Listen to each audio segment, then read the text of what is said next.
Go somewhere else. I can't take this nonsense anymore. How are you going to blame the defense? I got the pouch. Screw green bean. Damn it. But once you get to the sausage, I feel like we're doing something. Go Jets.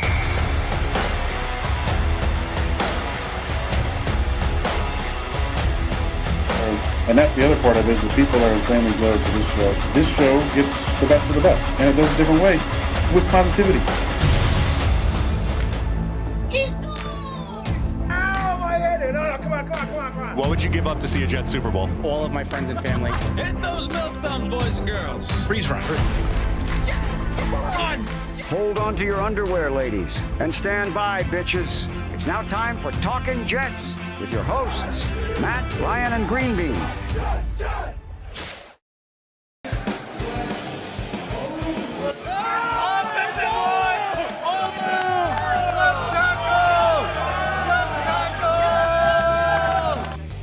Oh, backed in! Whoa! With the 4th pick in the 2022 NFL Draft, the New York Jets select Sauce Gardner. Let's go!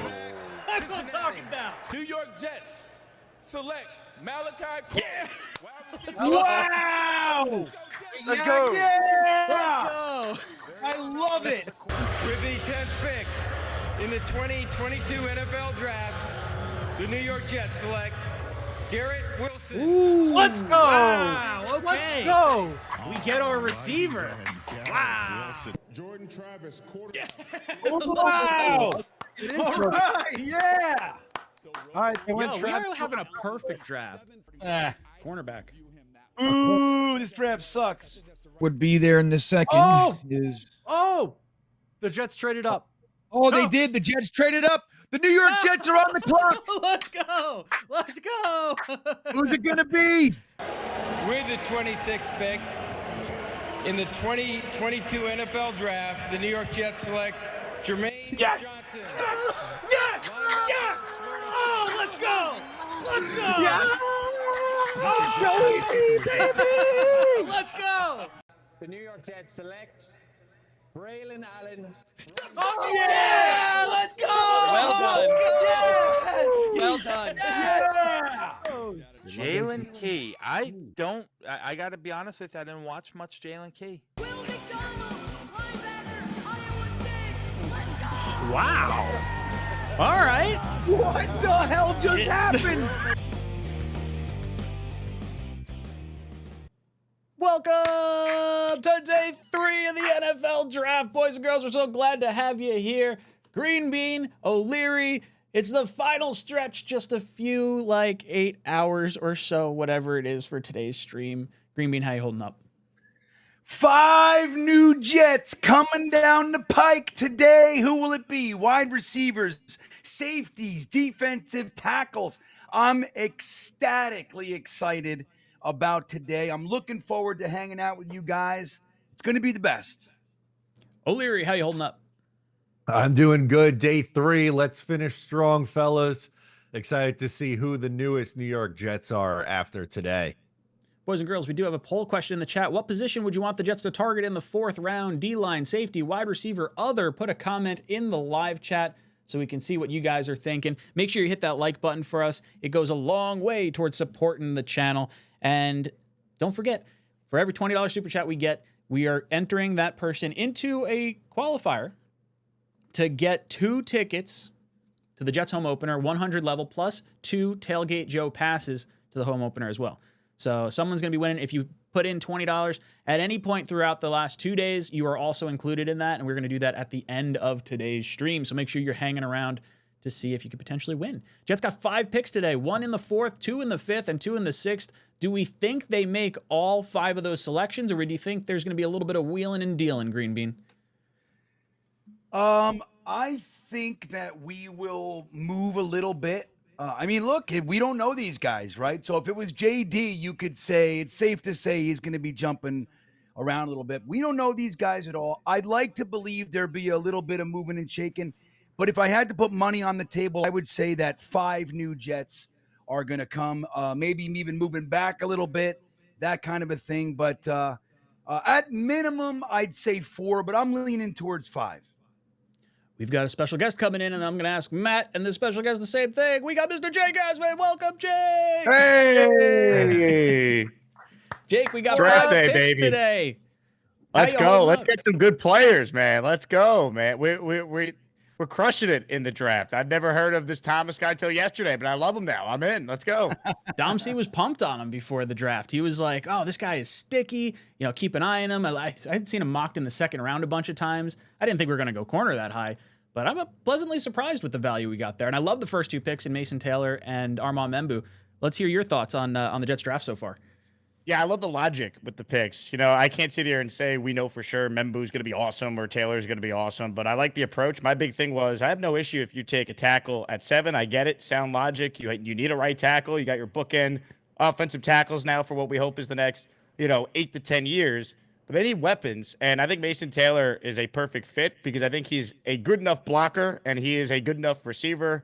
I think there's a lot of upside there. There was some buzz that Philadelphia might take him at the end of round 1. So I think the value is really good for him. And, then as far as like the 3rd round pick with Thomas, the more you watch him, and I've watched him a lot over the last, 12 hours since they made that pick, you see why Aaron Glenn likes him so much. And I do wonder if it means Steven's probably going to safety, or is that maybe something that they're going to explore. But I like it because I'm going to give Glenn the benefit of the doubt on any corner pick. That just same way we kind of started to give Salah the benefit of the doubt when it came to pass rushers because of his ability to develop guys there. And everyone questioned the Will McDonald pick, and he turned out to be a really good player, and Bryce Huff, et cetera. So I'm hoping the same logic kind of applies with secondary players for Glenn. So I'm encouraged. I just think today they got to come away with a receiver and a defensive tackle. It's deep at DT, but I think this 4th-round pick coming up here, I really hope it's a wide receiver because right now, Allen Lazard or Josh Reynolds being wide receiver 2, not great. And not saying that this 4th-round guy would be wide receiver 2, but at least you add someone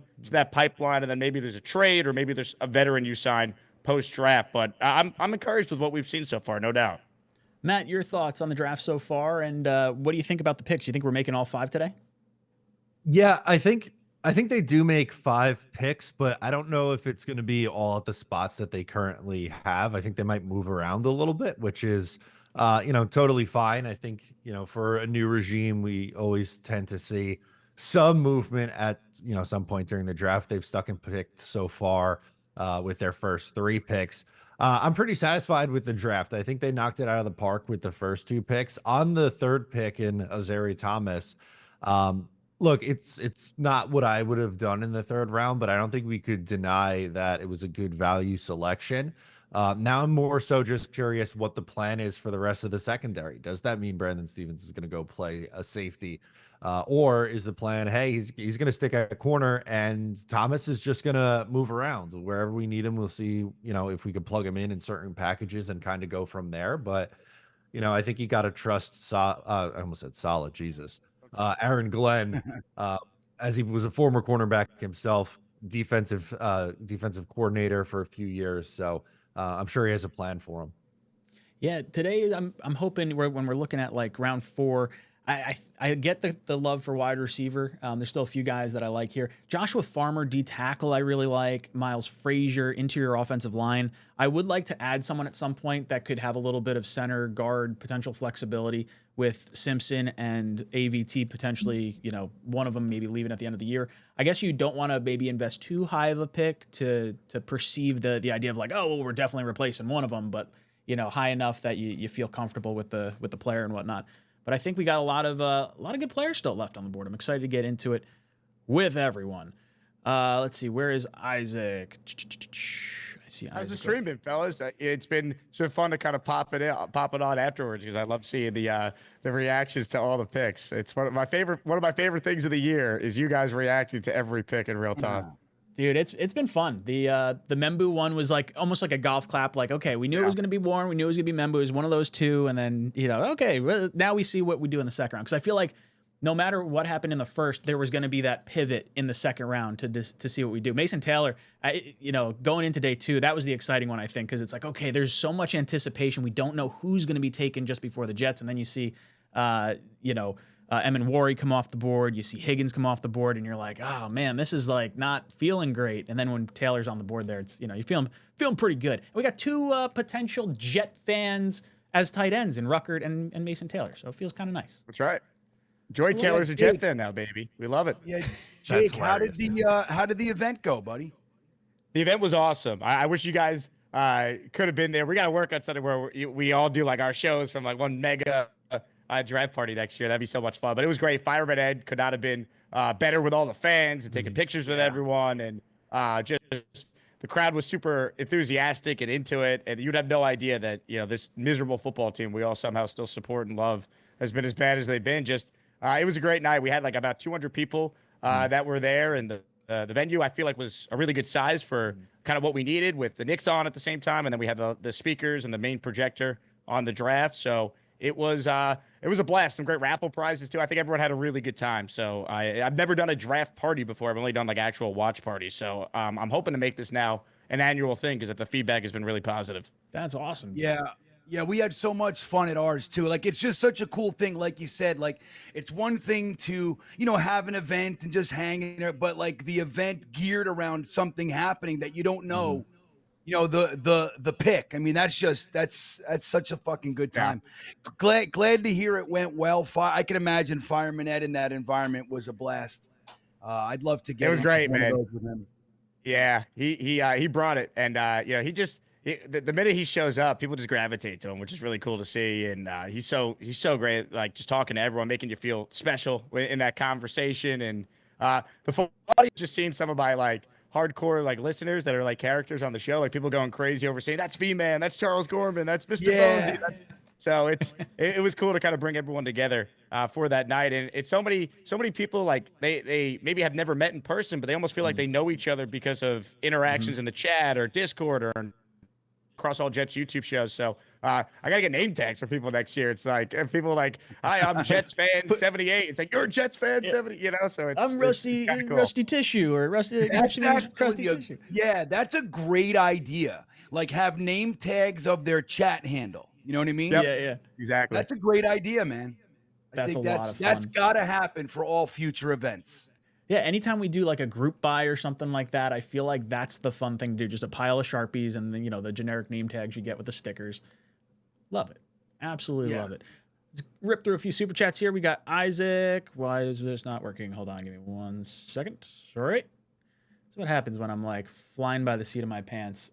It's not even early in the morning. I feel like it's early because we've been going nonstop the last few days. Yeah, it's early. I forgot how long this last day is too, by the way. Because I went and checked. I'm like, how long am I going to be on today? And I'm like, I went back and like searched like Mr. Irrelevant Jets Twitter to see when the Jets posted that they drafted whoever the Jarius, whatever the guy was that we took last year at Mr. Irrelevant. And it was like 7:12 p.m. Eastern. And I'm like, oh God, this is going to be a 7-hour stream today. I thought it would be like, like 4 or 5.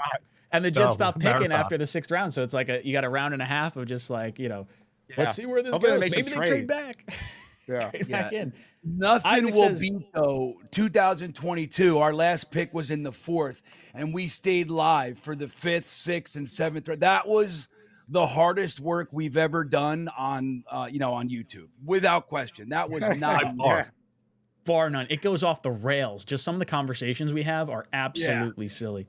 Isaac comes in and says, day 3, let's finish strong. Grade A so far, in my opinion. Just need to get our wide receiver, so he's hoping for that early on. Amanda says, love you guys, watching from Wales, UK. Can my $5 super chat identify as a 20 spot? Almost. You just got to round up a little bit.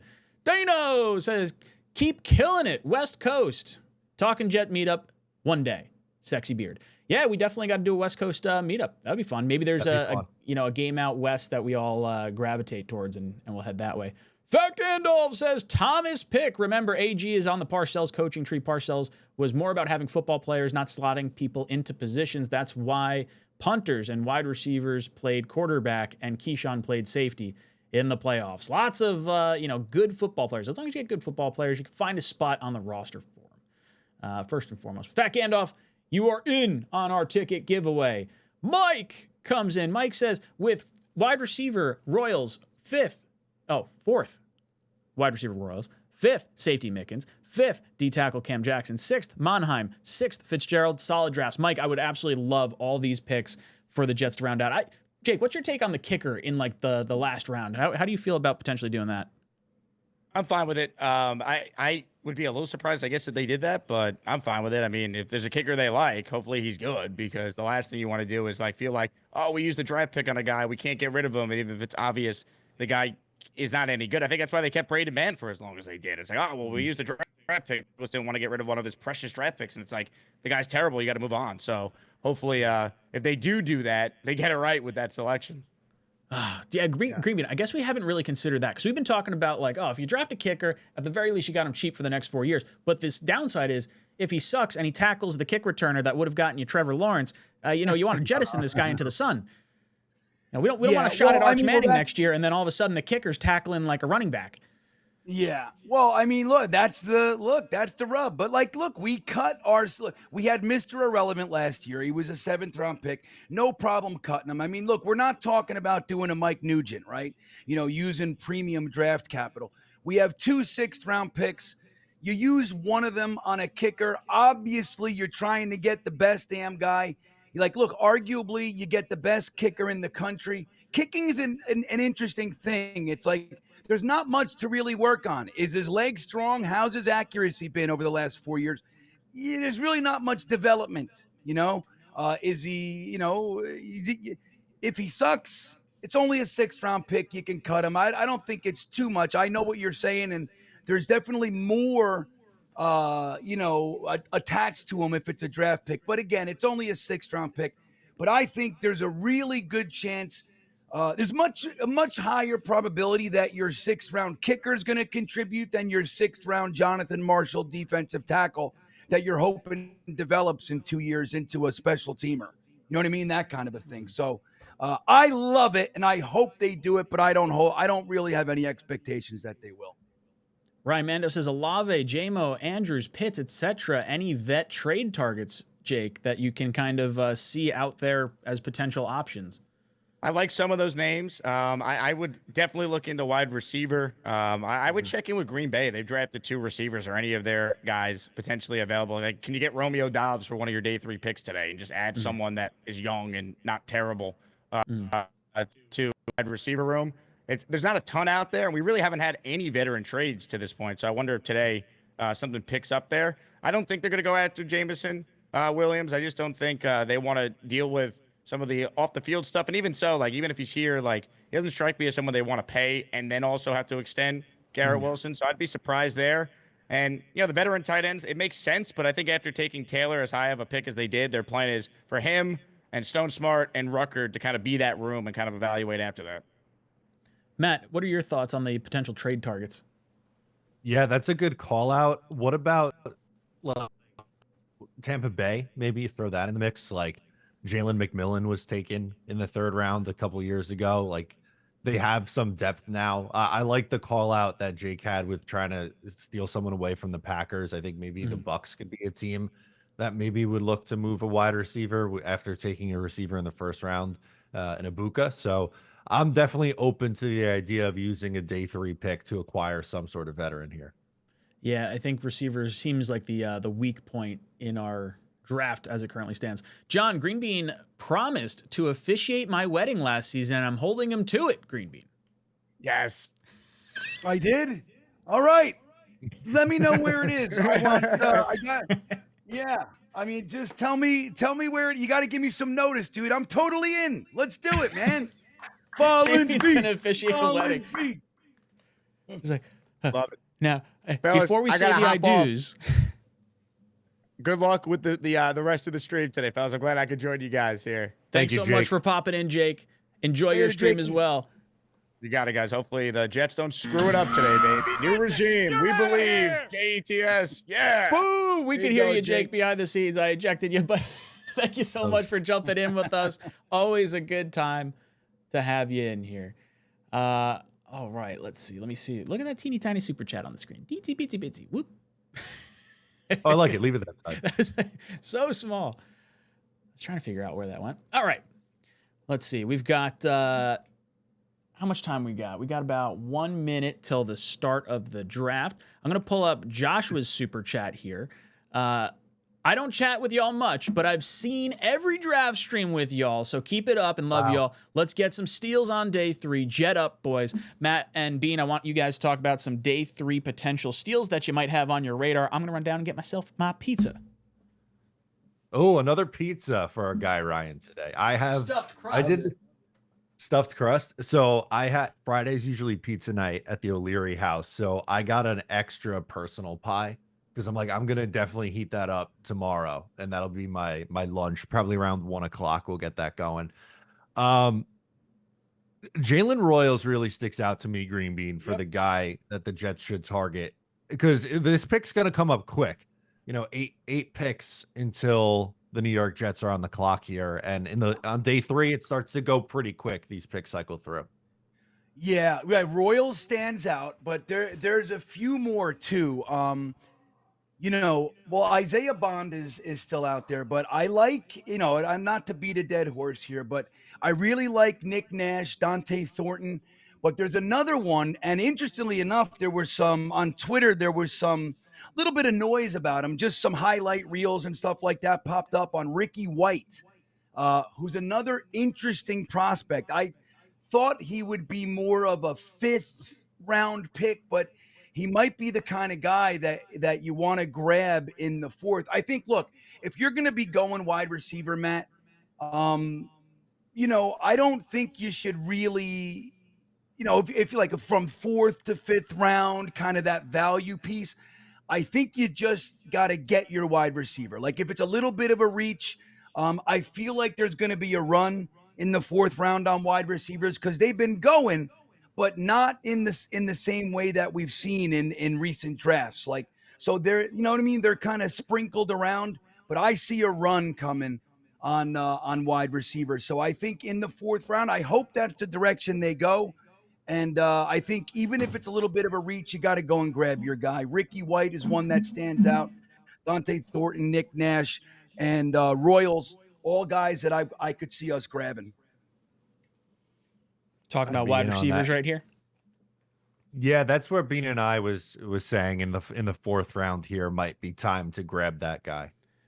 I think the profile I want is a burner. So if there's someone with a lot of speed that can take the top off, I'd be open to like this person not necessarily being like the be all end all wide receiver too. Like I think our target share is probably going to wind up looking something like Garrett Wilson, Breece Hall, Mason Taylor as like the 3 targets, and wide receiver 2, which is seemingly going to be Lazard right now. More in there for blocking and whatnot. So I don't know. It'll be interesting to see where they go. I like Josh Farmer. I like Miles Frazier. Where do they go? Mike says, got to go get a Taylor jersey now. I live in Miami. Oh, that would be fun. Oh, yeah. There you go. Got to flaunt. Oh, hell yeah. Cameron says, is Sanders an option if he's sitting there in the 5th for the Jets? I'd like to trade for a big body receiver. Trade for a big body receiver for a late round pick.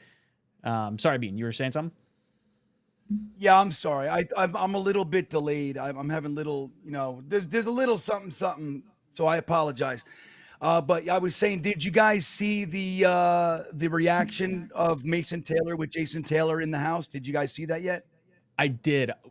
Cameron, cool. We'll come back to your super chat in just a second. I'll pull it up right here. Bam! Got a few things we can look at. Where did I see it? Right. Hey, Jets fans, it's Mason Taylor. Super excited to get up to New York. Can't wait to get started. Man, it's been a long time since I've said this, but That's awesome. I love it. It just makes me feel like the Ruckert pick when we took him. Like, I love when Jet fans become Jet players. There's no rationale to it. Like, they're going to be, better than other players. But I don't know. There's some passion. Well, they rarely are. I hear you. I'm the same way. They rarely work out for us, though. We've got Cameron was saying, is Sanders an option if he's sitting here? Speed demon wide receiver. I'm still out on Sanders. I think the NFL is going to allow him to go undrafted and say, okay, you pick where you want to go. Like we're not playing this game. Bean, you think Sanders gets drafted at all? It's a weird one. I do. I think he gets drafted. I can't even imagine where. I mean, I think like the 4th round, just like coming out of the gate, like, okay, we got through the first 2 days. We can stop dancing around. Like if there's a team that really wants him and just do it, I think that would be kind of clean. But if he makes it through the 4th, I'm going to start really thinking like it might just be a situation where no one drafts him, just like you were saying just there. I really don't know. It's a weird one. I did see a clip of him. He said, God, he's like, God's plan kind of a thing. He's totally fine with it, which is, I guess, I mean, it's the best way for him to react, I think, rather than some sort of, petty, resentment kind of a thing. I think so. I don't know. I mean, but I think some of the teams that would draft him are likely on that list that they were talking about. So it's just like, I think they've limited their options, man. So it's just so interesting because the kid can play. So I don't know. I think Ryan, you might be onto something there. Matt, what do you think? You think Sanders is potentially going undrafted? Maybe, honestly, at this point, maybe. I thought that he would definitely go at some point tomorrow, or yesterday, rather. And when we got through all of round 2, we got through the Browns and Raiders passing on him like 5 times combined. I don't know anymore. I'm not sure if he gets drafted today. So we'll see. That's going to be something I talk about a lot today. We got J-Mo in the chat, says Torrey Horton in the 4th round. Wide receiver. Torrey Horton, sure. Pull up the profile on him real quick. Got bam. What's his height? 6'3", 196, Colorado State. We talked about him briefly yesterday. Either you guys high on Torrey Horton? I watched a little bit of his highlights because the name came up yesterday, and J-Mo actually texted me. He's like, "Yo, you got to look at this guy. He's from Colorado. He came out to our group buy, so he wants to see someone from Colorado end up on the Jets." He's got good speed. And he's got the height at 6'3". So I don't know. When you get to this point, you got to just start betting on traits, I think, and find something that you like wise from one of these guys and hope that's what develops them into being a legit player here. Eric says, it's kicker day, boys. We're going kicker in the 6th, baby. We're going to be pounding the table for it. Who knows if they actually if they pull the trigger on it, but I would like to see it. We've got Jet Dog comes in and says, Dom C likes Miles Frazier, LSU, a monster mauler. Add him to the O-line. Go up to Buffalo and Foxborough and maul him. I like the trenches here in the 4th round. I do like Miles Frazier. I like Joshua Farmer as well. Either one of those guys I'm pretty high on. If they go receiver, I'm down with that too. I don't know how much I'm in on safety at this point. I think I might wait a little bit and see if you can get R.J. Mickens. Green Bean, your thoughts on Miles Frazier and anyone else? Well, yeah. Well, Jet Dogs. Look, if Dom C has really pounded the table, so to speak, for any one player throughout this draft process, it's Miles Frazier. And you see the Sims that we use, they've been very unkind to Miles Frazier, right? Like he's there. He's like that guy we all grab in these mocks in the 6th round. I see him going, sooner than later. I would love if we're in the 5th round and he's on the board, I would absolutely love it. Whether or not I'm using the 4th round for my interior depth just yet, I don't know. If he's BPA, then I'm totally fine with it. But I'm really hoping the Jets bring in a wide receiver. But Miles Frazier would be great. Matt, any thoughts on Miles Frazier, Dom C's guy? Yeah, the Titans pick is in, so we're gonna be getting started here. I'm just keeping an eye on that as I talk. But if you see the commissioner come out, let me know, and then I'll. Or they might start ripping off the picks too. They may not show. Yeah, that's what I'm worried about. On day 3, sometimes it just randomly pops up. So it looks like someone's coming out to the stage now. So I'll hold my thoughts on Miles Frazier. All right, let's go over to the draft. Have decided. As soon as they start talking. Ding, ding. With the 103rd pick in the 2025 NFL Draft, the Tennessee Titans select 𝐒'Mray DK, wide receiver, Florida. Wow. Chimere Dike might get. I did not have I don't him on even know my who that radar. is. No, I'm not really familiar with him either. He's very fast though. Ran a 4.34 40. Okay. So maybe I should have had a little bit more knowledge on him. I feel like I really want to see a speed receiver if that's the route we go. Like someone that could really, really take the top off. Matt, we were talking about Miles Frazier. Your thoughts? Yeah, he's someone who I think could develop into a starter one day. Now, the Jets wouldn't need him to start in year one, obviously, because they have John Simpson and Elijah Vera Tucker. But if you're unable to retain both of those guys, right? Like in a perfect world, yeah, I'd like to keep both, but maybe that's not a reality. And if it's not, then you're picking one, and Miles Frazier could come in and play right guard next year. And either you just have John Simpson, if that's the one you decide to extend, he stays at left guard. Or if Simpson leaves, AVT's played left guard and played it well. So maybe you move AVT back to left guard, or maybe Frazier ends up playing left guard. But moral of the story, he's someone who I think has starting potential on day 3 at a semi position of need as well. So I think he makes sense. Mike comes in, says, safety, Andreas Keaton, great kid. You did a great job with the interview with him. Dom C and I interviewed Andreas Keaton this past a month ago, 2 months ago now at this point. Really good, down-to-earth kid. If the Jets call his name in like the 6th round, I'm going to lose my cool. It's going to be so neat because we told him we got to be the first interview that he does. So he agreed to that. So we'll see if he keeps his word. That would be really, really cool. Sleepy Rain Train says, don't fall for the wide receiver crap. I know it's a need, but there are no guys left that will make an impact in 2025. It's a reach. See Corley, grab best player available. I think that's kind of where I'm at. Like, I like receiver, but I don't know if, like, is this person gonna be an impact this year? Are we just trying to get someone that we can groom for when we move off of Lazard, when we move off of Josh Reynolds? Like, there is something to the developmental side of having the receiver. Jaguars pick is in, by the way. I'm just keeping an eye on that. But Matt, any thoughts on like trying to find someone that can plug in and like immediately in the 4th round, or are we looking developmental right now? Well, I mean, there are some good receivers still available, and good is, I'm not saying he's 1,000 yards or wide receiver 1 type of player, but let's be honest here. They're kind of looking for a wide receiver 2 or 3. They could use a wide receiver 3 on this team. You have Allen Lazard, who stinks. Josh Reynolds was good a couple years ago in Detroit.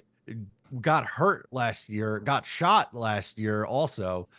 So I don't know what he's going to look like this year. And then you have a bunch of fringe roster players after that. So I don't really understand this comment. I'm going to be honest with you.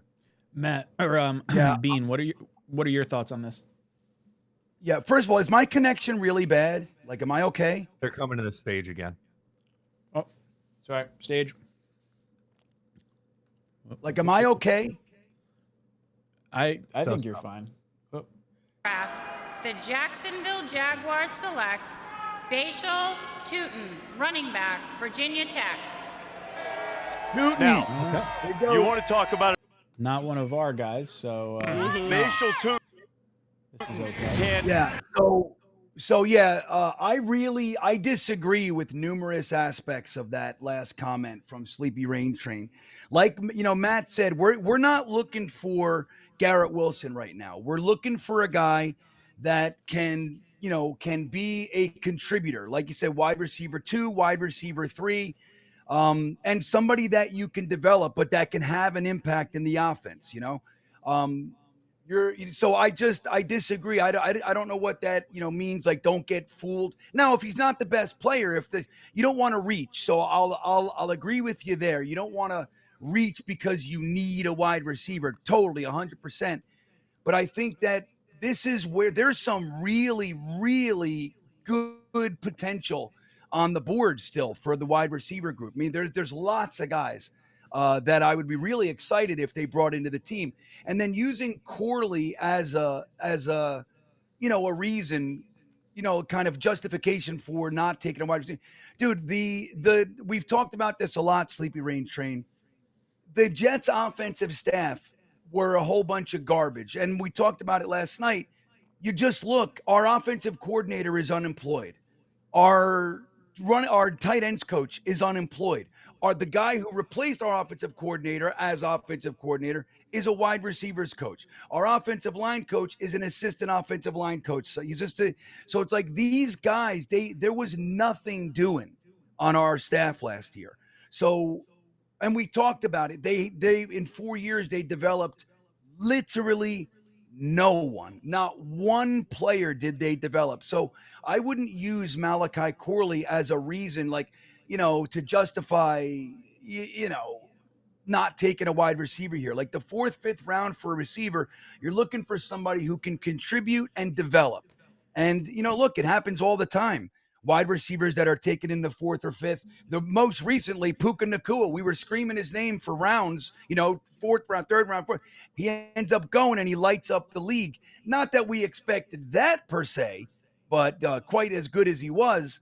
But, look, man, bringing guys in right here, there's a lot of talent on the board. I would definitely be okay with a wide receiver right here. Giants pick is in. We'll keep an eye on the stage, see when they bring someone out. E-Boogie says, LOL, Frazier. I don't know what that means. Oh, here we go. My guy Brandon London's announcing the pick. Ooh. Who's that? Welcome to Berlin, where the Giants have taken over Germany. I'm Brandon London here with the Berlin Rebels tackle and flag football team. Our Big Blue German fan club. And of course, Mr. Salsa himself, Super Bowl champ, Victor Cruz. Yeah, and I'm out here in Germany doing hip checks. How's everybody's hip? Okay. Everybody's hips work. I like it. Okay. And without further ado, with the 105th pick in the 2025 NFL Draft, the New York Giants select 𝐒𝐿'', running back, Arizona State. Oh, there he goes. Yeah. My buddy He just really took the wanted nation him. by storm. There's 𝐒𝐿''. He's got a big old noggin and a big old. He's a good running back. So Stud City's in the chat. He said that reportedly the Giants gave up on Shedeur Sanders when he was unprepared for a meeting. Dable called him out on it, and it didn't go well from there. Yeah, I think that was was called out on the preparation, didn't go well. Yeah, and I don't know, I'm sure he probably interviewed poorly across the board with other teams, because I think that was what we heard at the Combine, too. I don't know if this was like a private interview with the Giants, like at the facility. We'll see. Did you see the Jackson Dart, John Gruden thing where they're like, all right, show us your snap count. And he goes, that's it. That's a snap count. He goes, do you have a variation of that? Like a fake one? He goes, yeah. It's like, oh God, this guy's a system quarterback. And you guys just traded into the first. I don't know. I'm not sure what to make of him. I know, did you see, was it 𝐿''0 that went off? There's a really good reaction to a caller that came in. That was so funny. I've never seen someone scream into a microphone like that the way he did. Oh, Wait, man. what was that? What happened? Boomer and 𝐿'𝐵. 𝐿'𝐵 had a really good reaction to a caller because 𝐿'𝐵 didn't like the Jackson Dart trade up, and he just went off. And it was a really good reaction. I enjoyed it. The caller was essentially saying, how many Ole Miss games have you watched? And he was yelling back, how many have you watched? It was good. Yeah. I don't need to watch them. You know how many games of BYU I watched? And before I said Zach Wilson sucked, I didn't watch any. This guy sucks. Yeah. Meadowlands comes in and says, how do you pass on Shedeur at this point? During season, he was possibly the #1 overall pick. I think it's the personality. I really do. And I think they're just the league's made the decision like, hey, you're going to pick where you want to go. We're not dealing with the bullshit. You're going to get a little bit of humble pie. I think that's ultimately where it came from, which, someone could really look like a smart dude, going into these later rounds, taking a quarterback that might wind up being a starter. Wow. Right. You never know. Holy shit. We got a special guest behind the scenes. Let me yeah, wait, I hear a voice. What's going on? Why am I'm DJ Reed. Nice. All right. And the blast from NYJ the past. Mike. Hey, What's up, there he Mike? is. Let's go. What's up, We, Mike? guys. How you feeling about the Wow. Jets draft so far? I'm feeling good, boys. We got maybe 3 new starters, depending on what they do with Mr. Stevens at corner. New tight end, who has a chance to become one of the better tight ends we've ever had if he's just okay. And The monstrous bar is really offensive high line. for this. That's right. Dude, what a line we have. Oh my God. 3 first-round picks, a second-round pick, and John Simpson? Come on, Gotta be boys. feeling pretty good. Gotta be feeling Yeah. pretty good. What was your about reaction you to the guys? cornerback pick yesterday? I mean, listen, I think what Connor Rogers had him as his number 3 corner. So like Will Johnson's out there, and you're like, all right, that would be interesting. I'm glad the Dolphins and Bills didn't take him, even though he has a degenerative knee issue, which doesn't sound great. But listen, if this guy's the 3rd best corner in the draft, you figure he's a starting guy. You know, now you have some depth. Look at Aaron Glenn's defense also in Detroit. They have a million guys out. He's got to go to the 3rd and 4th and 5th option. So now you got Stingers behind that too. We'll see what happens with Stevens.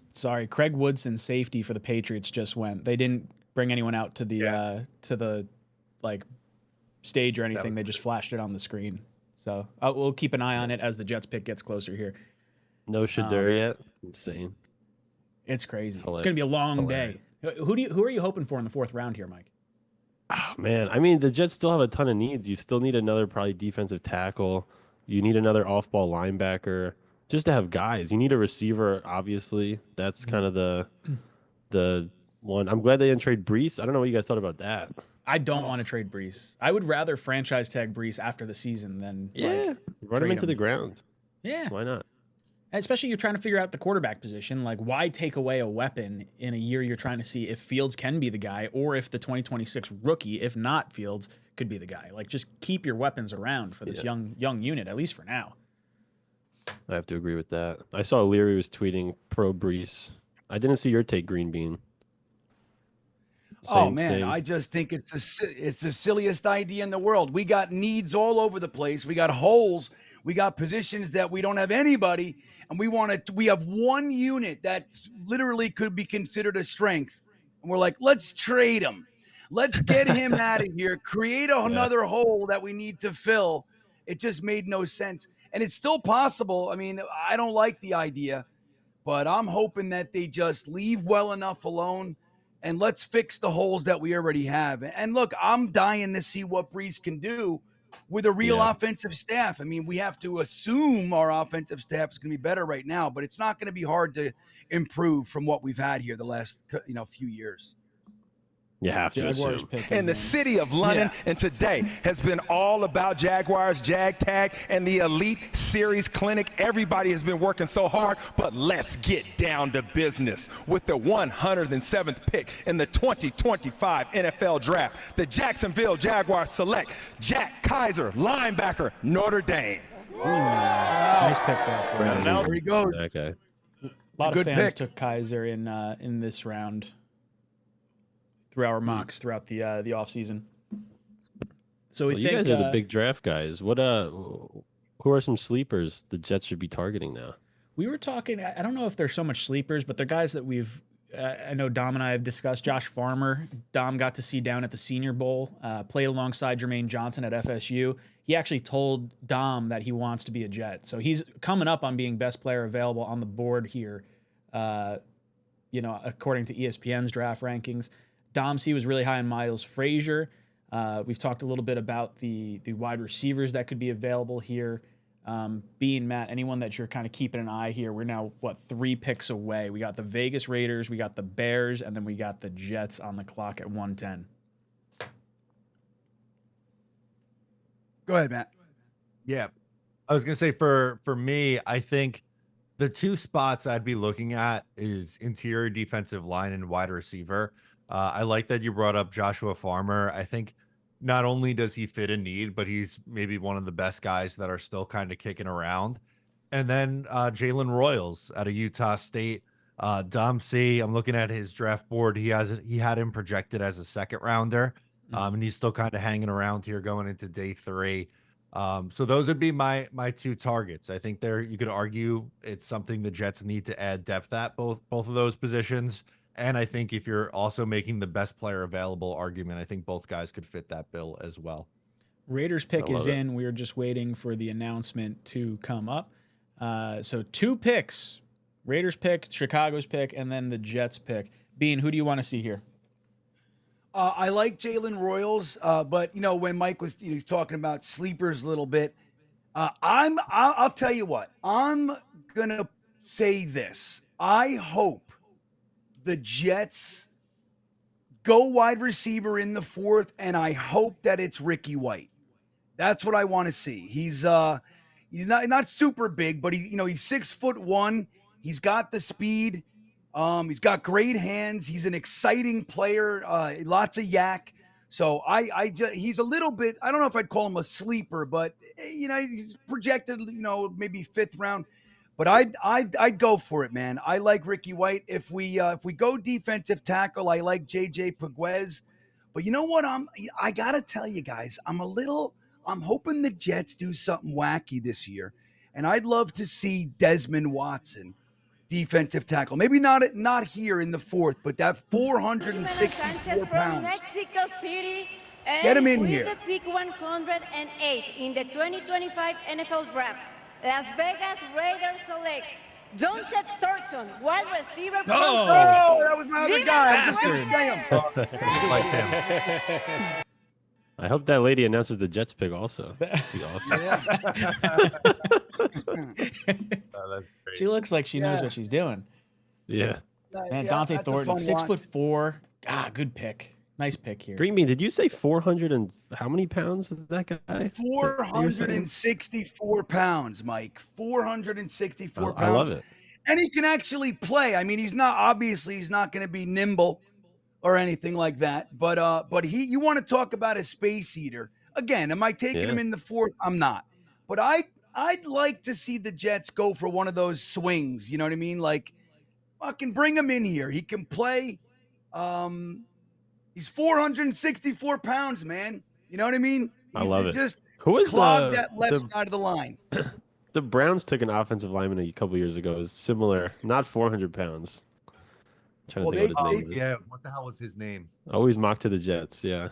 Can't remember. That's hilarious though. Yeah, we had 460 pounds pounds for a while. That was Falele. Well, he's on the Ravens. He's playing too. Man, the Ravens keep getting guys dropped to them. Chicago trades the pick to the Bears.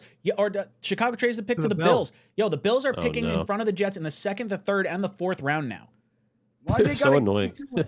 And they traded for all those picks. They traded up in front of us in the 2nd, and in that trade got the pick in front of the Jets. And then they just I thought did they were it going to again. take Will Johnson with that pick, the 2nd round. Yeah. They're going to grab Ricky Or they take White a defensive or Josh tackle. Farmer right now. Yeah. Man, if they take Farmer, I'm going to be a little.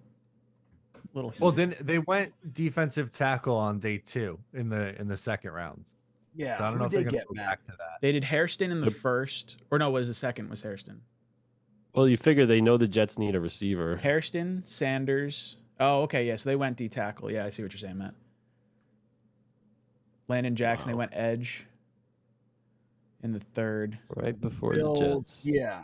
They got Hairston and they got Landon Jackson, but he's more of he's edge. TJ Sanders. So they've done their defensive line work. All right, we're hiding the chat now because the Jets are going to be on the clock soon. So yeah, I got to put on my Don't mask. put Connor Hughes' Twitter notifications on. Don't look. Matt and I are my NYJ Matt are texting Connor. We're like, you got to fucking stop, dude. What's wrong with you? Just tweeting out the picks like 3 minutes early. He's like, yeah, never. I know. Why people love to do that? You know, they love to do it. They're like, hey, we had Richie live from the stream yesterday, and he's like calling stuff out as it's happening. That was badass. Oh, what the hell is going on with this Bills pick? Who are these people? All right, here we go. What's happening? Is it Green Bean Yard over there? Yeah, I'm ready. That's awesome. That's our. I'm ready for the pick. Yeah, you're like Lee Corso, but kinkier. Oh no, this is wrestling, man. It's innocent. Fucking Mike, you freaky fuck. Chicago Bears have traded the 109th pick to the Buffalo Bills. Ooh. With the 109th pick in the 2025 NFL Draft, the Buffalo Bills select Deon Walker, defensive tackle, Kentucky. Another defensive tackle. Welcome to the family. Okay. Wow. So you had All the right. injury concerns, but that's a bad man right there, guys. So they're focusing heavily on that defensive line. Like Because that, of the every Jets, pick they've they had so know far our- is defense, with 3 of the 4 being D linemen. And they would traded make all what's 3 his D. name? I was gonna say all 3 D linemen were taken in front of the Jets draft pick, so they might think the Jets are thinking a D lineman at some point. For sure. If they keep jumping us. Mike, I want to get your thoughts on Shedeur Sanders real quick and what you think happens to him, and then we're going to eject you from the show. I mean, he must be a real asshole. What could possibly have happened? But the problem is, it's a double-edged sword because he's very. There's obviously going to be a lot that comes with Sanders, and if you don't think he's your guy, then you have him in here. It's going to become a circus, especially in New York. So then you don't have a chance to develop another young guy that you like. I get why teams are not doing it, but at this point, especially if you're a team that's established and your quarterback gets hurt, you put him in for a game, he throws for 300 yards, you might be able to trade him for a 2nd or 3rd round pick. So that's right. I don't know, but see what the Jets do. I'm happy to be ejected, and you guys are doing a great job. What this is unbelievable. Hanging out for days, just chatting with the boys, watching some guys that drafted, green beans in a costume. It's unbelievable. Some of the reactions are ridiculous. Brother, thank you so much for making the time today. Tell Matt we said hi. I think he was unavailable for the Saturday portion of this, but thank you so much for making the time, Mike. Go Jets, man. Thanks for having me. I appreciate Later, it. Mike. You're out Later, of Mike. here. All right, boys. We are. Oh, Jets We got pick the is Jets in. on the clock right now. All right. What's Ricky going to White, go on? Josh 1 minute Farmer, left. Ricky Jets have White. not made the pick yet. Dup, pick is in. Yep, pick's in. All right. I'll I let you know shut if they're down coming to the chat. stage, and then I'm flipping this sucker off. I think they got to come to the stage for the Jets pick. It's too much on the Well, line. they went to commercial for the 4th time. They've gone to yeah. commercial with the Jets. They know. They definitely They know do the this deal. on purpose because of who we are. 100%. Bastards. They know the deal. They know it's us. We're the most important team in the entire league. We're the center of everything, everybody. Watch that. It'll just like randomly flip on during this Back to the Future commercial that's currently on. Oh, yeah. Yeah, I'm going to be pretty burnt if they do that. Yeah, right. Then they're going to miss it. Fucking assholes. I'm hoping I'm hoping. I was going to say Joshua Farmer. I would like to hold out for Nick Nash, Green Bean. I feel like too. Nick Nash in the 5th would be a that's his nice, fella. like, I love nice it. snag. Something flashed But up I'd be- green. I'd be flashed willing up to green. go Ricky White right now, though, dude. Or Jalen Royals. Right now. Let's I'm do going to it. throw this up on the screen. Since I left, ain't too much change. Okay. We're good. No, it was not just yet. Not yet. Yeah, they just scared me when they flipped the new graphic and it was green. I'm like, are they really going to do this now in the commercial?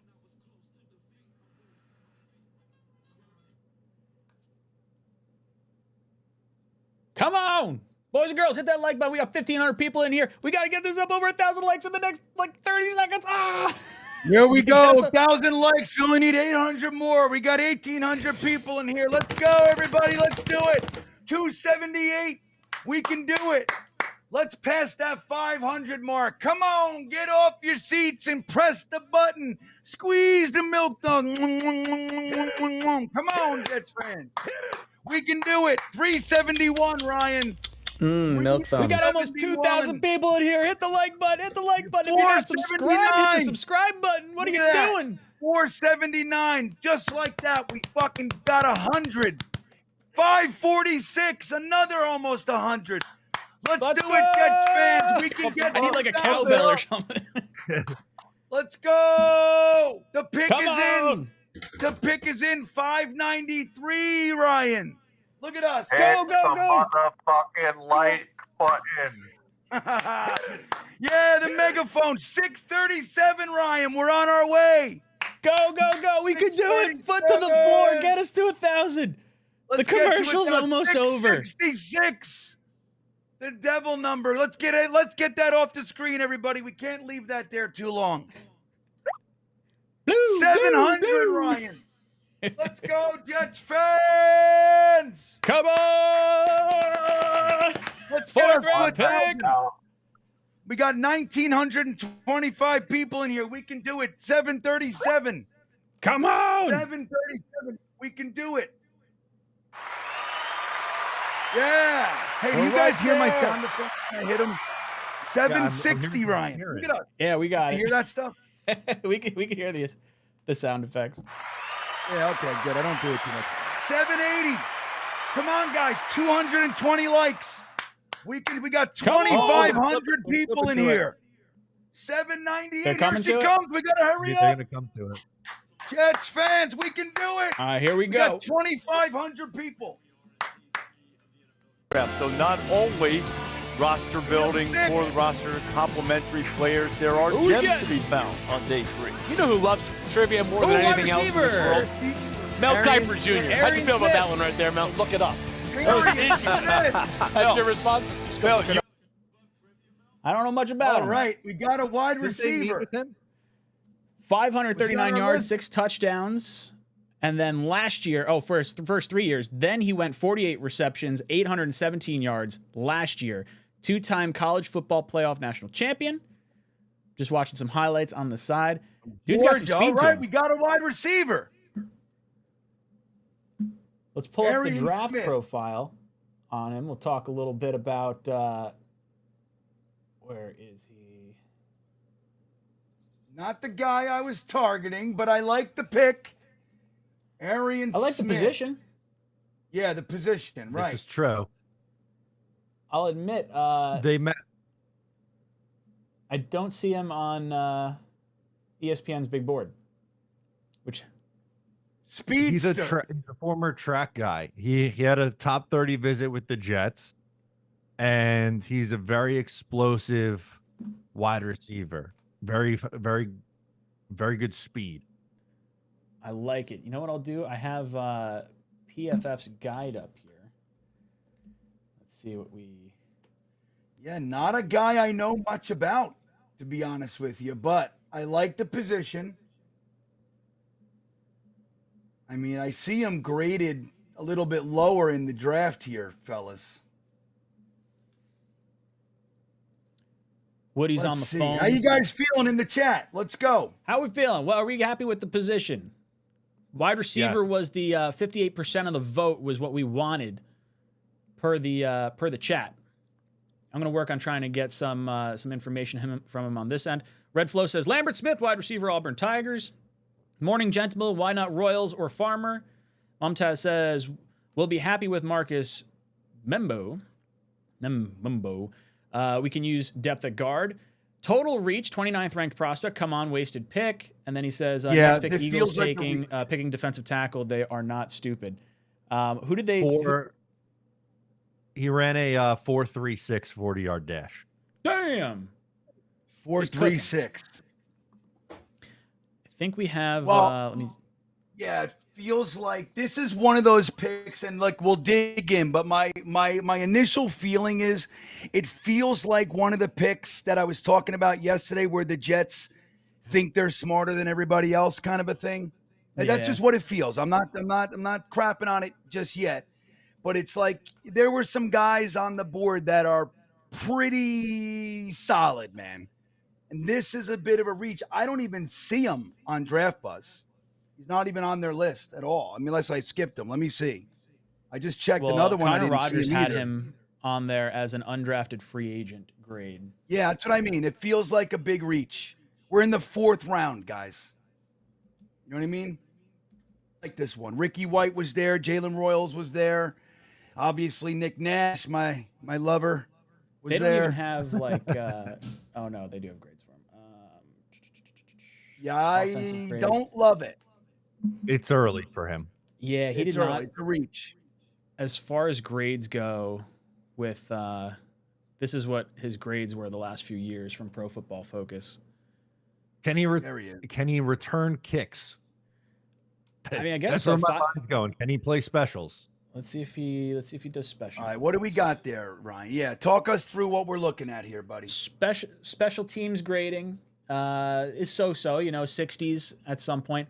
I think they're going for the trade. I think they wanted a burner. I just don't know why you reached so early on him. This is the first one that I think I'm left scratching my head a little bit. Yeah, I don't like this pick, guys. I'm going to shoot straight. I like the position, but if major reach.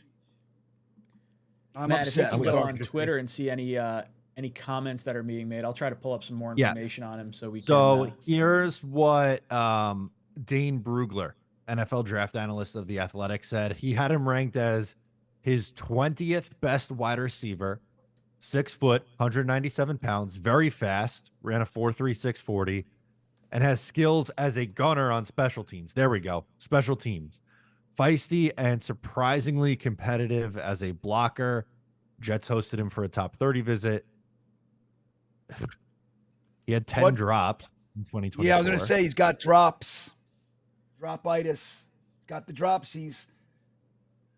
This is not a good pick. The Jets know something we don't. Yep, there we go. That's what we always have to fall back to. The Jets obviously know something that we don't, right? I don't like it, guys. This is the 4th round is the end of that. Like this is the end of the potential premiums, right? So it's like there are guys that pop through. We're early in the 4th. It's that opportunity to get somebody that's that some folks had graded like 2nd, 3rd round. They pop through. This is a guy you could have waited till much later and gotten him. I don't like it. Stutzman just went to the Saints, Bean. That sucks. Right, like and bookended by lots of Dante Thornton, like lots of players that we liked all around this pick. Even the Bills, right before us. It's like I don't know. This pick doesn't feel so good, everybody. Hey, Jeremy, how you doing today? Hey, yeah, I agree with Green Bean. There were just, for me, there were too many guys on the board to pass up on for this swing. I understand the swing they're taking.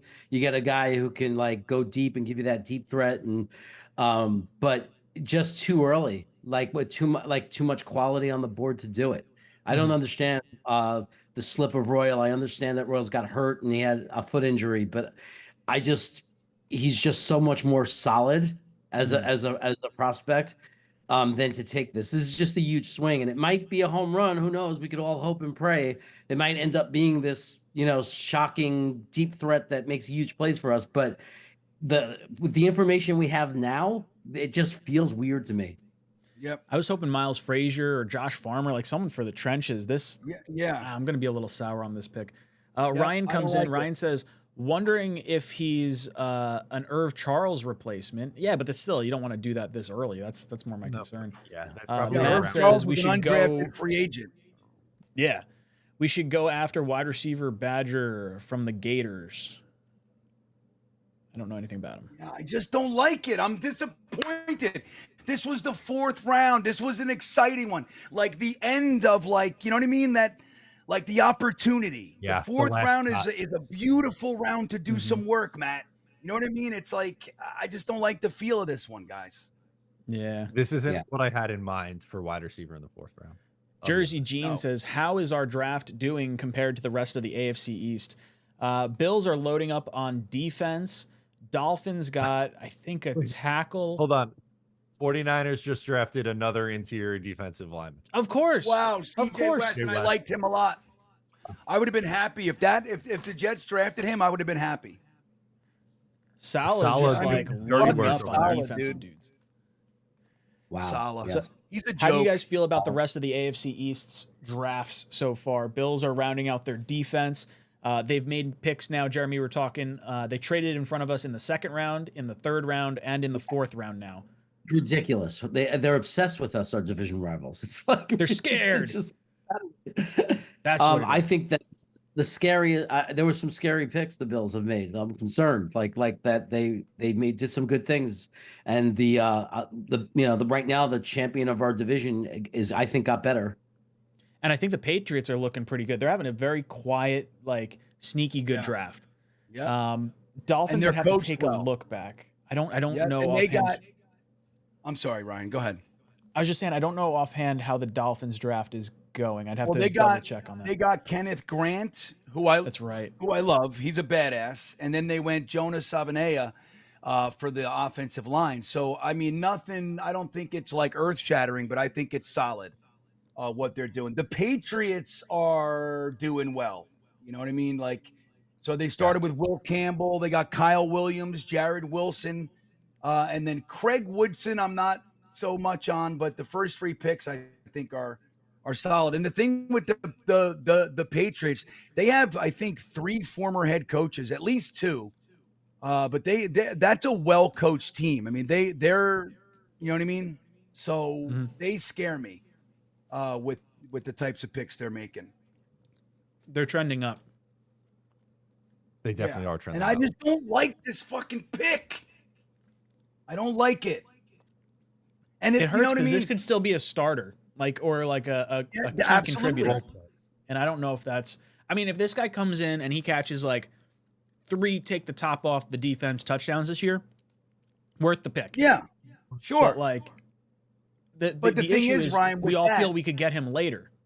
Right, that's the whole thing. It's like there's draft management, right? Like we were really complimentary for Mooj on taking Membu in the first because there was a run on tackles and what was left, like not even Connerly was available in the second. So it's like having that presence of mind on, and letting it impact how you manage the draft is really, really important. Like taking this guy, he might end up being great. Right. But this is where the problem of reaching comes in, is that, yeah, he might end up being great. That's all fantastic. But you could have gotten him later. There's a very good chance that he's there in the 5th, or maybe even the 6th round. So you could have gotten Jalen Royals or CJ West or Joshua Farmer and him later. And we just took that off the board. So now what it also does, I mean, are we likely to double dip at wide receiver? I don't know, maybe, but it gives you that indication that this is our wide receiver for the draft, and it's really disappointing. Yeah, I don't think we're going to double dip based on the restructure of Lazard, the bringing in of Josh Reynolds. It feels unlikely at this point. This is a very underwhelming selection. Sam says, here we go again. This is madness. Mumtaz says, high 4th round pick is not a throwaway pick. Yeah, it's super frustrating. Right. 5th round is where you start getting into that, like, okay, take dart throws. If you like a guy, go get him. But 4th round, there's still enough good players here. I mean, would we have preferred Shedeur Sanders even over this guy in the 4th at this point? I don't know. It's frustrating. No, but I hear what you're saying. Yeah. The Jets drafted their gunner in the 4th round. Yeah. Taylor says, no one could guard Smith at the Senior Bowl. All right, so we need to get Dom C in here at some point. And Jeremy, if you got any insight that you could give us. Yeah, I don't know where that's coming. I mean, I'm not. He did not do anything that caught my attention at the Senior Bowl. I mean, we were naming all the receivers that we were liking and enjoying, and we never mentioned this guy. So maybe during the game, but which is possible. We don't care about the game. We watch the practices and the reps, right? And in the practices and the reps and all 3 days, I don't remember hearing his name once or seeing anything that made me say, that's the guy. We saw a lot of good things from Higgins. We saw great things from Noel. We saw great things from Tez. We saw some exciting things at the Senior Bowl those 3 days, but we did not say the name Smith once, I think, the entire time we were there. So I don't know. I know he's a speedster, but he can't catch. That's an issue. His drop rate is crazy. Maybe they believe they can get over that. I know that he's also a trick play type guy, a guy that you might try to rush out of the backfield, like on a reverse or something like that. He's very explosive, very fast, but he's got a lot of things that he needs to work on and fix. I mean, he's not a great route runner. He's got to develop there, and he doesn't got good. He doesn't have good hands. So there's a lot that has to be fixed with this kid. So we all love Connor Rogers here on the program. So NYJ Matt had a tweet saying, you can teach how to catch better, you can't teach speed. And Connor Rogers replies, going to need to also teach just about everything else at the position too. Yeah. Oh no. Yeah. I mean, one of the things that stings that I've a big red flag for me when you say he has to develop as a route runner, because that's what they said about Corley. And like, so far that hasn't been, that hasn't went well for us. When I like to hear crisp route runner. That's one of the key things I like to hear, probably above anything else with receiver. It's really frustrating, guys. Speed. I fucking hate that. Can't teach speed. I hate it. I hate it. Well, that backfired against us too many times. Just trying to find anything on this guy. He was wide receiver 40 for Connor Rogers. Wide receiver 40. It's just, I don't know. It's crazy. It's crazy. And that's the thing. Like, look, it's most important that the Jets hit on the first 2 rounds, right? Like, if you're going to choose anything about the draft, if you can hit on your first 2 rounds, everything is going to be okay. But the truth is that most GMs can figure out a way to do that consistently. Most. It's that ability to manage the day 3 portion of the draft that makes or breaks like how well we're going to do as a team. Coming into day 3 with the fucking first pick being a guy that really looks like a 6th, 7th undrafted free agent type of guy is a fucking major disappointment. Look, we have 4 more picks. So there's that, but we got to wait a while for the next one. And this is just a terrible taste in my mouth going into the rest. It's very disappointing. Royals, Nash, White. I mean, dude, there's just so many guys that you could get excited about. And like we talked about, the defensive line, there's still guys right there that could have come in and been an immediate impact in the 4th round. This guy, what a fucking flop. We're going to have Scott Mason join us in just a minute here. I want to rip through a few super chats real fast. Flightboy says John Gruden picked him as his sleeper wide receiver. Gruden loves him. He was in his sleeper draft. J-Mo says, this is why the Jets will be bad my entire life.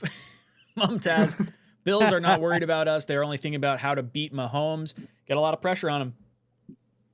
Ryan says, go read McShay's report of Brian Daboll on Sanders. We talked about it a little bit earlier today. Thanks for the cheese. Says we just drafted Lazard's replacement, drops and all. Ugh. Thanks for that. All American says, I'm with you guys, but Gruden called him a sleeper in a tweet 3 days ago, trying to be positive. Okay, you know what? Gruden's high on him 3 days ago. You know what? Maybe there's going glass half full here. Just not in the 4th round. It's frustrating.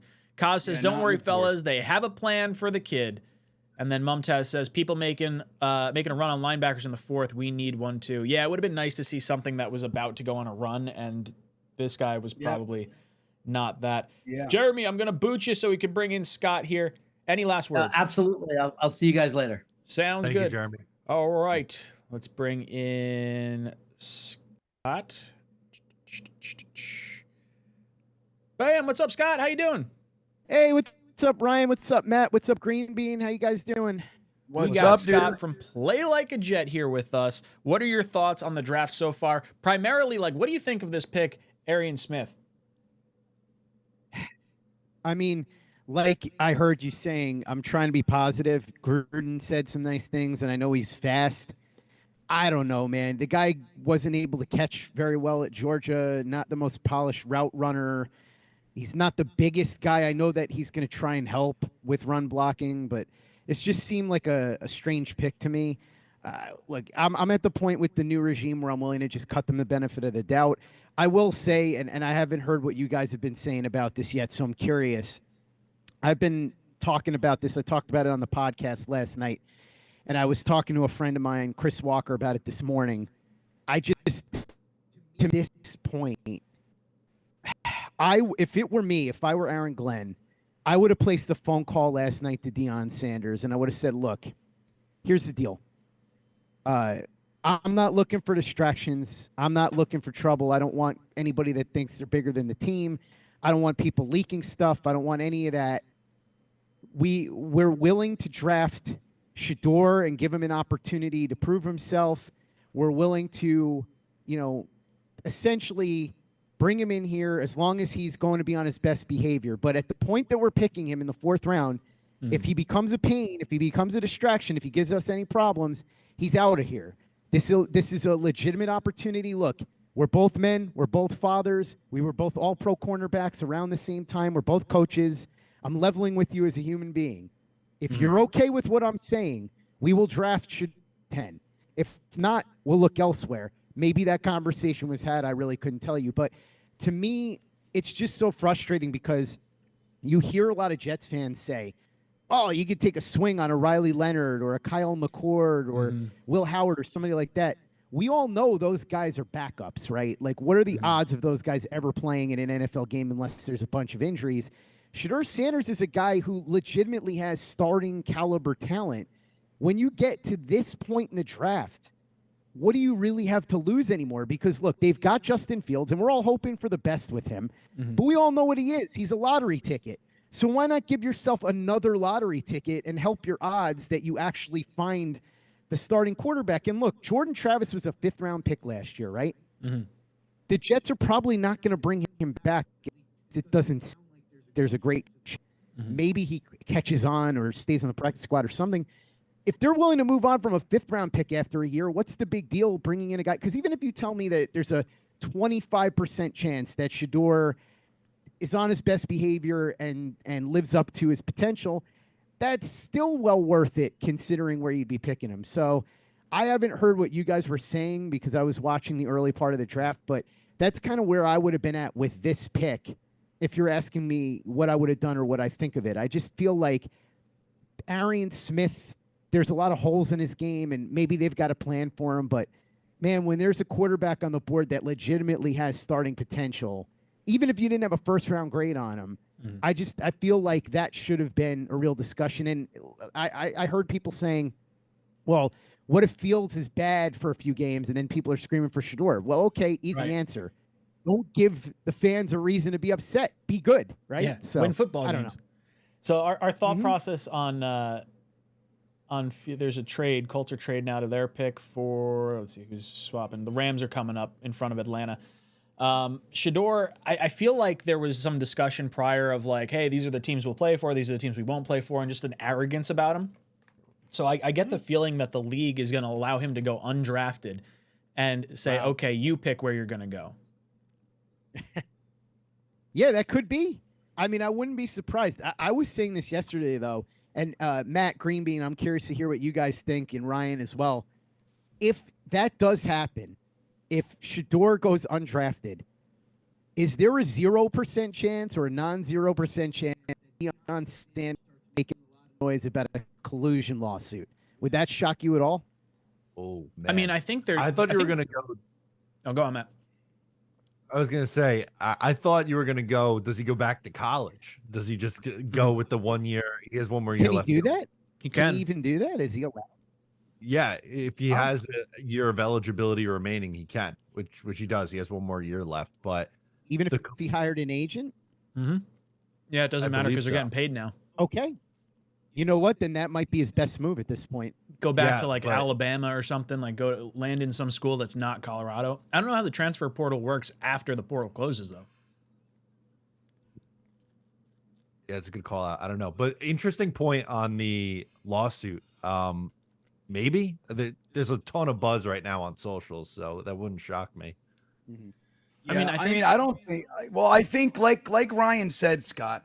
You know, I think they came out. They had a head full of, you know, we're going to dictate the way this goes, right? And they made that very public. The Sanders camp. The sad part about that is that I would imagine that some of the teams, probably a lot of the teams that would be on the list of wanting him, were on their list that they won't let him play for. The Cleveland Browns, who had 40 quarterbacks since 1999, the New York Jets, who are in a similar pocket. You know, these are the types of teams that would have wanted him, and they came into this party saying, not you, not you. It's like going to the bar early in the night at 8 p.m. and pointing out all the fatties and the uglies and saying, I don't want you, I don't want you, stay away. And now it's the last call, and you're looking around and you're like, well, hey, baby, you already told me I'm not good enough for you, and I'm not gonna, now that you're slumming it. So I think that they poisoned the well. They tainted this. For the Jets, I would literally be functioning as if he doesn't exist. Like, there's no way. And I hear what you guys are saying about, well, you can stop the whole argument with Justin Fields by being good, but what if it does take him a couple of games to get his feet under him in this offense? We don't need that distract. You just don't need it. We're the New York Jets. We're not the Ravens. We're not the Steelers. We have an exacerbated, kind of drama mechanism. All right. Like we have no patience. We are louder. We are more aggressive. We make it worse than it is anywhere else. You got to do everything that you can to quiet the noise. We just got rid of Aaron Rodgers, and there's still noise from that one. You don't replace it with this bullshit, in my opinion. So I would just say, like, I know the Jets were on their list. That's fine.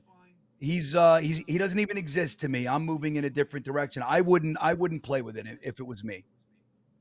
Green Bean, let me throw one thing out at you. I'm curious your thoughts on this, just based on what you were saying. Do you not think that, let's say Justin Fields plays 3 games in a row and he's bad?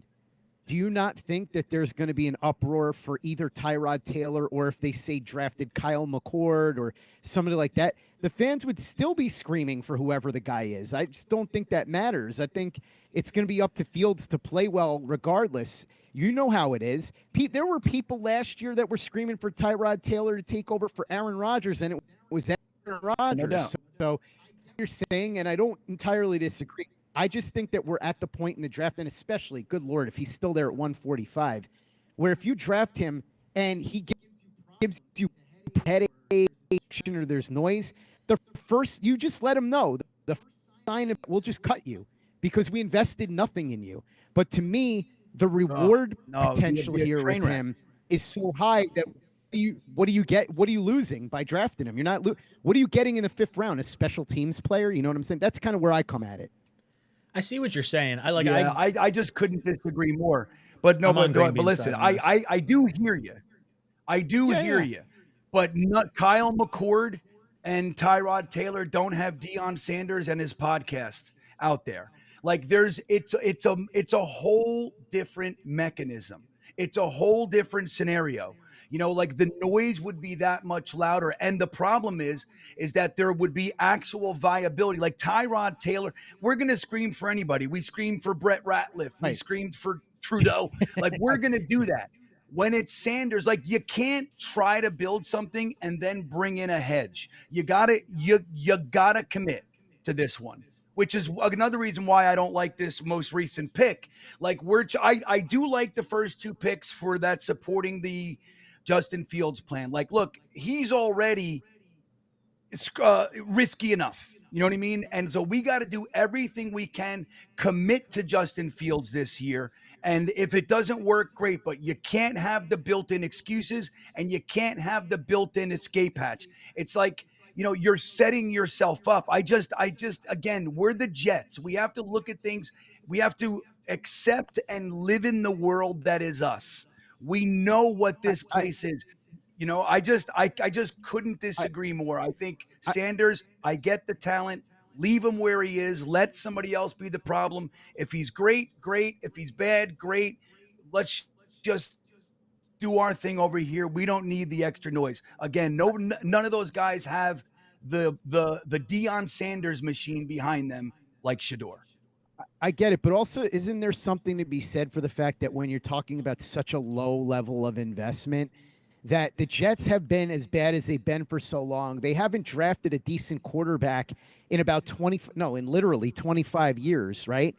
So what is the real risk? Like I said, if he becomes if Deion mouths off on his podcast, just get rid of him. Then. It would be an absolute circus at training camp. It would be an absolute like media circus. Like I want nothing. Just get rid of him.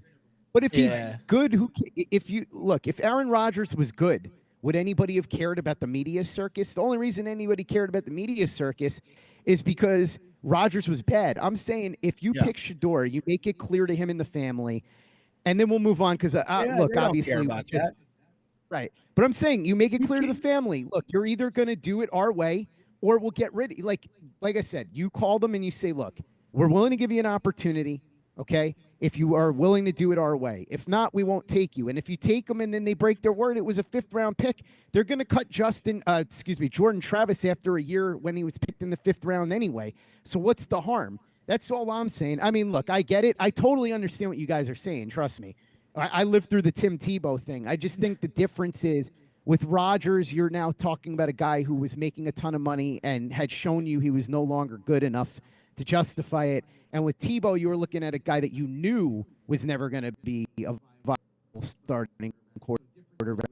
But I get it. Yeah. And like I said, I mean, we'll obviously Scott, just what's a disagree on this louder one. explosion? Yeah, because like, what's a louder explosion? Cut like just this. Keep this in a silo. What's a big what makes more noise? Cutting 5th round pick Jordan Travis or cutting 5th round pick Shedeur Sanders? Shedeur What's Sanders. louder? Yeah, but it's the story for a day, and then you just don't talk about it. Look at what they did with Rodgers. Anytime a question was asked, they said, "All right, well, I'm excited to have Olu Fashanu and Membu here." The Rodgers thing died off really quick because the Jets refused to respond to it. That's all I'm saying. That's the way you cut these stories off. We're still watching the butt fumble every year. We still watch butt fumble tapes every single year. What does that have to do? You can't because be it's the Jets. Every single. I know, but look, if you have that, what do they say? Scared money don't make money. If you have that mentality all the time, look, You don't have to have it all the time. You just gotta have not this scared one. money, smart money, not scared money. Right, but you're is it intelligently. smart You money to factor in. You look at the facts. A phone call with Deion Sanders, whatever they agree to with, that has no weight, none. You can make any agreements you want. They'll go back on it tomorrow. They don't give two shits. Then That you has drafted nothing- him in the it's 5th called round. You smart cut money. him. Who cares? Hype comes Because in. it would Hype be says the loudest Smith thing in the was world. great at blocking downfield for running backs. He will also be a good Jet on sweep safeties, go. drawn to him with speed, downfield, big sleeper. So I like the speed down the field thing. It's just that it's the use of allocations of resources and using them in the 4th round. You take this pick in the 6th round, I'm fine with it. I got no issues because you would have And added also, some. Ryan isn't not to Ben, but isn't that supposed to be like a lot of what Corley does? As I mean, not like so much like the wonder, deep stuff. Are they already giving up on Malachi Corley? Yeah, the sweep stuff. No, the I agree. sweeps and all that. Yeah, the sweep stuff, I agree. Yeah. I don't want to necessarily use this. I mean, maybe it's a little bit of a chess piece. I think it's just the timing of the pick. Mumtaz says, I'm with Ryan. If you can get a quarterback now, you are announcing Fields is just a stopgap. Same thing Atlanta did with Kirk Cousins. It is negation of your quarterback. Yeah, like if you bring in Sanders, like I think we're resetting the culture of this team for this year, and Fields is a major part of that. Whether you think he's part of the future or not, he's a big reason why like Garrett's going to be happy right now. The team all kind of has this cohesive, step in unison, and I feel like if you throw Sanders into it, it just kind of like jacks some stuff up. And I would rather us look towards 2026 and just keep ironing things out. Let someone else make the move. And like Green Bean mentioned, we probably were on the list of like, hey, you're not someone we want to go to, and you just say, hey, oh well. I always want to see him be Mr. Irrelevant, then go undrafted. Like just like, hey, now you don't get to pick your team. You are Mr. Irrelevant, and you're getting like the assist contract. I get that to an extent, but like I don't understand how you're comparing the Michael Penix, Kirk Cousins, not you, the person who wrote in the comment, how you could compare that when they took Penix at 8 overall. If you're drafting Shedeur Sanders in the 5th round, you're investing nothing. It's no different than drafting Kyle McCord or Riley Leonard or somebody like that. I don't understand how you. Green Bean, I'm talking about for the investment. Yeah, but the investment is. Yeah, but the investment is almost inconsequential at this point. It's the situation.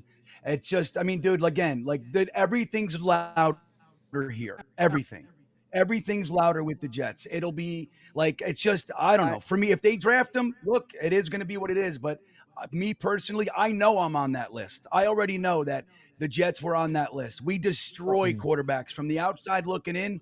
We're a fucking meat grinder. If he had a list, we were on it. So now we're going to go back and I would stay away from him. Again, he doesn't even exist to me. Yeah. And I get it. We don't know what if he was on the list or any of that, but we'll agree to this. What do you guys think of the first 3 picks? Because I see obviously Mason Taylor. I mean, that was a chalk pick. So was Membu, and they were both very interesting because He's a guy that a lot of people thought was going to go in the second round, and he really seems to fit what Aaron Glenn likes to do. He's a physical press guy. I'm curious now, what do you guys think of the situation here with Brandon and all of that? Because there was, you remember, Matt, you saw, everybody saw where they accidentally listed Stevens as a safety, right? So, like, situation here where maybe those two guys are in play at both and there's been some talk because Thomas ran a 5.8 that maybe he's best, or maybe Stevens could be a safety because he struggled at corner. So, like, both of those guys are starting for the Jets. It could, right? I think they. This pick would make a lot more sense to me if Stevens moved, which he played as a rookie in Baltimore too. So I know he struggled last year outside in coverage. So I don't know. I would rather move Stevens to safety than Thomas. I think Thomas has the skill set to play outside corner. Thomas also manned up a 4-3 wide receiver in the. Yeah, that's true. At the Senior Bowl. So, like, maybe this 40 time is just smoke and mirrors, and I just didn't say smoke and mirrors, but just, like, does not matter the same way. Sharon comes in and says, trade all our picks for Tyler Warren. Ricky comes in and says, are we a new regime or are we the same old Jets? Can't be both. Either trust our coaches and players or shut that stuff down, or to shut that stuff down, or don't. Can't have both sides. Look, I mean, Bullshit. The Jets can still do Jets things. Whatever I want. Yeah, I'm a fan. I'm gonna be fanatical about this. I'm gonna be irrational. To Green Bean's point, I trust Aaron Glenn, and I'm willing to give him the benefit of the doubt and everything, but that doesn't mean that we have to agree with all of it and we have to praise everything. And look, we can have honest disagreements about things the team does. We don't work for the team, right? So, We're in our group chat for Talking Jets. I'm going through it, and we're trying, like, everyone's trying to get Dom's feedback. Like, hey, what do you think of this guy? What do you think of this guy? Dom put one comment: can't catch. Yeah. Well, they got the whole scroll of, like, all the stuff that's going on, and can't catch. Is that bad? was the one line. Is that bad? Roy says, watch the Gruden video talking about Smith. We could definitely do that. I have it pulled up here. Let me see if I can. Yeah, John Gruden, Ryan. John Gruden, who took Cleveland Farrell 4th overall, Alex Leatherwood in the 1st, and Henry Ruggs as the first wide receiver taken. Hey, don't forget David Arnett. Yeah, right. Where you had CeeDee Lamb and Justin Jefferson. Or was Justin Jefferson? Yeah, all those guys, and he takes Henry Ruggs. I mean, look, I like Gruden well enough, but I don't know. You know what I mean? If he's the only guy, it's not enough. Look, we're going to hold on to this, right? And it's going to be. I believe everything that Gruden's saying because I need it to be true in order for this pick to not suck you're balls. right. Totally. I agree with, if Gruden said nice things, I'm going to choose to. It's like I always say with PFF. I'll be like, oh, their grades are suspect unless it confirms what I want to hear. Then their grades are perfect. Yup, that's exactly the mindset I'm taking right now because it's going to keep me a little bit sane. All right, let's see. Let me get this pulled up. So Roy wants us to watch the Gruden video. We'll take a look at that. Let's see. Bam. Can you guys see that? Oh, look, is that Go Pack Go? Yeah. That's what I'm hearing. Okay.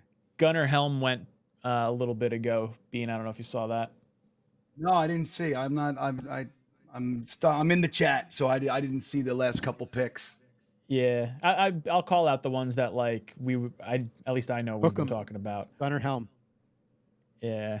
All right, here, let's listen to Gruden and what he has to say. All right, I'm going to give you my sleeper now. I'll put this up here. Yes, sir. This is a young man that I know personally. He's been in here at the FFCA. His name is Arian Smith. He plays at the University of Georgia. This guy can roll, man. This guy runs sub 4.3. I know he has some catch issues, some hands, some drops, but I have seen this guy working his ass off. This guy can change directions. He has rare acceleration. He can do the one thing you can't coach, man. He can rip the top off, and he will strike fear in people. He's got some strength. He's from right here in the state of Florida. I know what I'm getting. I'm getting an everyday worker that's going to get better and better and better. And his effort is going to help everything catch up. And when he comes into his own, Arian Smith is my guy. All right, I'm going to give you my sleeper. All right. And you know what? I'm going to take it and run with that. That's safe. Boom. There you go. Yeah, at least we got somebody, right? I'll take it. So, Am I someone's talking crazy, or positive. does that sound like Devin Smith to anybody else? Dude, but Devin Smith not in the second round. It's still like, I like that it's not a second round pick, but man, yeah, I wanted the 4th round pick to be someone I really felt good about. Miles Frazier, Joshua Farmer, help out the D lines, O lines. I don't like this one. Yeah, and that's the thing. Like, even at the position, wide receiver, like, there were some guys that we really like, Again, like, we're going to trust these guys, but we're allowed to feel how we feel. We're allowed to say what we say. That's the thing. Like, we talk about it all the time. Like, you're getting our honest, live, real-time reaction, okay? So, you show your ass in that stuff sometimes. Like, we're happy to do it. That's where it's like they say, emotions have no logic, right? So when you're emotional, all kinds of things can come out. We allow ourselves to be emotional for the fun of it all. I enjoy it. I don't mind people bringing up shit that I said a year ago when I was wrong. If I'm wrong, I'm wrong. I love it. I don't care.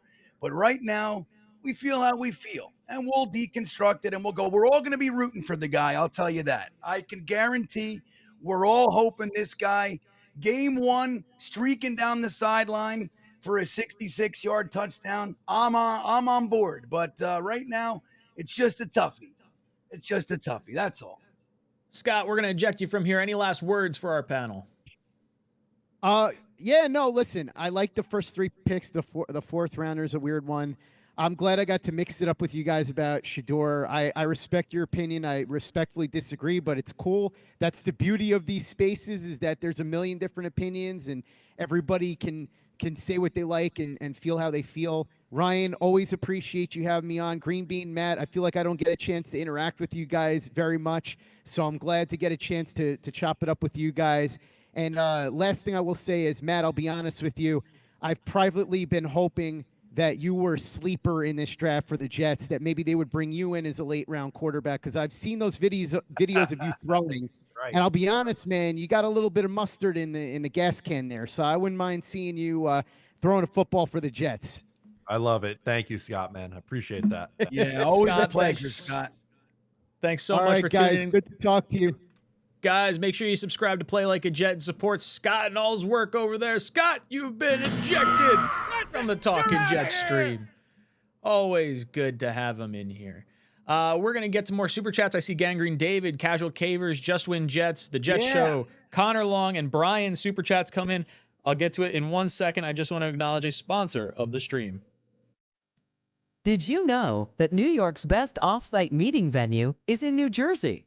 Welcome to Crystal Springs Resort, the Northeast's largest golf spa and culinary resort, set amongst the picturesque Kittatinny Mountains in Hamburg, New Jersey. Located just 1 hour from New York City, with over 100,000 square feet of unique and flexible indoor and outdoor meeting and banquet space, Crystal Springs is ideal for hosting off-site meetings, conferences, team building functions, and executive retreats, all with a picture-perfect backdrop.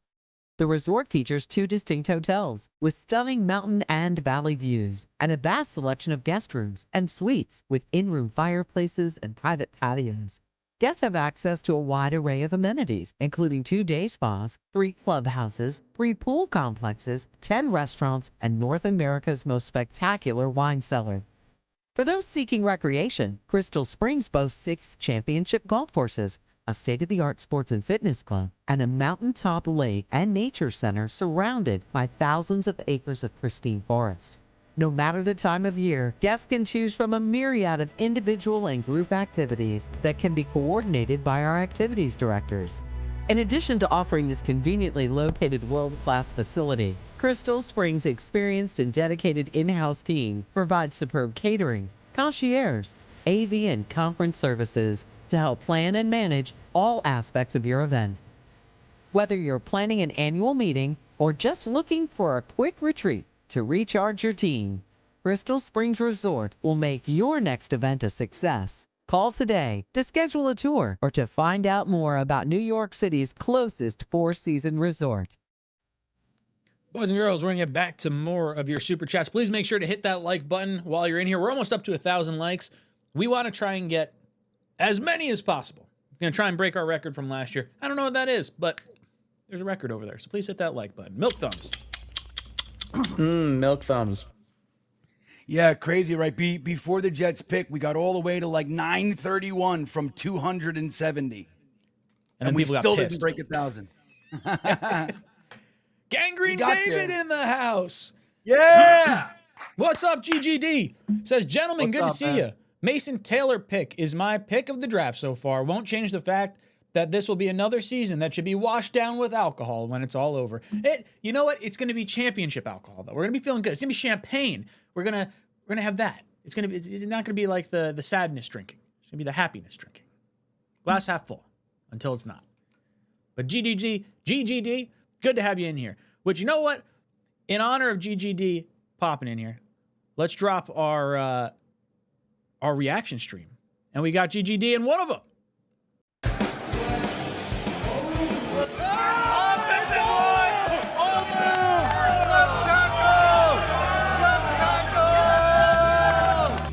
Oh, backed in. Oh! With the 4th pick in the 2022 NFL Draft, the New York Jets select Sauce Gardner. Holy shit. shit. That's what I'm talking about. New York Jets select Malachi. Wow! Let's go. Yeah! Let's go. I love it. With the 10th pick in the 2022 NFL Draft, the New York Jets select Garrett Wilson. Ooh. Let's go. Wow, okay. Let's go. We get our receiver. Wow. Jordan Travis, Wow. All right, yeah. All right, they Yo, went we Travis. are having a perfect draft. Cornerback. Ooh, this draft sucks. Would be there in the second. Oh, the Jets traded up. Oh, they did. The Jets traded up. The New York Jets are on the clock. Let's go. Let's go. Who's it going to be? With the 26th pick in the 2022 NFL Draft, the New York Jets select Jermaine Johnson. Yes! Yes! Oh, let's go! Let's go! Yeah. Oh, baby! Let's go! The New York Jets select Braylon Allen. Oh, yeah! Let's go! Well done. Yes! Jalen Key. I got to be honest with you, I didn't watch much Jalen Key. Wow. All right. What the hell just happened? The Will McDonald pick is going to go down as one of the most shocking reactions. All three of us. Like, normally you can kind of have a good idea of what direction the team's going to go, but that's just like, what do you mean we're going edge rusher or linebacker at the time when we saw it? We're like, oh, what the heck? But GGD, thank you so much for coming in here. Casual Caver says, Will Howard or Quinn Ewers at 162 if he's there. I'm down. I'm down to draft a backup quarterback at some point. I don't know if I necessarily want to prioritize it ahead of like interior offensive line or interior defensive line for that matter. But I would be all right with it. We met with Ewers a bunch of times. I think we met with him like 4 times, if I'm not mistaken. Bean, what are your thoughts on going backup quarterback? I don't want to. I mean, I see it as a wasted pick, just like our 4th. So, you know, I think like, what's the goal there? So we take Will Howard or, you know, whoever, you know what I mean? Like, so we do that. What's the goal? Like that we have a backup quarterback for a little while. If Jordan Travis isn't going to be on the team and we have Jordan Travis and it's like, okay, well, let's have a guy to compete, you know, potentially long term. I understand. Yeah, I get not going know. for I mean, I'm not gonna like lose my mind if they use a 5th or 6th on a quarterback, but I don't know. I just see it as a wasted pick. Again, we have lots of work to do on this team. I like Jordan Travis. I think like, you know, like again, you know, we're looking at QB3 right now. Obviously Tyrod's only on a, you know, we only have him for 1 more year. So, you know, they could be thinking ahead, even QB2, you know what I mean? Like you could be thinking ahead for that. And I guess if that's what they're doing, it's fine. But for me, I want to see more of the blue collary kind of plug the holes, get your depth pipeline going. You know what I mean? Like that's what I see an opportunity to do that this year. I'm just hoping that I'm leaning more toward that side of things. Like get another linebacker, get another safety, get some defensive line help, I would really love to see them get another wide receiver. They're probably not going to. But so I'm just like leaning that way, So I don't know. That's where I am. Matt, what do you think about the potential of bringing in a quarterback here late? It's not the route that I would go. Like Green Bean said, though, like they just lit a 4th round pick on fire, essentially, on a that they probably could have took in the 6th round if they really liked him that much to play a special teams role. They got to get a defensive lineman, I think, at some point here pretty soon. To me, I think that's the next pivot. Boys and girls, make sure you hit that like button. We just eclipsed the 1,000 like mark. Just when Jet says Dante Thornton with the last pick, track team, Dante Thornton went before Arian Smith. He's off the board already. He's gone. He gone. The Jet Show says, we should have selected wide receiver Pat Bryant in the 3rd, 78 receptions, 1 drop, stud. Yeah, but then we wouldn't have a corner. And we'd have 2 receivers. Well, we do have corners. I mean, you know what I mean? I know.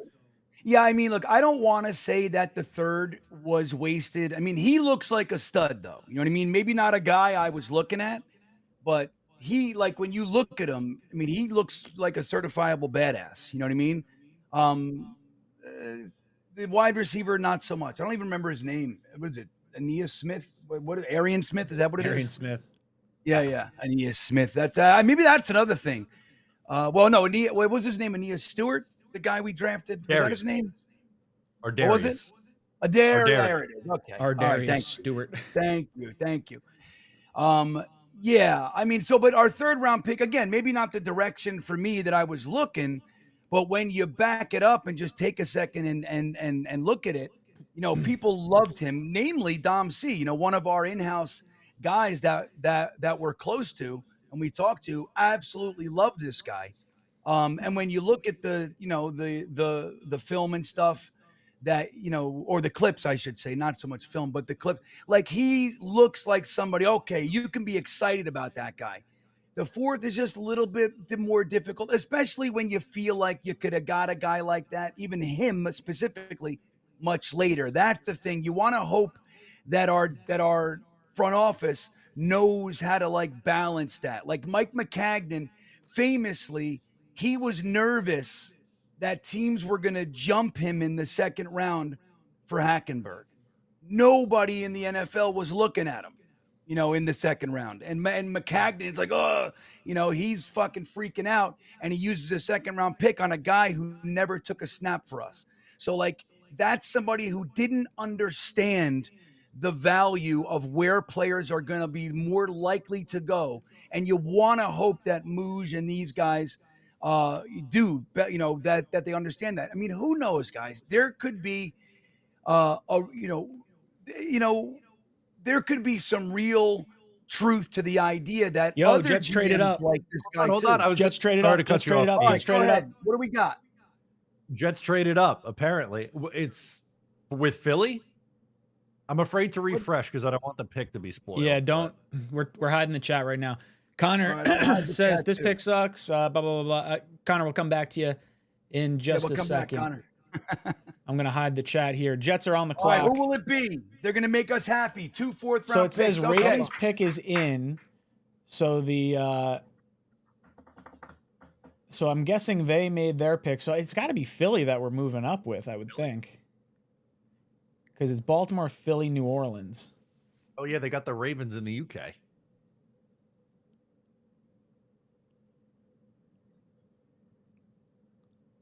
Oh boy, they traded up for sure. Could you imagine we jump in front of New Orleans and they're just like, we're just gonna do it. Screw it.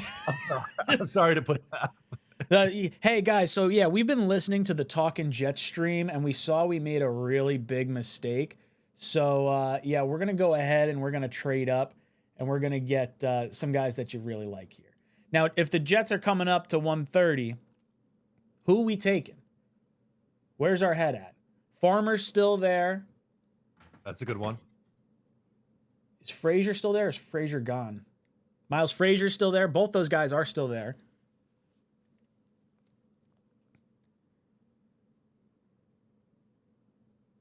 We added a lot of defensive tackles in free agency. Yeah. Could they be coming up for any kind of quarterback? Is it 𝐒𝐿''? He's number 15 on ESPN's big board. I don't know. Bean, where do you think this pick's going? I don't know. I felt like I knew these guys so well a few minutes ago. Let's say, imagine they trade up and they get another wide receiver. You know what I mean? Something like that. I could see a defensive tackle here. Did Farmer go off the board yet? Farmer's here, and so is Frazier. Yeah, I could see something like that. Defensive Farmer's tackle. number Who else? 3 on the ESPN big board right now. Yeah, It goes I could Shador, see that. Royals, Farmer. They're bringing out a girl for the Jets pick. All right, here we go. Yay! So Eagles traded the pick to the Jets. See what they're doing now. Let's see who Traded to the Jets. Going to trade it to the Jets, so the Jets now on the clock. Let's go Jets! Woo! Woo! Woo! She The got Philadelphia nothing. Eagles have traded the 130th pick to the New York Jets.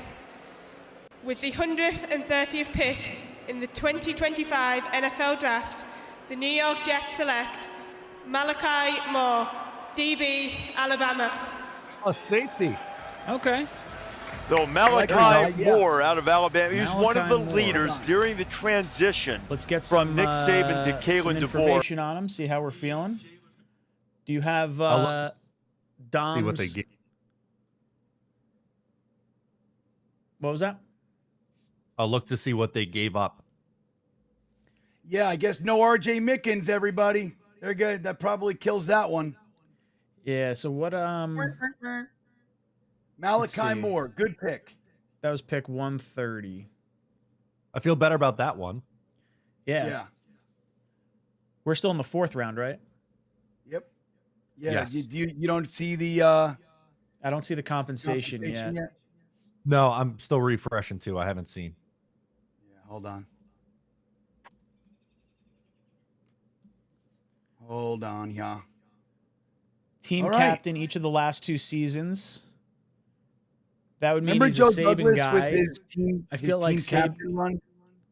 Oh yeah, well I like the team captain stuff. I think Yeah. I think there's some merit to that. I think having the connection to Saban is probably also a thing that Aaron Glenn might hold, in high regard. Yeah, I don't know. I don't know anything about him. Let's see if we could pull up his let's see. Pull up draft grades. This is not him. This is our Arian Smith. Let's see. We're going to go to... I got to open the chat back up. Let's see what everybody's thinking. Yeah, how are we Hold feeling on. about this? All right, Malachi Moore. So A little 3 better of a years pick. ago, he basically didn't... Am I looking at this right? Oh, no, this is special teams. Hold on. Oh, he's got pretty good grades. Hey, check this out. Yep, no doubt. He's got, let's see, to say how many interceptions. 2 interceptions this past year. He allowed 2 touchdowns this past year, 3 touchdowns the year before. He's a 5-year, it looks like 5-year starter at Alabama. Played 700 snaps his first year, then like 500, then 400, and then 750 and 787 the last 2 years. So this is a pretty solid get here, I think. No, he's a good pick. I'm liking this. He might play. Yeah. Yeah, this might be our starter. I want to see what we gave up. He's Next year's first. 23. He'll be 24 at the start of the season, so he's a little bit older. Donkers Loot says we gave up pick 145 and 207. So that's our 207, so that last was our pick. last. There goes our kicker pick. So No, kicker's going to be 186. We got this. There you go. Okay. No, this is a good pick. I like this one. Yeah, I like this one a lot better. Matt, anything you're seeing on the Twitter sphere? Still looking. Let's see, I'll try to get a little low missed tackle rate. Like it. Like that for our tackling players. Yeah, really high football IQ, great ball skills, great tracker, very reliable tackler, versatility. He can play, he can play all over the defensive backfield. So, yeah, this is a good pick. All right. This feels good. We needed that after That's Arian. a palate cleanser. That's a nice palate cleanser. Little palate cleanser. So Connor Long popped in before. He said, this pick sucks. Not a big, and this is talking about the Arian Smith one. This pick sucks. Not a big fan of Mason Taylor either. Matt knows, and AT was an awful pick due to needs. Not happy thus far, but loving all you guys. Keep it up. So he doesn't like our second or third round pick. We've got a special guest just behind the scenes. I just want to catch up on a few super chats, so hang tight there. Special guest behind the scenes. Brian comes in and says, so why does Gruden sound like Jack Burton from Big Trouble in Little China? I don't understand that reference, Brian. I apologize. Hype comes in and says, Smith will be the Jets' Chris Carter. We got this. All right, hype me up. Gangrene David says, appreciate you guys, including the epic Becton reaction in there with the four of us. Feels like yesterday. Can't believe it. Yeah, it's 6 years ago, dude. Man, it flies by. Jay Taylor says, Jets trade up. Victor Rosario comes in and says, positive X post. UGA season ticket holder here. Smith adds huge speed element. Perhaps will be fastest Jet maybe ever. Can run routes. Block is smart. Great teammate and has produced in several big games. So this is a George Bulldog season ticket holder. I guess it's so from X though. So Victor's not the person who saw him, but we'll take anything. I'll take glass half full here. Whatever it is. Sure. I'm not buying it, but sure. Mumtaz says, hitting right positions, but pulling from the bottom of the barrel. There are dozens of guys ahead of him. When has unconventional wisdom worked for us? And then Brandon says, Muji loves the SEC. Well, if you're going to pick from anywhere, pick from the area that has the best players and the best teams in the country. I can certainly understand that at the very least. Let's pull over to our special guest. What's up, Jude Jets? Hey, what's up, y'all? What's up, Jude? Good to have you back in here. Yo, what are your thoughts what's on up? Thank you for having me on. Of course, dude. I hear Good there's to a see prom you. coming up in your future. There is. You got a date? Today. I do have a date. There you go. You're Our going to boy's growing up. Weren't you just in like middle school yesterday? This happened so fast. Yeah, pretty much. I know it's happening so fast. Everything's going by so quick. But I mean, yeah, I'm a junior now in high school and I'm already going to prom. So it's just kind of crazy. That's awesome, man. So what are your thoughts on the Jets draft so far? Take us through the round by round and the most recent stuff that's gone on today. I mean, I really like days 1 and 2. I mean, Armin Mimbu, I think, was perfect pick for us. You know, everyone wanted a tight end. Not everyone, but, it was tight end or offensive tackle. But, I mean, solidifying that offensive line is always important. And Mimbu, in a lot of people's eyes, was the best tackle in this year's class. So I don't think that's a bad pick whatsoever. And for, the first time in forever, we have a good offensive line that we don't have to worry about. So I'm not going to be mad at solidifying the offensive line whatsoever. And then me being from Louisiana, picking Mason Taylor, I mean, that's awesome for us. He's not, elite, after the catch like Warren. He's not an elite route runner like Loveland, but he's just a good, consistent tight end that can block as well. And he was always that safety blanket for Jaden Daniels and Garrett Nussmeier. So to bring him in as Justin Fields' safety blanket, I really like. And then the cornerback we took from Florida State, I'm not going to try to pronounce his name, but he's receiving these comparisons to Jalen Ramsey. I didn't really think cornerback was a position of need for us, but I don't really hate the pick at all. I mean, he was one of the best players available at the time, and if he can develop into a great corner opposite of Sauce Gardner, can't really be mad at that. But today's picks, I'm kind of I mean, Arian Smith is a speed demon, but 10 drops, all these people are saying he should have went, close to the end of the draft, round 6 to undrafted free agent was kind of what I'm saying. So picking him in round 4, I think was pretty high. And then Malachi Moore, I mean, he was great in college last year, second team All-American. And then he's played 5 years for Alabama. I'm pretty sure he started in all 5 of those years as well. So he's not a bad player. And people are saying he, could have went round 5. So picking him round 4, mid-round 4, it's not exactly too early. But, with what I'm kind of confused on, though, is what we're going to do like at safety. Because at first, whenever we picked Thomas last night, everyone's thinking we're moving Brandon Stevens over to safety. Mm-hmm. Now you take a safety. It just kind of makes everything like, okay, what are we doing? But I don't hate the pick whatsoever. I think, the draft's kind of going fine for the Jets so far this year. Yeah, I mean, I think I'm happy with everything day 1 and day 2. Day 3 is leaving me, especially the first pick, just the head scratcher, just a little bit for how early it was. I can understand the traits that they wanted to find, like someone that was just a burner, and Thornton had gone off the board. I'm sure there's other guys that, would have gone before this dude. So I don't know why pull the trigger this early. Are there other positions in need that you're kind of trying to identify for these final 2 picks? I definitely think edge rusher is something we should see the Jets go after because, you have Jermaine Johnson, who is coming off an Achilles tear, so who knows how he's going to look. Will McDonald with 10.5 sacks last year. But then after that, you don't really have a lot of depth at the position. You got McGregor, you got Eric Watts, 2 undrafted free agents, and then you got Michael Clemens. It's just not the strongest group in the backup role. So, there's still a couple good edge rushers available. Braden Swinson from LSU still out there. I think that's probably the best edge left. Wouldn't mind it if we took him, if he's still there in the 5th round, but definitely edge is something that I should think the Jets should go after. Matt, what are your thoughts on what Jude's got going on here? Yeah, I agree with him. I think he's preaching right now. I would really want to see the Jets get fat in round 5, get a big run stuffer, something like that. I know he said edge. Edge also makes a lot of sense. But I'd like to take a swing on a run stopping player here late on day 3, I think. Green Bean, what you got for our buddy Jude? What's up, Jude? It's good to see you, buddy. How's it going? Good to see you too, man. So, yeah, I mean, look, how many times have you guys heard me say it? Where do I want to get my big fat fatties? In the 5th and 6th round. So I'm hoping that we are able to do just that. I'm telling you, 464 pounds. Bring him in here. Stuff him into that defensive line. Let's make a big move, and I mean that literally.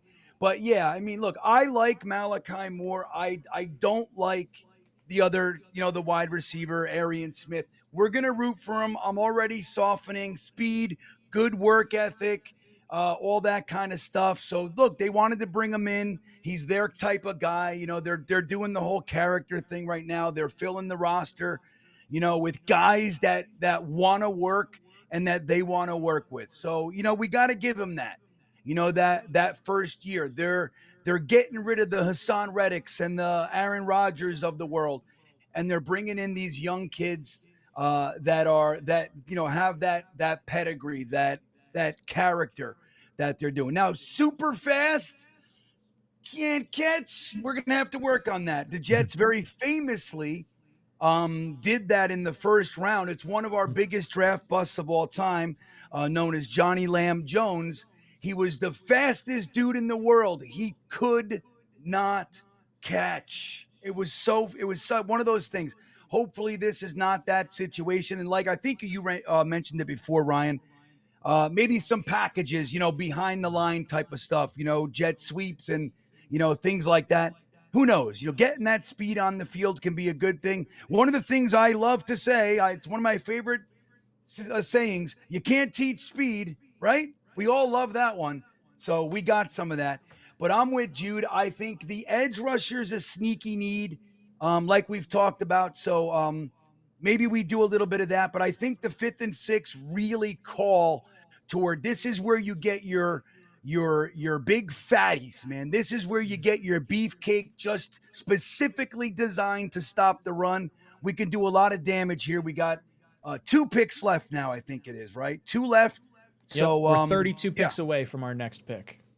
Yep, there you go. Nice. So I'm with it. We got Adam coming in. Adam says they're building the Baltimore Ravens 2.0. Yeah, I mean, I hope so. I just I don't know where the enthusiasm looks comes a little from. different. Yeah, feels a little different right now. Jude, Yeah, what are your it looks thoughts a on little Shedeur Sanders still sitting here this late in the draft? I mean, it's crazy to me. I kept telling my dad last night, I'm like, Shedeur Sanders going after Dylan Gabriel. You know, the Saints took Tyler Show, who's 25 years old, going to be 26 whenever the season starts. I think it's crazy to spend a second-round pick on him. And just Shedeur Sanders making this fall, I think is great. I mean, I understand he has like the whole, you know, he's Deion Sanders' son, and, you know, they were so cocky about him before everything. And he's just a big media name, especially if he doesn't come in and start for your football team. But I think he's a better prospect than, you know, Tyler Show. I think he's better than Dylan Gabriel, than, you know, some of the other quarterbacks that went. So just seeing him fall this far is just crazy to me. And whenever he does go, I think it's going to be interesting because, you know, obviously you're picking him in the 5th round. He's not going to start this year. He might, you know, make a start in week 17, but it's just going to be interesting to see how he does in the NFL now that he's going this late. And if this is what really teams thought of him all along, you know, if he was ever even really considered to be a 1st-round pick and people were just calling him that because, you know, he was Deion Sanders' son and everything. But it's just definitely interesting that he's fallen this far. I don't think anyone anticipated this at all. Mumtaz chimes in. He says, Kansas City just got Royals. Yes, they just took him off the board. Broncos just took K. Robinson. The Raiders are on the board. You know, Tom Brady is Shedeur Sanders' quarterback coach in the offseason. That's the spot I kind of penciled him in to go in any round. I thought 2nd round was going to be his floor. But, like, watching him fall this far, I really get the sense they're going to let him go undrafted and just pick his team at this point and just say, hey, look, no one's going to draft you. It's going to be, hey, you have to pick your team based on, you know, where you think you want to go. Then a team will talk to you. And that's if the team wants him at that point. He's still got a year left of eligibility. There was the rumor brought up, maybe he goes back to college for one more year to try and set himself apart. Any thoughts on that, Jude? I think it would be funny if he goes back to college now that he has his, you know, jersey number retired. That'd be you know, so because bad. what is he going to do? I think that would just be so embarrassing. And I don't even know why they retired his jersey anyway. That was just kind of crazy to me. But just seeing, you know, him, you know, if he goes back to college, I think that would be interesting. You know, because Colorado, you know, they just got, I can't remember his name, but they had that 5-star quarterback come in. They just got Keldon Slovis out the transfer portal. So, you know, him going back in that situation would be interesting. But I think he's eventually going to get drafted. I don't know if he's going to fall undrafted. Maybe the Raiders take him right now. I see their pick is in. But I definitely think it's just so crazy Shedeur Sanders is still here. But him going back to college would definitely be kind of funny. It's the NFL making him Mr. Irrelevant or giving him the Tom Brady pick or something like that. It's going to be something magical. Listen, Jude, any last words for us before we eject you from the stream? Well, thank you guys for having me on. Thank you so much. And let's see what the Jets do with these last 2 picks. Add some beefy defensive tackles and an edge rusher and call it a draft. Jude, thank you so much for coming on, as always. Enjoy that prom, Jude. Enjoy the prom, buddy. Thank you. I love it. Thank you so much. Be safe, dude. You have been ejected. You're out of here. Boom. Jude, we're watching him grow up before our eyes. It's crazy. It really is. has been awesome. He was like such a little guy when we first so started little. talking to him, you know? You know, what's funny, speaking of some smaller individuals and some young kids, we have another special guest coming in. What up, Connor? Oh. How you guys doing? Yo, how you doing, Connor? I'm doing well. I'm doing well. I mean, hopefully, you know, they're just not too happy with the draft picks thus far. That's what I will say. Talk to us. How are you feeling about day 1, day 2, these last 2 picks? I saw your super chat earlier. Thank you so much for that. I want to hear your thoughts. Yeah, so I was in the boat of Matt. I wanted Warren. I wanted the weapon. I really liked Ted McMillan.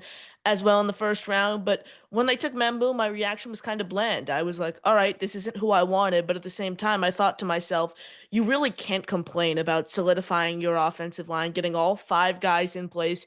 You have a younger line. But my whole main thing why I didn't want to draft an offensive lineman, you look at the teams that have success throughout the league year in and year out, and the Eagles are the team that I always point to. They took someone in Jordan Mailata, who was a 7th round pick, a rugby player in college, and Jeff Stoutland turned him into an all-pro in a matter of a few years. I think if the Jets really want to take that next step and be like the Eagles, be like the Chiefs, be a team that's competing for a Super Bowl year in and year out, they have to find offensive linemen in the later rounds of the draft and develop them. So I don't think you can like keep up at this rate year in and year out of using a first-round pick on an offensive lineman. But I can't complain per se about solidifying the offensive line because the game is won and lost in the trenches 1000%. I stick with that mantra every single day, every single football game. So can't complain there. Mason Taylor pick, though, is not a pick that I like. I know you guys really, really like Mason Taylor. The main problem for me is he has the size to play in line. Yes, he has the size to be a blocker.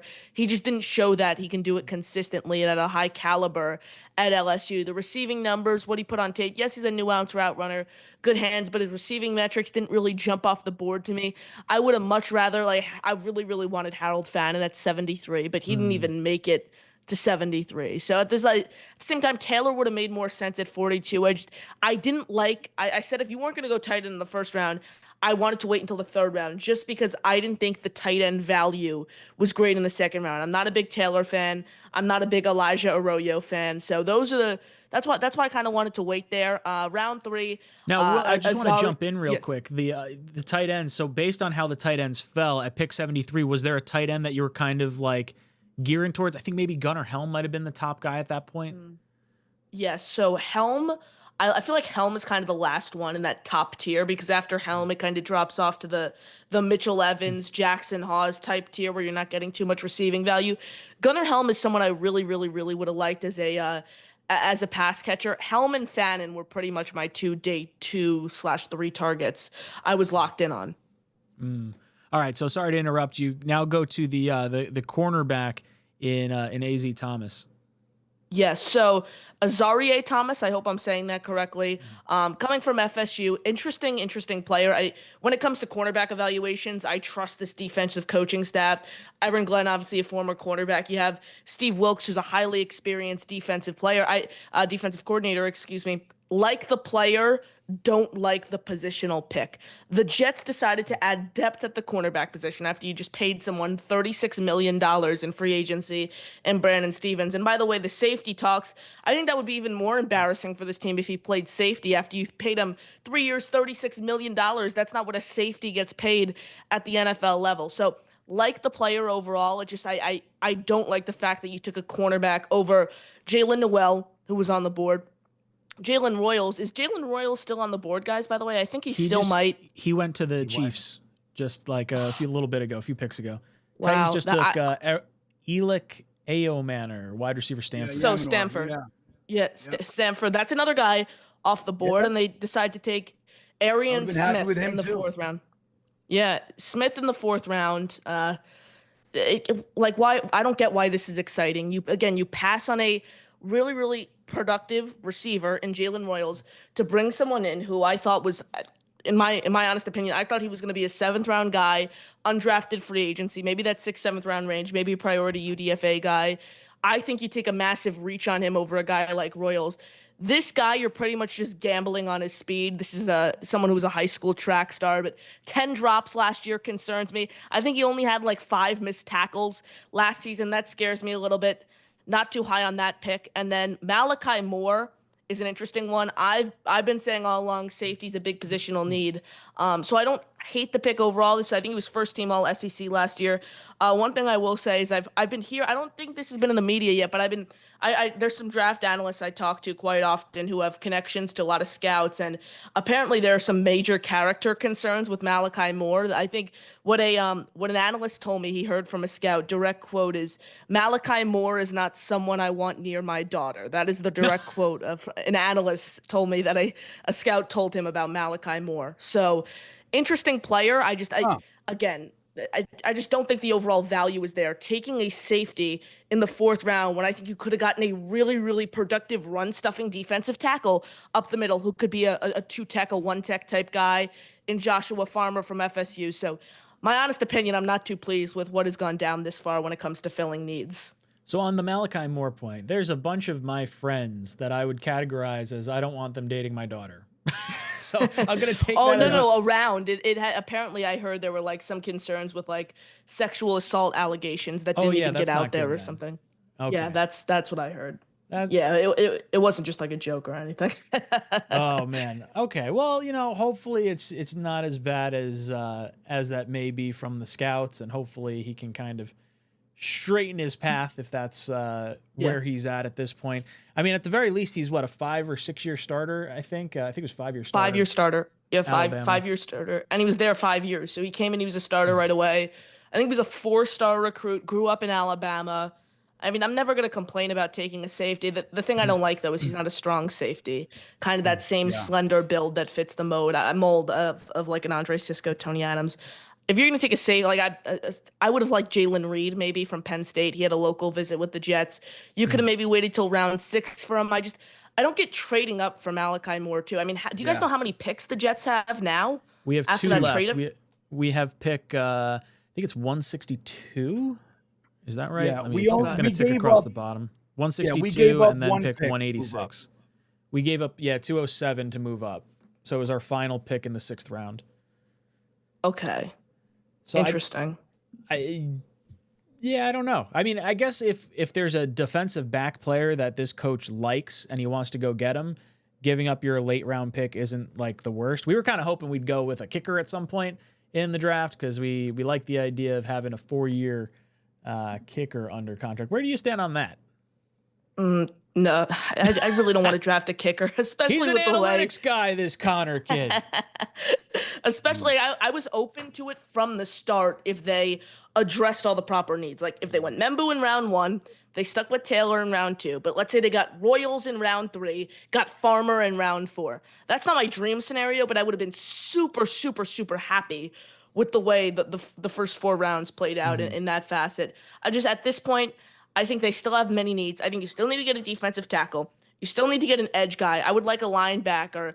And the picks are starting to, the picks are starting to dwindle at this point. So I was open to it at first. There he goes. Farmer goes to the There Patriots. he goes to the fucking Patriots, no less. That's the second guy I would have liked to see. That's the guy you could have traded up for. I would have been okay if you traded up for Farmer.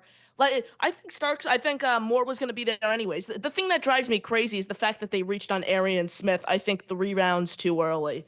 Yeah. I think that really just put them in a bad place. But geez, that's the guy you could have traded up for. That sucks. We were talking about him. We were talking about Miles Frazier, a few other, positions. What are your thoughts on Shedeur Sanders and him falling as far as he is? Yeah, it's crazy. I think that's the only way to put it. It's crazy the way it's happened.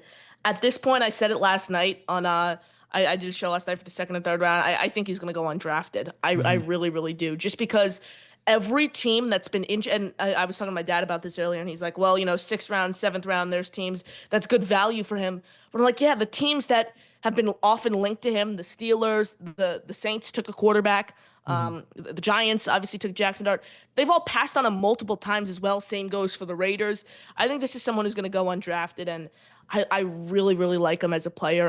The problem with the Jets, I don't think at this point, I was open on using like a 5th or a 6th rounder on him if he was still there. But at this point, the way they've treated this day so far, you can't take a quarterback at all. I would have loved Will Howard. I would have loved Shedeur if he fell. You can't take a quarterback at this rate the way they've treated certain needs. Bottom line, though, I think he's going to go undrafted. And as crazy as that sounds, with some having him go as high as number 3 overall, I think Mel Kiper had him as his quarterback 1 in this year's draft class. Still on the board. The thing is, I don't want his dad getting involved. My worst nightmare is the Jets bring this guy in and the Jets lose 30-0 week 1 and Justin Fields throws 3 interceptions and his dad's on every national radio station in the world complaining about this coaching staff, complaining about this organization. I think he really went in and he bombed his interviews, and his dad kind of came in all cocky and arrogant and was putting together like the Manning wish list of we'll only play for X amount of teams. I think he got way too cocky, way too arrogant, and I think this is a lesson that prospects are going to learn. Never get too cocky when it comes to your pre-draft meetings. Yeah, I think this is sending a message for sure, especially if you're going to dictate what team you want to go to. I think that's more of like the spite of it all. I think most teams probably can see the talent and say, okay, this guy's probably worth a second-round pick.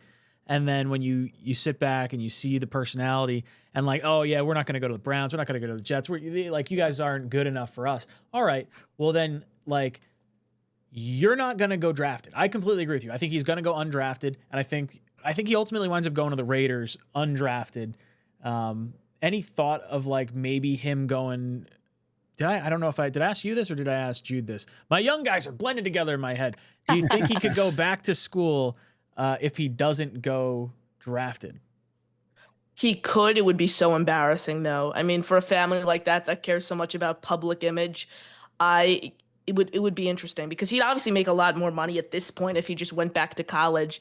But I mean, how embarrassing would it look for that family to declare for the draft, go undrafted after you're putting out all these hype tapes. He's going around in the Rolls Royces with the watches, flexing the cash over in Boulder, and then they retire his number, and they have to unretire his number for him to come back for another season because nobody wanted him in the draft. I just think that would be so embarrassing.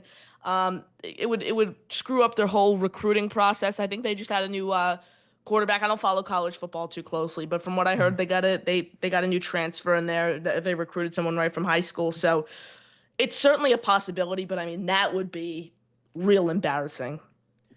We've got Hennessy coming in. Hennessy says, this is the biggest draft fall ever. Not even close. Guys that committed crimes even taken by now. No one is bigger than the Shield. So I think the only other player that I can think of that fell this far was the guard from LSU a few years ago that was like sort of Trey in like Smith? a murder No. Yeah, right. He wound up going undrafted and went to Dallas after the draft, and I'm blanking on his name right now. La'el Collins. La'el Collins was like implicated in a like a murder investigation, and Okay. I think it was his girlfriend that was murdered or drowned in a pool, and I think that's what it was.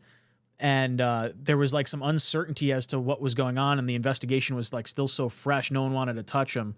But he was like a top 10 pick and just fell through the bottom of the floor. This is definitely the most public one after there's not really anything wrong. I shouldn't say not anything wrong football wise, but like from a skill set perspective, I think everyone I saw had Shedeur Sanders in the top 2 rounds. So this is purely a personality thing and the league saying, hey, look, we're going to do things the way we want to do it. You better conform to how we want. I think that's what they're trying to say. Yeah. This is just bad overall. Like an awful image. And I wasn't too high on Shedeur compared to everyone. I still think he's a great player. I had a 2nd round grade on him. He was my QB3 this year. I had Will Howard ahead of him at 2, and then I had Cam Ward at 1. So I wasn't like as high on Sanders. For example, I referenced it earlier. Mel Kiper had him as his QB1. I think he was 10th or 12th on his big board. So yeah, just thinking now, he must have really, really bombed his meetings. They must have been absolutely terrible for this to happen, sitting here midway through day 3. And I don't even think it's that much him. Like, you listen to him talk. I mean, he does have his own podcast, which again, that's another media obligation that might drive teams away. But like, he seems like a great kid from everything I've read about him. I just think it's the luggage that comes with him, the big last name, the family, the dad. It reminds me a lot of, and I was talking to my dad about this, and he's like, I don't think it's that bad. It reminds me, for those who follow the NBA, of LeVar Ball with the Ball 100%. brothers, causing all these distractions off the court. And it's like, why would I want to touch someone like that? I think it's actually a little worse with Deion, given the fact that he's actually a football coach, a former player, a very talented player, and now you have him getting all involved with what you're doing. It's just a bad situation that I really like. The player, without the headaches, I would have loved Shedeur Sanders, but I really don't want the Jets to touch him with all this stuff.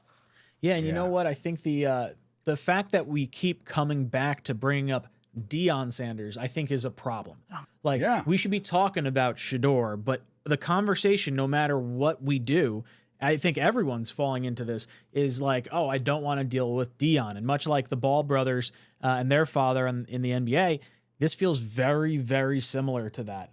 So look, I don't know. Bean, anything to add here? Well, it's really funny thing. Like, there's a lot of people, there's comments even in the chat right now about like, you can't base your thoughts on a player about his father. And I think there's a lot of credence to that, but this is a unique situation. You have to look at it in a silo. Like, you have to look at it as an individual scenario. Deion Sanders is very vocal. He's not just a father, right? He's very vocal. Here's the things he's been vocal about. I'm not going to let my son play for certain teams. Okay. Again, those are likely some of the teams that would have drafted him. So he's taken them off the board. So if that team, let's say it's the Jets, there's the possibility that the Jets do draft him and that they make a whole bunch of noise. We're not going to play for the Jets. Why would you want to get into that situation, right? So that's one thing he's been vocal about. Another thing he's been vocal about that doesn't get as much press is that he has said that he hopes to coach his son at the NFL level. Yes. So I don't think I caught that. So look at this one. Let's draft the kid that if there's any issue with my job, I'm drafting the kid whose father wants to take my job. Okay. Yeah. And not only the father, he's not just some guy that wants to take the job. He's an incredibly connected, very vocal, outspoken father who can lobby and make tons of noise and waves and kind of attract voices to his opinion, to his side, if a coach should be fired. Like, dude, there's so much to it. Like, I'm telling you, like I said, for the Jets, we just got rid of some noise. We were all in for the Aaron Rodgers trade. We're not going to go back and revise history. 9 out of every 10 Jets fans were like, this is exciting. We have a young team. We're a quarterback away. Let's take the swing. It didn't work. But we were willing to absorb all the noise of Aaron Rodgers. There's a lot. There are people that want to write about him, everything he says and does. When he eats a booger, it becomes 3 weeks on the fucking news. Where if, quarterback from if Kyler Murray eats a booger, it's one comment and it's over. Aaron Rodgers, it's a whole different thing. He's on McAfee every week. You have to hear his opinions, blah, blah, blah. So we were willing to eat that for Aaron Rodgers. We got rid of it because we got a new regime. We got a new, all that. You know what I mean? You got to get rid of it because a house divided amongst itself can't stand. You want to make sure that there's no extra noise, waves. You bring Sanders in here and anything goes wrong. You have a guy who's going to be lobbying for the job. You know what I mean? That whole thing. And it's just, there's a lot more surrounding Shedeur Sanders. Unfortunately for him, quite frankly, I think it helped him in his career, but it's unfortunate. But it's part of the equation. If you don't include that, you're being an absolute fool. You must include it. And you make the decision. Is it worth it or it's not worth it? For a team like the Steelers, I thought that was a good landing spot for him. That organization is strong. They have a great reputation. You know what I mean? They're very well run. They can absorb stuff like that. The Jets, the Browns, no way. If there's anything, they're already headaches. Right. It would be much louder here than it is elsewhere. You just can't do it. It's not worth it. So I think a lot of teams are factoring that in. It sucks for the kid, truly, because he's talented. He's a good ball player. He's absolutely draftable. I don't think there's any question about that. But you have to include the entire thing. And then there's the other piece that teams were literally, there are rumblings that he was purposely blowing interviews for teams he didn't want to play for. Now, again, I don't know if that's real or not, but it's all part of it. So you have to include that stuff. Yeah, even the teams that, for example, I agree with everything you're saying, being with like the Jets, it would be full contradiction from Aaron and Glenn. You get rid of Aaron Rodgers for the non-celebrity quarterback mentality, and then you bring in someone with all the luggage. And also, like, even you mentioned the fact that him blowing interviews for teams he didn't want to go to, that gets out. GMs talk to each other. They're always, you know, the GMs are constantly, and organizations always constantly talking to each other. That gets out. A team, for example, the Steelers, maybe he wanted to go to the Steelers, but Omar Khan hears from Andrew Barry that, yeah, he was a real jerk in our meeting. He clearly doesn't want to play for this organization. That gets it out. Well, I have someone already creating a wish list. Why would I want them to play for my organization, even if he wanted to be here? It just sends a bad message all around throughout the whole league, and it hurts him more than it helps him. Matt, your thoughts on anything ever being, not anything ever. No one being bigger than the Shield. Yeah, it feels like maybe a statement's being made, right? And there's a lot of factors that could be playing into it. I'm surprised that it's gone on now into the 5th round. We've gotten into round 5. You know, it was a story that he made it to day 2. I thought for sure we'd see him go in the 2nd or 3rd, and now we're into round 5, and Shedeur still has. The Vikings just traded and got Sam Howell. Just saw that. Oh wow, interesting. Vikings very, very got interesting. Sam Seahawks Howell. on the clock. So maybe Seahawks just trading a quarterback. Maybe they're going to take Sanders. They took Milrow. They took Milrow earlier. They took Milrow. Yeah. My biggest Jackson shock went off the board before. I don't know if you saw that being this long too. Actually, my biggest shock was Gabriel going that high. Yeah. I thought there were going to be massive height concerns with him, and I thought he was really, really going to fall. He's small, 5'10". Yeah, he measured in at 5'11 and a half, which was a little surprising at the combine. If Gabriel was 6'2" and a righty, I would have really, really liked him, especially for a team that needs a quarterback. And I'm looking at this, back to what the Jets did in the first. I'm looking at this tweet that Samini just put out of the Jets safety room. Now it's Andre Sisco and Jalen Simpson at free safety, and at strong safety, it's Tony Adams, Malachi Moore, and Jarius Monroe. Like, my biggest thing is inserting Malachi Moore's name there doesn't make that much of a difference compared to if the Jets inserted Joshua Farmer into the Jets DT depth chart. Like, it doesn't make nearly as much of a difference in my eyes. You see, I think we keep coming back to the Arian Smith selection. Like, if you don't make that pick, you have another spot to plug in a player at a position of need. And while I like the traits of, the speed, there's not, I don't know. I agree with you. I think Farmer would have been a nice one. I want to let you know, I sent you the link to come on here, and you said, oh, I got to write an article real quick. The Jets just traded. And that's how I found out the Jets traded. I was like, I did not know this. And I looked over, oh, man. I literally got, like, second you sent me the link, I get a notification from Mike Garafolo, I think it was, on my phone that the Jets traded. So, yeah, I'm on the Jets X Factor duty for writing the article. So, unfortunately, today I do have to look at my phone on Twitter, so I do get the pick spoiled so I can get it out as quick as possible. But the past few days I have been enjoying the surprise, especially when, Azarie Thomas was a complete surprise for me. Like, I knew Taylor was going to get picked. I had a feeling about that. Just Thomas, that was the one that really, really shocked me. Connor, we're going to get over to our next guest. Any last words for our panel? Appreciate you. Matt, Ryan, Greenbean, you guys are the best. It's great that you guys do this every single year. All 3 days of the draft is awesome. I'm sure it's an absolute grind, but I appreciate you guys having me on. And go Jets. Hopefully these next few picks are exciting, perhaps, and not just, wasting picks on positions of need. Connor, thank you so much. You've been injected from Talkin' Jets. Always great to get Connor's take. Always glad to have him on. We've got another guest coming up here. I just want to throw up some super chats real quick. Mumtaz says the next GM hire be most conventional wisdom guy. And then Hennessy says, Green Bay say it. Obviously the Jets. Oh, Green Bean say it. Obviously the Jets know something that we don't. That's right. It's so funny because you do pivot back to that. I mean, I do just innately. I'm like, well, hey, man, they had interviews. Like, you can't help.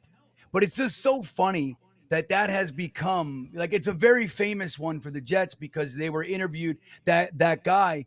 was interviewed. There was a time when the draft was in New York for like 30 straight years, and so it was really largely packed with Jets and Giants fans. And even in that group, we were there were more Jets and louder Jets fans than the Giants fans.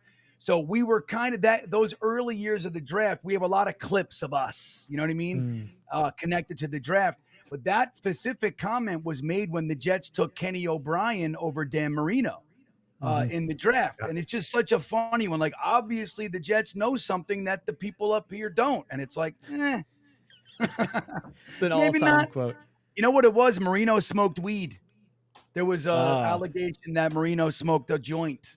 The devil's lettuce. Was it Boys and Coke? girls, we're gonna get to maybe it was Coke. Maybe Matt's right. But we're gonna still. get to an ad read real quick, then we're gonna bring in our special guest. Don't miss the culinary event of the year, the New Jersey Wine and Food Festival at Crystal Springs Resort. Takes place May 2nd through the 4th with over 50 exceptional chefs, winemakers, and artisans, including guest of honor Francis Mallman. Experience exclusive dinners, interactive experiences, and the extraordinary grand tasting on Saturday night, featuring over 200 wines and spirits from around the world. And don't forget the spectacular after party in the Crystal Springs Biosphere. Tickets are limited. Buy yours today. Mr. Tyson Roush, welcome to the draft stream. So you guys are so big now. There's not even a schedule anymore. It's just call in whenever you want. We don't care. We'll just improvise. Tyson was giving me so much shit.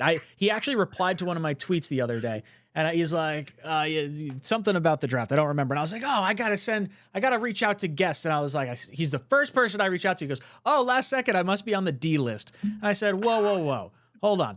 Timeout. Legitimately the first person I texted. So we're glad you can make the time to come on. And I honestly like doing the schedule. I got too busy and I didn't, and I got lazy. And it's actually worked out relatively fine for today. So appreciate you coming on. No, I love talking to you guys. And you guys have the best reactions, man, because it's genuine, it's real time, it's fun, it's loose and it's great. And Matt, thank you again for supporting my fundraiser, man. I really appreciate it. Yeah, how'd the race go? How'd you do? Did awesome, man. I completed it, marathon, 10 minutes longer than I wanted to go, but it was an incredible experience, man. It was life-changing, man. You go on 26 miles is no joke, man. I was struggling for a little bit there. I bet. Marathon is no joke. That is absolutely wild. I don't have the endurance. I think a 5K is the longest I've ever ran. That is, yeah, but I raised almost $5,000 though, which is crazy. So that was the most important thing out of all of this. That's awesome. That's absolutely huge. So real quick, let me just pop up some super chats and then we'll get into your thoughts. Mumtaz says 30 years, Jets fans telling me front office must know something. And then Weege comes in and says, after years of mostly terrible late round picks, I'm down to trust these guys to pick their guys and see how they do. I mean, at least it's year one and we don't have any preconceived notion on what a good or bad pick is from them yet. But Tyson, what are your thoughts on just the draft in general and how it's unfolding? Today seems to be a little bit more of a damper, particularly with the first pick in Arian Smith. But what are your thoughts overall? I mean, the first two picks, I loved them. I liked the approach, addressing the offense. The third pick, I was kind of questioning a little bit. I wanted defensive tackle, wide receiver. Then I saw that, you watch everything, you do more research. Like, all right, it makes sense. You see Aaron Glenn talk about him. Then I'm like, all right, you move Brandon Stevens to safety. You reshuffle your secondary. Makes a lot of sense. Then you go into today and you're like, all right, now I'm a little bit confused. The wide receiver pick is, his only flaw is drops. Okay, that's just not, a little bit of a problem. But today's a little bit not disappointing. It's just we have different goals and things we want to see the team do. And it's kind of not matching that. So kind of what Green Bean was saying, they traded up for the safety. They have a lot of strong belief in them. Okay. They believe in the wide receiver. Okay. You kind of have to hope this coaching staff can actually coach these guys up and maximize their potential. Can they do that? Remains to be seen. It's the first time. So we genuinely don't know, but I still have some concerns on the roster though, for sure. The fall has stopped. The Shedeur Sanders, the Browns traded up and are taking Shedeur Sanders in the 5th round. No way. Wow. So they drafted Dylan Gabriel in the 3rd round and then traded up to take Shedeur Sanders in the 5th round. Huh. I feel like this is almost more of a kick in the balls than going undrafted. Yeah. 100%. Yeah. Wow. What do you think of that, Tyson? So I kind of thought that's where Kirk Cousins was going to end up, to be honest with you. I thought, once the draft is over, they I'm trade going him to pull there. this up on the screen real quick because I think they're going to announce it. That's crazy. What are the Browns doing? They just... Yeah, they're walking out for the pick now. The Seattle Seahawks have traded the 144th pick to the Cleveland Browns. With the 144th pick in the 2025 NFL Draft, the Cleveland Browns select Shedeur Sanders, quarterback, Colorado. A steal. Now, do we think this is going to end up being like the steal of the draft when all things are said and done? Or is this going to be like, oh, well, it's just going to like implode? I mean, now, I guess the nice thing is like they don't have Deshaun Watson. That was already like a train wreck of a scenario. And for a guy that I think a lot of, NFL pundits and fans were kind of saying like, well, the Browns should take him at number 2 to get him this late. Kind of nice. So, Bean, what are your thoughts on this? I think it's funny that after all that, they traded up. I mean, you know what I mean? That just seems like a weird... Was Philadelphia going to take him right here? Yeah. Was New England going to take him? Like, it's just surprising. I think that's weird to me. But all that aside, I think he's got all the potential in the world to now be the steal of the draft. He's a good quarterback, man. Like, again, I don't think it was so much a talent thing that was the number one issue. I mean, maybe getting him out of the first, you can make that argument that, some teams didn't like him as, using their first round pick on him, whatever, but getting all the way to the 5th, it wasn't just the talent. He's not a 5th round quarterback, in my opinion. And from what I've seen. So I think this is a very, very good move for a team like the Browns. I mean, I'm pretty sure they were probably on the list too. So there had to be some phone calls like Scott was talking about earlier. They had that little phone call like, all right, man, look, we're willing to take your kid, but please don't be a dick, about we're going to suck for a little bit, that kind of a thing. But yeah, I mean, look, dude, the kid can play. I mean, he's likely to see some starting reps this year. Would you say that's pretty safe to say he's got a shot to work himself into the starting lineup there? So, yeah, I think there's a lot of potential there, man. They got Joe Flacco, Kenny Pickett. They took Dylan Gabriel. I mean, it's like, I don't know. He's got a shot. I think it's good. Matt, your thoughts on this? Just a weird process, right? Like they take the small day 3 quarterback on day 2 and then trade up for a guy that everyone would have just went, oh, okay, if they took Shedeur in the 3rd round. I don't know, but I think it's potentially good value for them. I know obviously he wanted to go much earlier than the 5th round, but now can play with that chip on his shoulder. So we'll see. Maybe he ends up winning this starting job. I don't think Watson's gonna play this year with the other Achilles injury. So he'll have a chance to compete for this job. Tyson, how you feeling about Sanders going to the Browns? It's an interesting spot for him. But you figure if you do plug and play, they have a great defense. They want to run the ball. If he plays game manager and does his actual game, they could probably win games with him, man. It's interesting. A great value for him. Just a matter how it's young quarterback competition. He's got to be motivated. He got a chip on his shoulder. You're going to probably get the best version when they try to prove everybody wrong.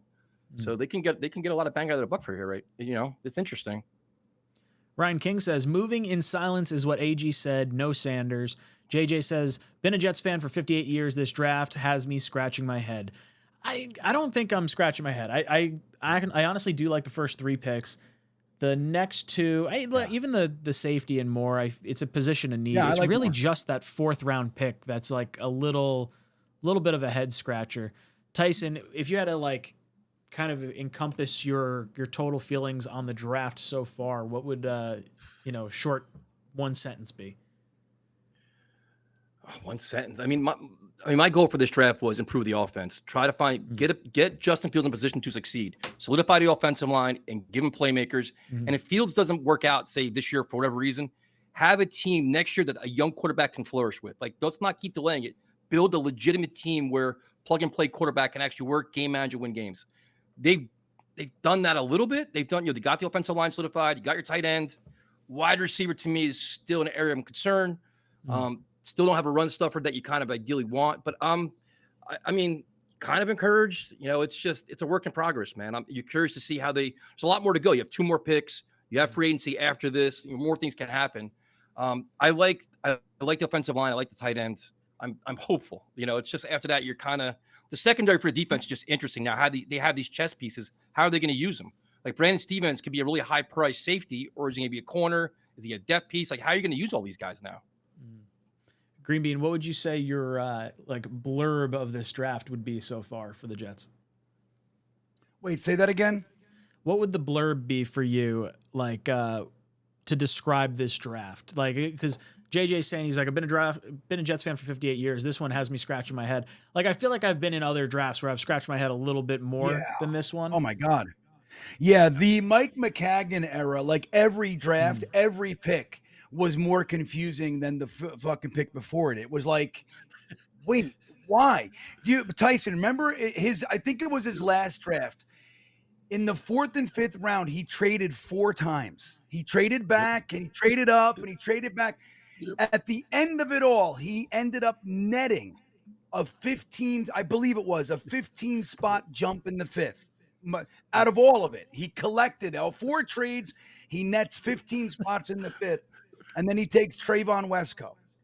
And it was like, what the fuck is this? Like, what is going on? Like, what are you doing? Like, so definitely worse, right? So it's been worse, and we got to remember that. But that's no excuse, to like have a bad draft, right? We've had worse. But this one, I think it does make a lot of sense. Like the first 2 picks in particular were slam dunks, right? We filled a need. Again, I was leaning towards tight end in the first a little bit more.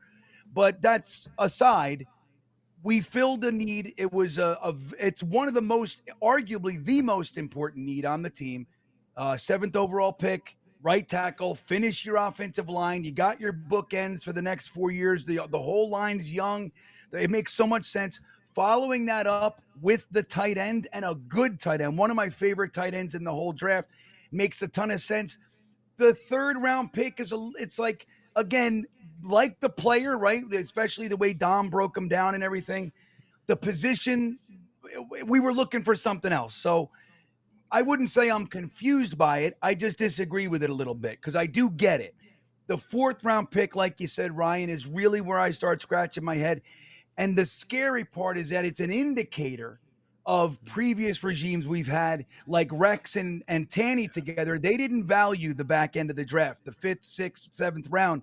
They didn't value it, and they would throw picks away. They famously took Taj Boyd because it was Rex's son's best friend, and the Terminator. They took that guy Scotty McKnight or something. He was Sanchez's buddy, and he was never going to play for.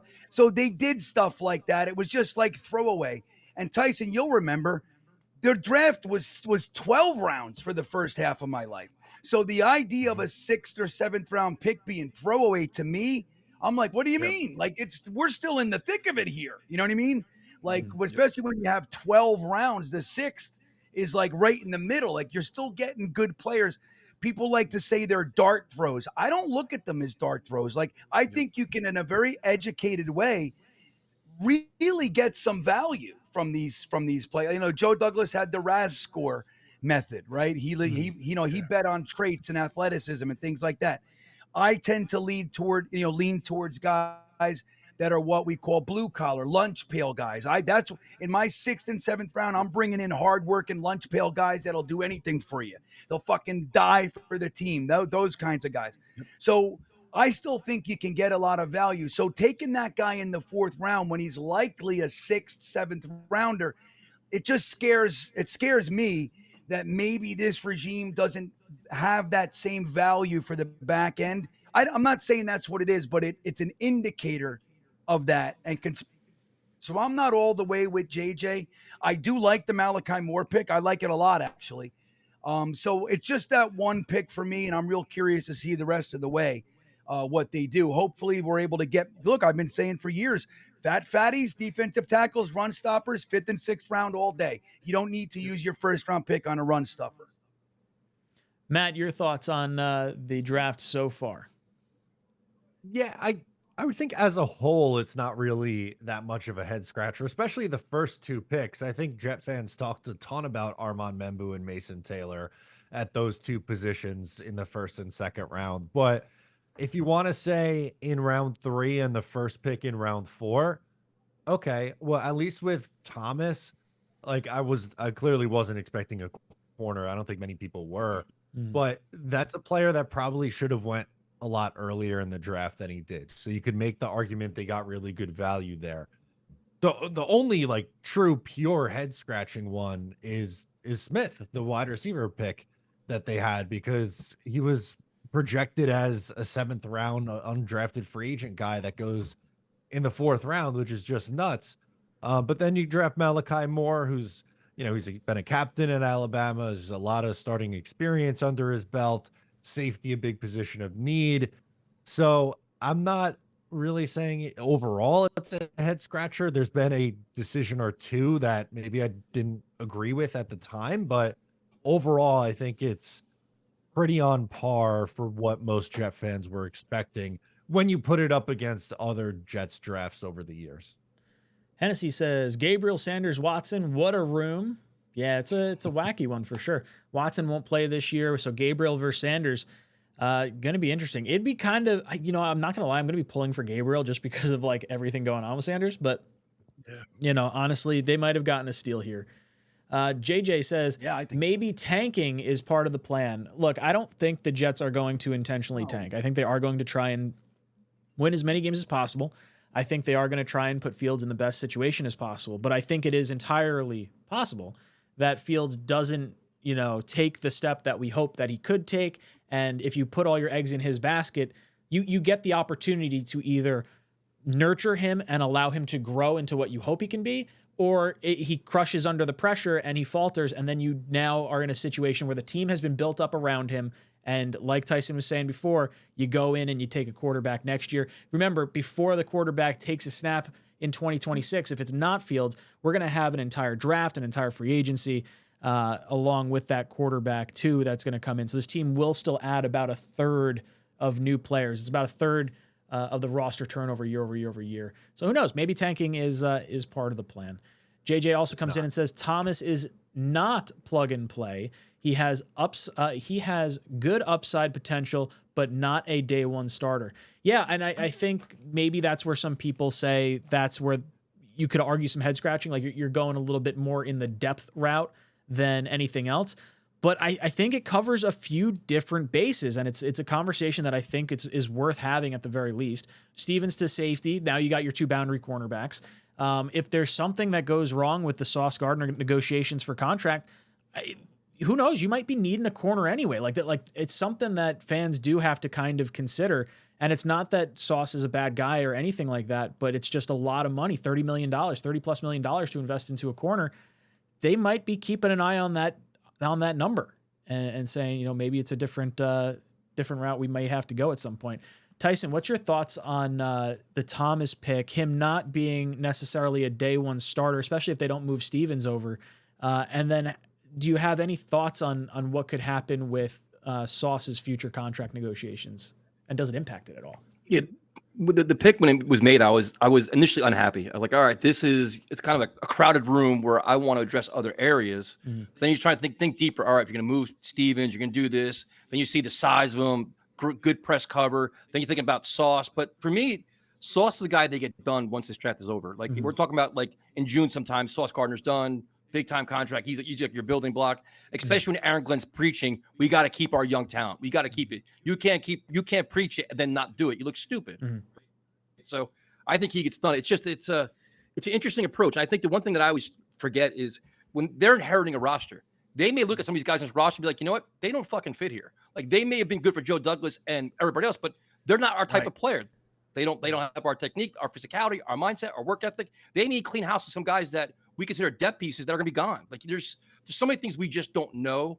Once the training camp comes and cuts happen and everything else. So it's just like kind of Green Bean says, you kind of like kind of having a little bit of faith, like blind faith in Muji and Glenn, especially Glenn being this defensive-minded guru. He played corner. We know the whole story about him. So I'm trying to kind of putting my faith in them knowing what they're doing and how they're going to use their resources. Blitzkrieg comes in and says, keep reminding myself that AG was a scout, hoping he saw something in wide receiver Smith that can be coached up and he knows DBs with more milk thumbs. Boys and girls. Milk thumbs. Hit those milk thumbs. Got almost 1,100 likes in here. Hit that like button for us. Yeah, look, Aaron Glenn's scouting background, perhaps that is, something to lean on. Wide receiver, at least for a guy that played defensive back at the highest level, he might have some insight into the receiver room and might say, hey, look, this is a difficult guy to guard. You can't teach speed. That's the famous saying that, everyone always goes back to. Maybe there is a little more faith. The blind faith might be the way to go. Matt, your thoughts on AG being a scout and how that could have played into our last two selections here? Yeah, I mean, there's obviously something that they really like about him. They had a top 30 visit with the guy. And if it hits at the end of the day, great. I'm not crazy optimistic about that being the case, but I am much more optimistic about the two defensive backs that they took in Thomas and Moore.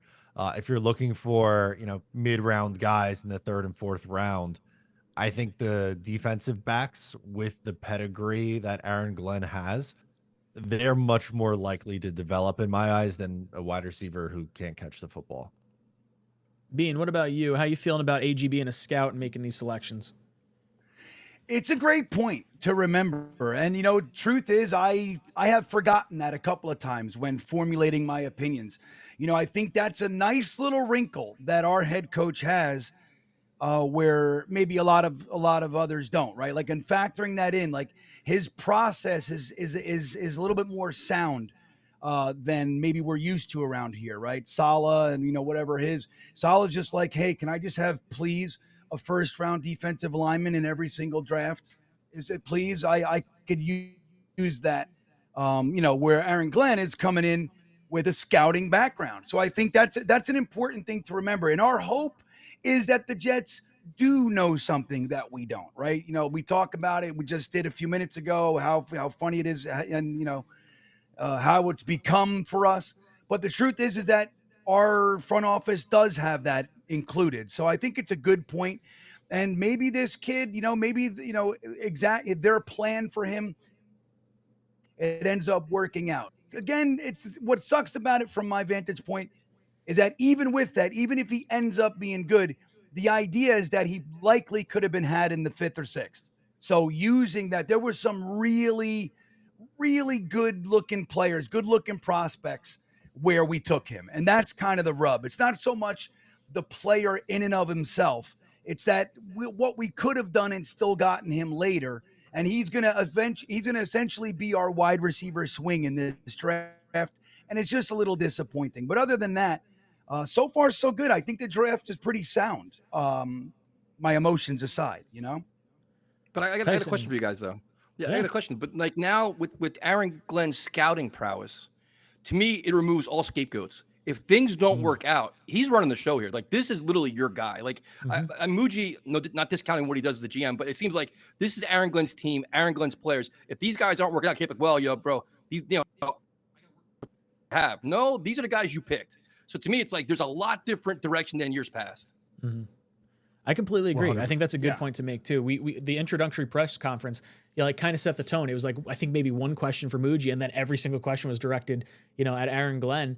And with the scouting background and it being, defensive back picks and the wide receiver pick, they came in together too. Look, like Muji, it's not like he inherited a GM that he's trying to learn from. This is the guy that came in with me. We are tied to the hip. If a player doesn't work out, you are taking, ownership of that, as well. Bean, your thoughts on Tyson's comment? What was the comment? Oh, that he has no excuses. Yeah, well, that's what I'm saying too about Justin Fields. What's that? What'd you say? Yeah. Well, I'm trying to manage the I get lost in the sauce. But you know, like what like that whole thing about like not having excuses woven in. Like, look what we did for years with Zach Wilson, right? It's a great example.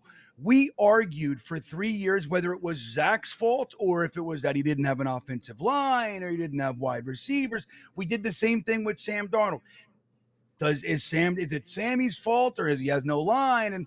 And you gotta commit to something, which really blends itself into the whole Shedeur Sanders thing too. It's like you cannot like Justin Fields, right? That's fine. All right. There's lots of reason to not like Justin Fields as our starting quarterback, but they brought him in.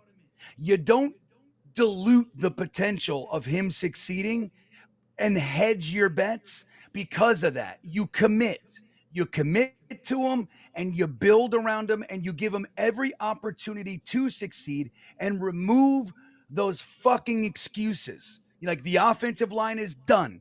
He's got a wide receiver 1. You know, you get him a wide receiver 2. He's got good tight end outlets. We got a 3-headed running back attack. You know what I mean? That's why I like trading Brees and all this bullshit that we're hearing about. It's like, dude, go in there and have the best possible scenario for this guy to succeed.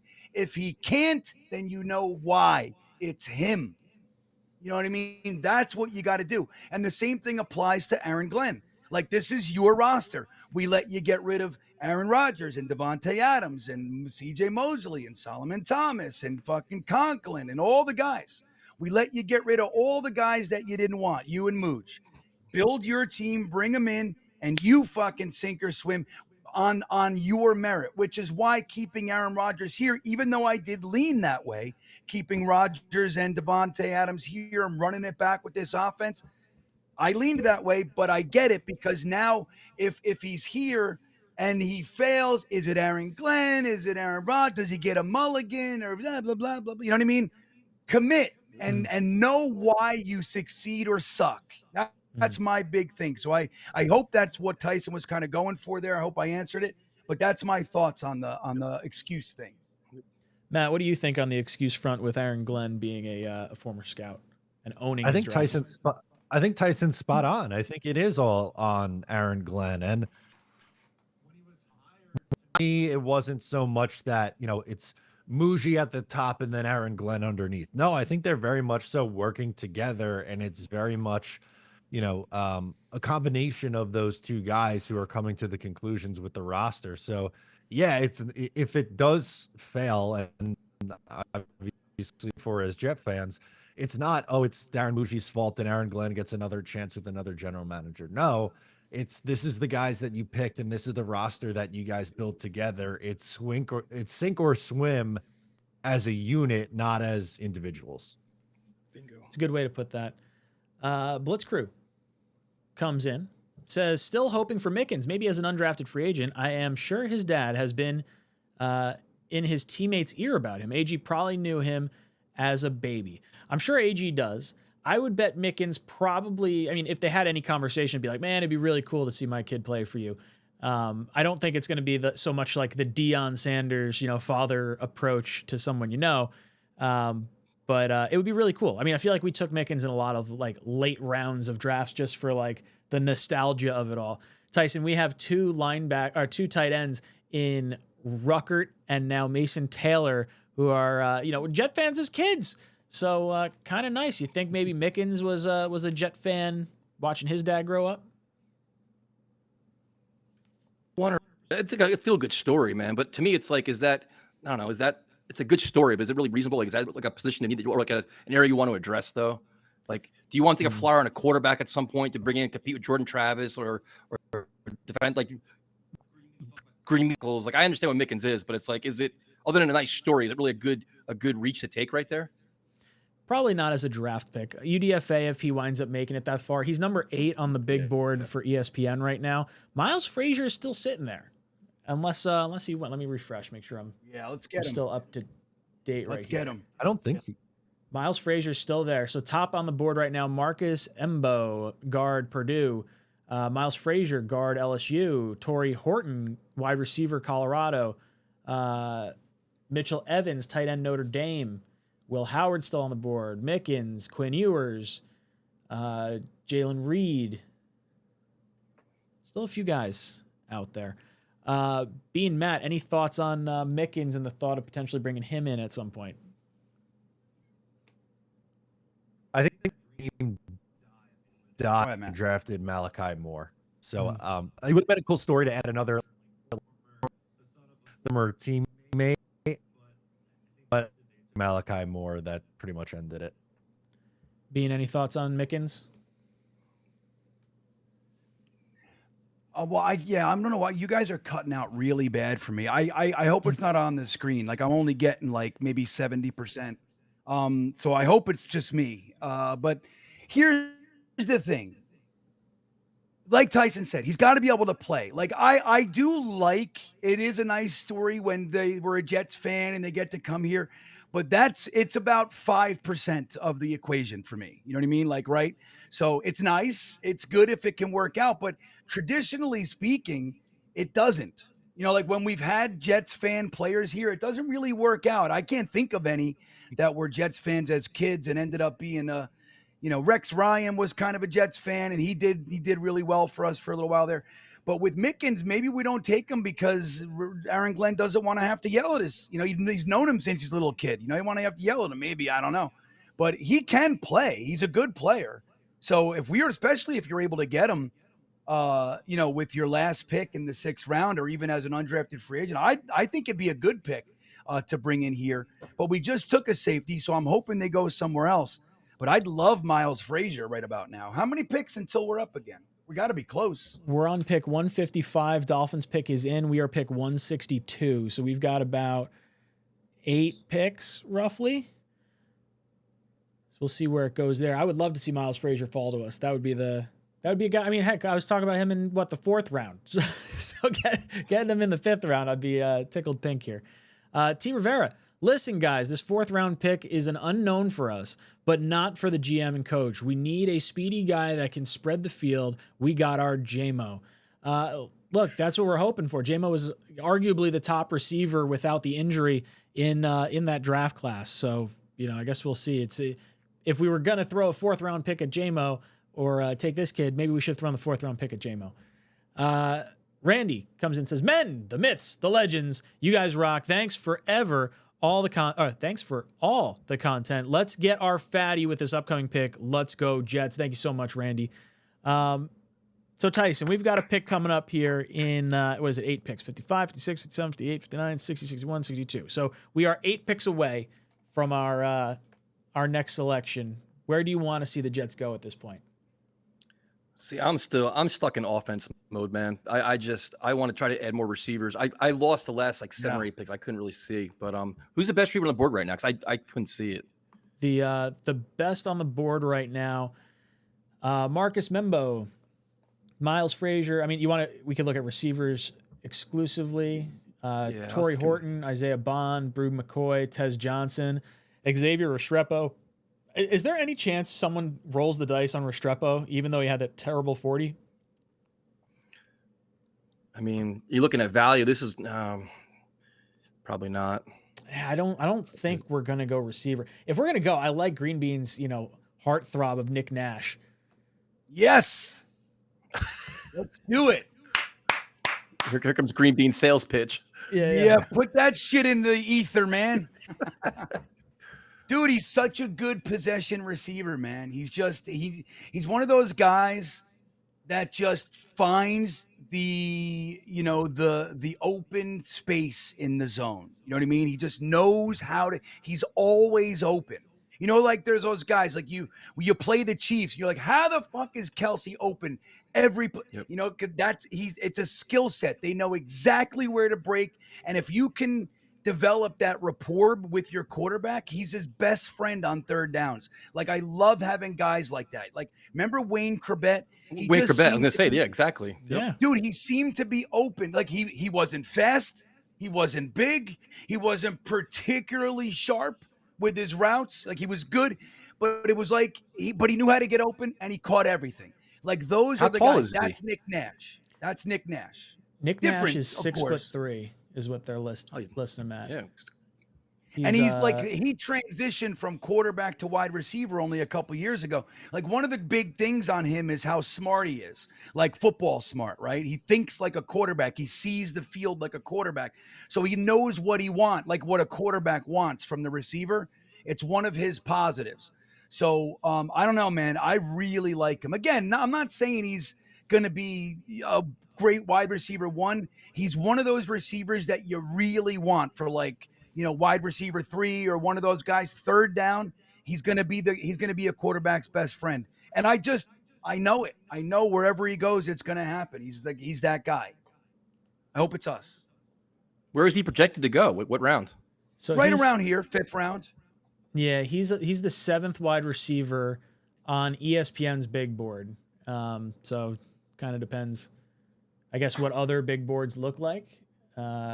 Yeah, he's got stuff to work on. You know what I mean? Like, it's one of the, like, that's what you're gonna get here. Like, you know, you're not taking any perfect prospects at this point. But it's like the same thing like with the Jets and Denzel Mims, or the Jets with Malachi Corley. Like, this regime that we had, like, there's a guy that does something well, right? He does something well. He does it really well. Get him on the field to do that thing. Like, we saw it with Elijah Moore too. Like, Elijah Moore is a really surgical route runner in the middle of the field. That's where you want to use him. What were we doing with Elijah Moore? Remember? Sending him down the fucking sideline on 9 routes. Why are we doing that? You know what I mean?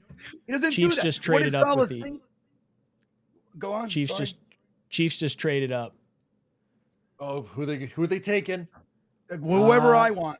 I was gonna say, I feel like it's Miles Frazier. I feel like they're just gonna go O-line. Yeah, Miles Frazier. I would love Miles Frazier. I really would. If for nothing else, for Dom, but I really think he's a good pick. Let's see. We'll go over to the draft. Tyson's got see. me all talking. Tyson just being around fires me up. It's very. I love it. Love it.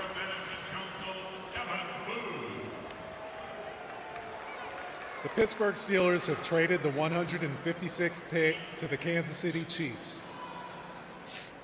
With the 156th pick in the 2025 NFL Draft, the Kansas City Chiefs select Jeffrey Bassa, linebacker. Nice Oregon. pick. Bassa. Good pick. He was He's a good one. a popular name later in the draft for a lot of people. Yeah. Linebacker out of Oregon. Yeah, me and Dom dug into him too one night. I actually watched some full game, of Bassa. I really like him. Yeah, I really do. I think he's a good pick. And, you know, the Chiefs these are the thing, like, these types of players that, you know, they look, obviously he's down here because he's not a perfect prospect, but when they go to these good teams, you know, the Chiefs, the Ravens, the Steelers, and so forth, when they go to those teams that are well run, like players like Bassa, like, they just have such a higher likelihood of making it, you know what I mean? Which is what we need here. Like, we just changed so much. I talk about it all the time. You know, we don't have offense. Well, we had 7 offensive coordinators in the last 10 years. How the fuck are you supposed to do anything like that? You know what I mean? Like, when you look at it, there's no way, you know, like, these poor kids are changing schemes every 2 weeks. So it's like, you know, having a set system, set coaches, a philosophy, a mission, an identity, and then you fold these young players in that might not be perfect. They have some, you know, things to develop, but they have such a good chance of making it when they land in these spots. So I don't know. I'm really hoping this AG thing, you know, sticks with his disciplinary background and all that. I'm really hopeful, man, because we need it. We need some continuity here. Elijah Roberts, edge, SMU goes to the Bucks. So Was we're on that pick 158. who Connor was talking about? Was that his guy, or maybe No, the Patriots actually took the guy Connor was talking about, the kid from LSU. Yeah, that's right. The edge rusher. So we got like the Chargers. JJ Perez, a little bit for defensive tackle. Let's see. JJ or Miles Frazier would be my wish here, I think. There's no chance they go quarterback. There's no quarterback here, right? Quinn Any Ewers we met chance with we a bunch double of dip at times. wide receiver, guys? Like, really? Do you think, like, realistically, any chance? I don't think so. I think bringing in Reynolds, restructuring Lazard, and like waiting this long, I don't think they plan on Fields utilizing like that many receivers. And I think that's almost the hang up for where we're at right now. And that's not to say that like we couldn't, like we're going to need a wide receiver too, potentially at some point. But we don't know what 𝐒𝐿𝐫𝐞𝐞𝐫 is. They might want to give him a little bit of a shot. They might want to see, I don't know, Reynolds and Lazard. Yeah, I think we're done with receiver. I would be a little surprised if we took one. I wouldn't hate it, but I would be surprised. Oh, I'd love it. Yeah, I'm telling you, guys like Paguez, Miles Frazier, Nick Nash. Oh, your guy Ricky White still hanging Ricky around. White, did he just go? No, he's still around. That could Oh, be I would another one. love it. I mean, look, as much as I love Nash, I would love Ricky White. If we got him, I'd be so happy. It would literally, it would heal the 4th round pick for me. Who is Ricky? I don't even know who Ricky White is. Tell me about Ricky White. Oh, you got to watch him. Just put on some highlights real quick. Like you'll see. You know what I mean? I'll be a draft real expert quick, some then. highlights. Excited. I have not watched him. Siberian says, what do you think of Miles at 162? I'm going to take this off the screen right now so that way Are we up? it doesn't. Oh, I got to get my lose mask him. hasn't been working today. Well, maybe we go without the mask. I'll go without the hat. I had the hat on for the last two. I'm going to put the Feel like helmet I on. Here we go. Going old school. So we got the Chargers, the Packers, the 49ers, and then let's see where. You just want Tyson? He looks like a dirty Q-tip. I love this show. Dude, Tyson, I wore this shit when I was like 4 years old. Like I've had it that long. And Vinny This is Testaverde, where outstanding. is it? What side is it? Right there. We see it. There's a signature on your left hand side. Yeah, it's Vinny Testaverde signed this one. There you go. Down at the South Florida Jets fan club. He came to hang out with us one day. That's pretty cool. So now we're going quarterback next. Then you're putting it in the air. I mean, Oh, we no, met with Ewers a Tyson. bunch of times. It is We did. entirely possible that they pull the trigger on that. On who? Ewers? Yep. Ewers. Chargers pick. Hey. They're reading it off now. Let's see. I gotta believe it's a defensive tackle, but they did bring in a bunch of guys, and we got Fedarian Mathis. They might not, but I just think it's such a deep defensive tackle draft. It's such a strong class. You got to pull one, right? I hope it's the 464 pounder. That's what I hope. Wide Tyson, would that receiver make you happy? Keandre Lambert-Smith is the pick by the Chargers.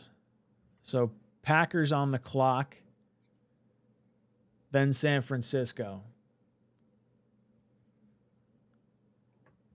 The Tyson, Packers wide you wanna receiver hear room the is name? loaded, man. Yeah, dude, they wanna added hear a the bunch of name? receivers. We want to hear Desmond Watson. Is he still on the board? Did he go? 464 pounds, 6'5". They're saying best fit for the Packers right now would be 𝐒𝐫 Frazier. 6'3" cornerback.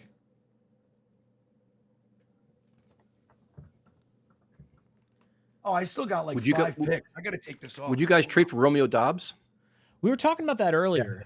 I think that would be, trading for a receiver might not be a bad move at this point. Matt, any thoughts on Dobbs? Yeah, Look at I think Caldwell that's there, sitting in the middle. Oh, no, it was the Chargers pick. Damn it. That's why. Yeah, he is huge. But I'm definitely open to the idea of trading a day 3 pick for a wide receiver who could be a wide receiver 2 or 3 for you, because the Jets don't have that right now on their roster. Yeah, completely agree. Tyson, how do you feel about trading for one of the receivers from Green Bay? I'm 100% into it. And then Lazard can go. Very tradable contract. He's cheap now. It's like I understand that having Lazard here, he's very cheap, good blocker, character guy, all that stuff, but that experience is over for me. So if we can move on and get a younger talent with more potential, I'm all for it. Mumtaz says, Kansas City, New England, Giants killing it, all known players. Yeah, I feel like New England and the Giants in particular, I'd have to go back and double check Kansas City. I feel like there's a few guys I've noticed from them, but I really like what the Giants and New England have done so far. And then Ryan comes in and says, if the Bills jump the Jets again, I'm going to go nuts. Yeah, Tyson, did you notice the Bills jumped the Jets in the 2nd, the 3rd, and the 4th round? Yep. There's two things that always happen. The Bills jump the Jets, and they always go to commercial before their pick. That's what They're always happens. going. It's cause I bet we have the highest percentage of like fans watching the draft. That's my guess. And they're like, from an analytics perspective, boom, this is our best ad drop before every Jet pick. Yep. Green Bay pick is in. They're reading We're off getting the close. selection. Is he pacing now? Is Green being okay? I think he's pacing. It's day 3. Dude, it's the 5th round. You're He's gonna be stressed. okay. He kills me, man. I like it. How many coffees? Is he okay? Too many coffees? Linebacker Colin Oliver, Oklahoma State. San Francisco on the clock. Their needs: cornerback, edge, defensive tackle are the needs they're listing off. Linebacker goes to Green Bay. Colin Oliver. I want Frazier to make it to us. We got 2 more picks: San Francisco and Philadelphia. San Francisco. So I'm assuming the green dot is their biggest need. Is that right? Or maybe not. Maybe the green dots are the ones they've filled and the white dots are the ones they need to fill. Because it says best fit would be Cameron Williams, tackle, and their tackle thing's not highlighted. Which means, like, if Miles Frazier goes to the Eagles just 1 pick in front of the Jets, I'm going to be kind of angry. I'm going to be pretty mad. What do they have? Hey, The Jets. we should right tell now? people. We should tell people about the raffle one more time. Like we're coming around the end. If anybody wants to get in on that, Yeah, if you guys want to get in on the raffle, we are raffling off 2 100-level tickets to the Jets home opener with passes to Tailgate Joe's tailgate for the home opener for the New York Jets. A $20 super chat will get you into the raffle. And we also have 2 pairs of season passes for Tailgate Joe's tailgate, along with 2 more spin wheels. 2 or 3 more. We'll do. Should we do the amount of? We'll do the amount of rounds. What we got? 4th round, 5th round, 6th round. 7th. We'll do 4 spin wheels today.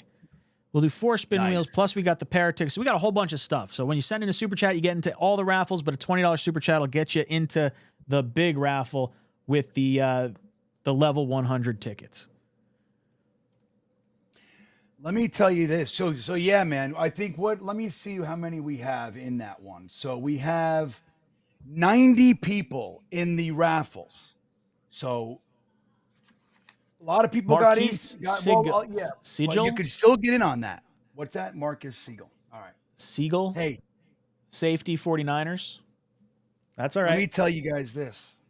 So the guy, Desmond Watson, 464 pounds, ran a 5.8640, by the way. Oof. He was moving. It says, listen to this. So Ryan King just sent me this. The amount of kinetic energy Watson has by running a 40 yards in 5.8 seconds at 460 pounds is equal to a 240-pound linebacker running a 3.03 40 yard. Oh my God. That inertia hitting someone. Philadelphia's pick is in. Jets are on the clock. He also had a 25-inch vertical. That's wild. Dude. Because when I was in my best shape, I jumped, I think, a 30-inch vertical. So for someone like triple the size of me doing that is bonkers. Dude, that's not worth the swing. You know what I mean? The pick is in. Pick is in. So, yeah, I think they're saying Jets need is D tackle is what's on the ESPN one. I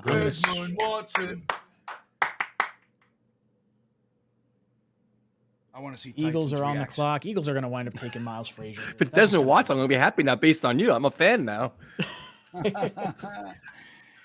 That'd be great. You guys, how do you guys feel about that? Because he can actually play too. It's not just a big fat fatty. You can't, he can actually play the game. So what do you guys think about that? What was the name? Desmond Watts, 464 pounds, 6'5", 5'8", 640. The Eagles took a linebacker? Was No, he? nothing. Oh, yeah. Took a linebacker. Jets are on the clock. All right, here we go. Bringing in But the strap it up, old, Bean. Get in there. Here we go, Jets fans! It's time. Desmond Watson. Desmond Watson. Jets pick is in. Oh my God! There. See, they knew. They knew. This is our guy. Here he comes. I love it. I'm excited. It's going to be fun to watch Desmond Watson. No Nick Nash. We just threw him As to the soon curb. as I see it flash, I'll go up to the screen. I'm all about it, man. Nick Nash, Ricky White, Desmond Watson. Before we go to a commercial break. Yeah. Did they go to commercial? I turned it off once the pick is in thing came up. I got to shut the chat down. They're going to tell me. They're going to blow it.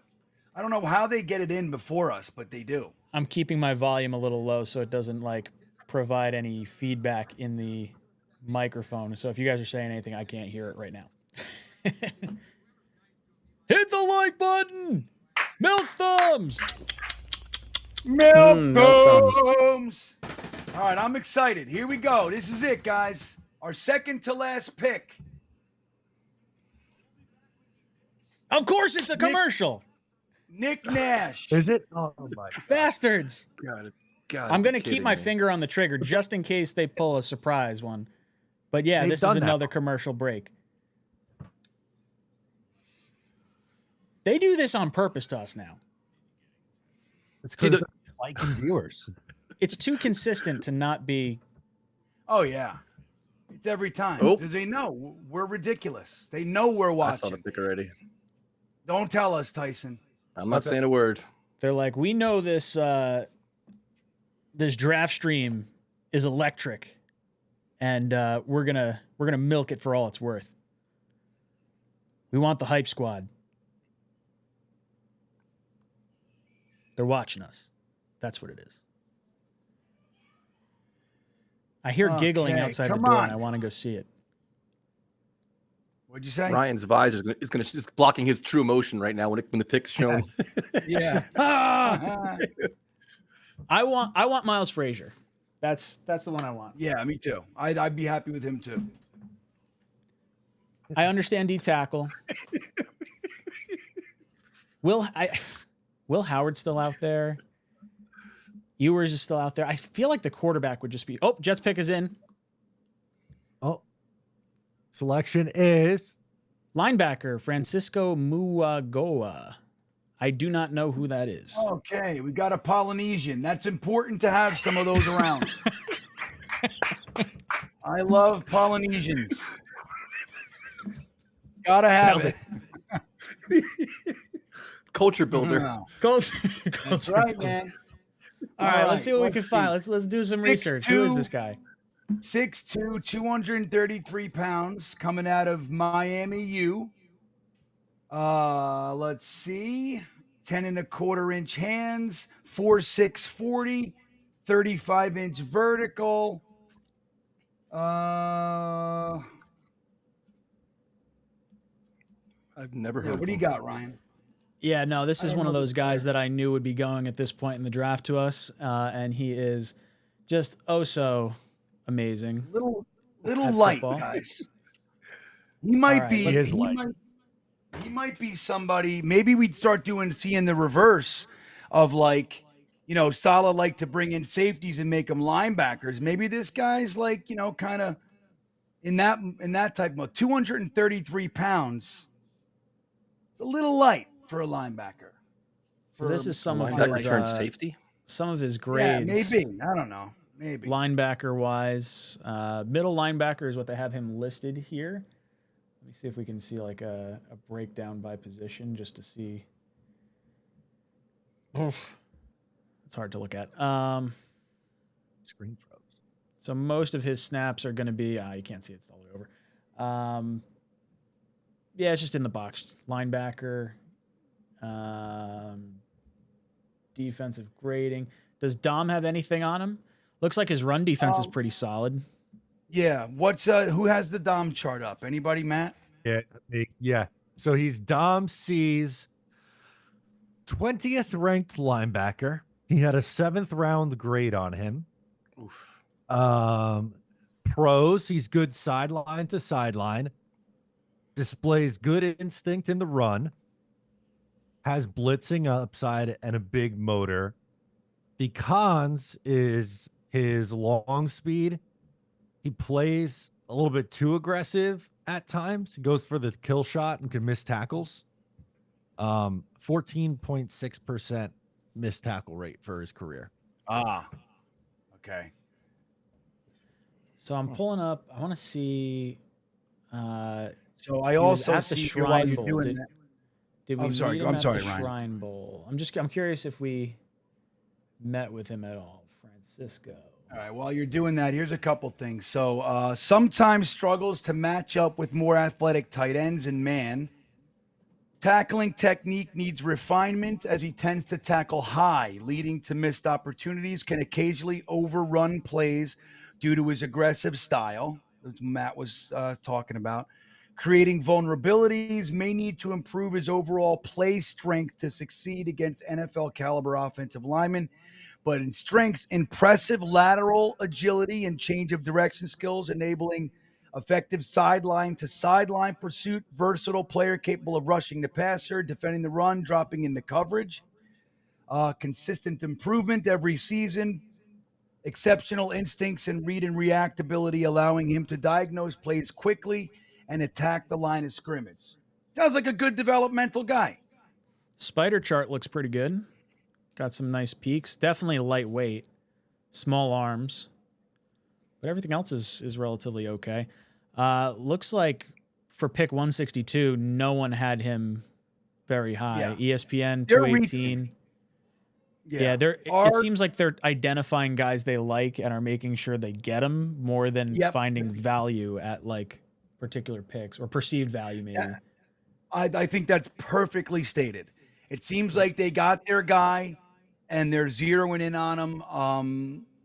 They're reaching a little bit. Now, maybe look, we got, this is what happens, right? We got a rookie regime. I mean, I was hoping that the presence of Spielman would level that out a little bit, but they might need to learn a little bit on, where guys are going. I think they might be a little bit nervous of losing the guys that they're zeroing in on. But I do like the developmental potential of like the Malachi Moore and this guy. Again, dude, and I say it jokingly, but I mean it. I like the guys from Tonga and Samoa. They have a great they bring with them a lot of the time consistently like a really high motor, like that intensity that I really like. Yeah, I mean, he looks like a good developmental guy, but could have been had a little bit later. So we're reaching. Maybe linebacker 3. Special Yeah, teamer and linebacker 3. Exactly, special teams. Yeah, and he'll compete with Zaire Barnes, previous regime's mid-round pick, and Jamin Davis, who everybody forgets we have. Myself included. I forget we have them. Right. See, those are two X factors on the team right now. Fedarian Mathis and Jamin Davis are guys with some real potential. I mean, Jamin Davis was a first-round pick 3 years ago, or 3 or 4 years ago, and a mid-first-round pick too. So he was pretty well thought of prospect. Fedarian Mathis, most of us loved him coming out, and I believe he's done. I got to look at his stats, but I really like, him being in the mix to compete. Let's see what his stats are for Fedarian Mathis. See if he's done anything. I'm gonna throw some super chats up while we were sitting here talking. Mumtaz, did someone invert Muji's draft board? It's like you can't find anyone rated lower. This is 𝐒𝐿 territory. All the scouts everywhere are wrong. Yeah, I mean, the last 2 of the last 3 picks have been a little puzzling from like a value perspective for sure. Yeah. Swamp Ranger gets in on the raffle. Nice. He says, Hit is a stud.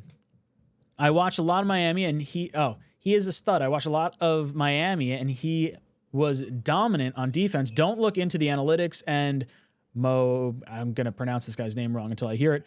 Our linebacker we just drafted, he is bloody knuckles. Put me in for the raffle and get me the 464-pound fatty next. Yeah. I love it, Swamp Ranger. Oh. You're in the raffle. We'll put in a good word. They haven't been listening to us last 3 picks.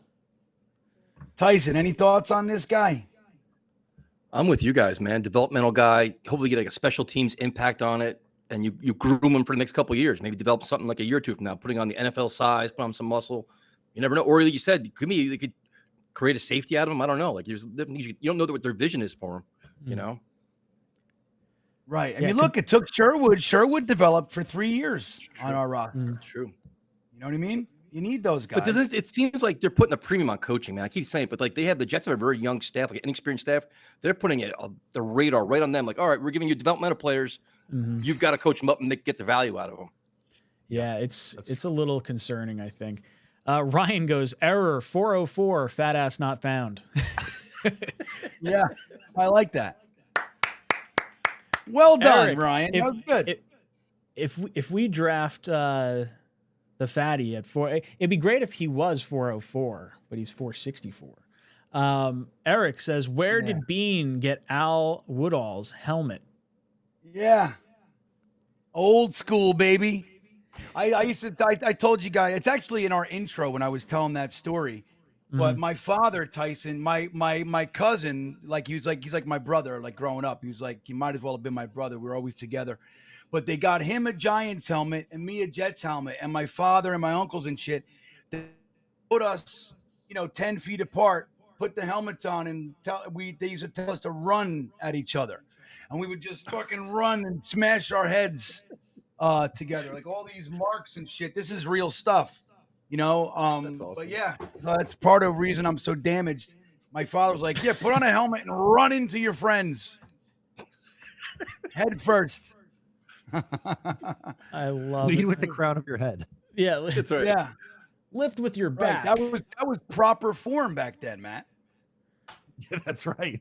So the AI generated summary of our chat right now. Viewers are expressing disappointment in the Jets' recent draft picks, calling it one of the worst Jets drafts. We've seen a lot worse than that. That was the AI generated prompt for the top of our draft. Oh, that's funny.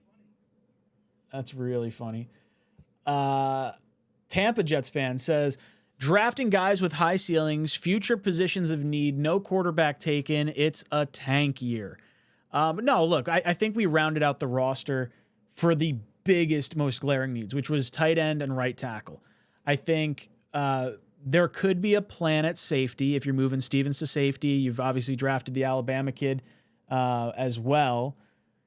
And then you have the corner. So, they brought in a bunch of fatties up front in free agency. So maybe they feel like they've plugged the holes and now they are going the developmental route. I don't know if it necessarily indicates a tank year.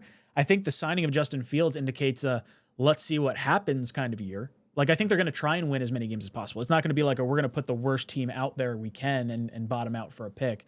Tyson, what are your thoughts on like the idea of, possibly tanking or just having a down year? Like what's your expectations for this team? I think they want to compete week in and week out, man. I think they're you stack up your offensive line, run the football, play sound quality defense, eliminate penalties, like eliminate stupidity, and see where you go. And like if you get something out of Justin Fields, you can maybe win 7, 8, 9 games. If not, you take him out, you play Tyrod. I think they want to win, dude. I think Aaron Glenn realizes that 4 wins ain't gonna cut it here. You can't preach culture and play like shit, right? You got to clean up a lot of mistakes, a lot of penalties, like a lot of just issues. If you see they're well coached week in and week out, it's going to pay dividends. And that's been a problem for a couple of years now. They just may have had talent, but they're poorly coached. Like you add like a quality staff here, I think you'll see a lot more results. I'm hoping at least. Matt, are you getting the feeling that this is like potentially a down year, or where do you stand on like their mindset? Because the Jets didn't draft Kyle McCord, it's now a tank year. Like, I don't understand why just because you don't take a mid-round swing on a quarterback, now it's going to be suddenly a tank year. They're going to see what they have in Justin Fields. If he's their guy, great. If not, okay, then you go into 2026 and try to be aggressive to get your long-term answer. I don't think it's all that complicated going into this year. I feel like a team that accidentally has a bad year next year that has a quarterback injury or something like that ends up with like a top pick is going to get an absolute haul from either the Rams or the Browns or potentially the Jets in next year's draft. Next year's the year you want to have a really high pick, regardless of whether you have a quarterback or not. Green Bean, your thoughts on where the Jets coaching staff may be? You know, is there any, not ulterior motive, but like just kind of like the idea of drafting developmental guys? Like, who else are you getting at this point in the draft that wouldn't be considered at some point developmental? Yeah, I mean, I'm not getting Tank. Like, I see it, right? I see why someone can land there, but I'm not picking up Tank. I think what we forget is that there's a lot of talent on this team. Like, again, our running back room is super strong. We have Garrett Wilson. You have now a completed offensive line. Our defensive line, while there are holes, you got Jermaine Johnson, Will McDonald, Quinnen Williams, 3 first-round picks. They got Quincy Williams and Jamie Sherwood. You have a nickel corner that we just paid. He was injured last year, so we didn't see him all that much. But we love Michael Carter II. You got Sauce Gardner. They plugged the cornerback. They like their safeties. So it's like, I don't think that we have any illusions of competing for the Super Bowl, but I don't see Tank. They're betting on Justin Fields, without, you could say it's a little bit of an overpay, but you're not going to get a starting quarterback for less than that. You know what I mean? Like, so I think it's right in the pocket of where you were going to pay him. They gave him a 2-year contract. They're taking a swing. I think Tyson said it well before. They're betting on their ability to coach guys, but there is talent on this team, and they're bringing guys on. The first 2 picks were dead smack right on 2 needs that we had, right? That look, they like Stone Smart.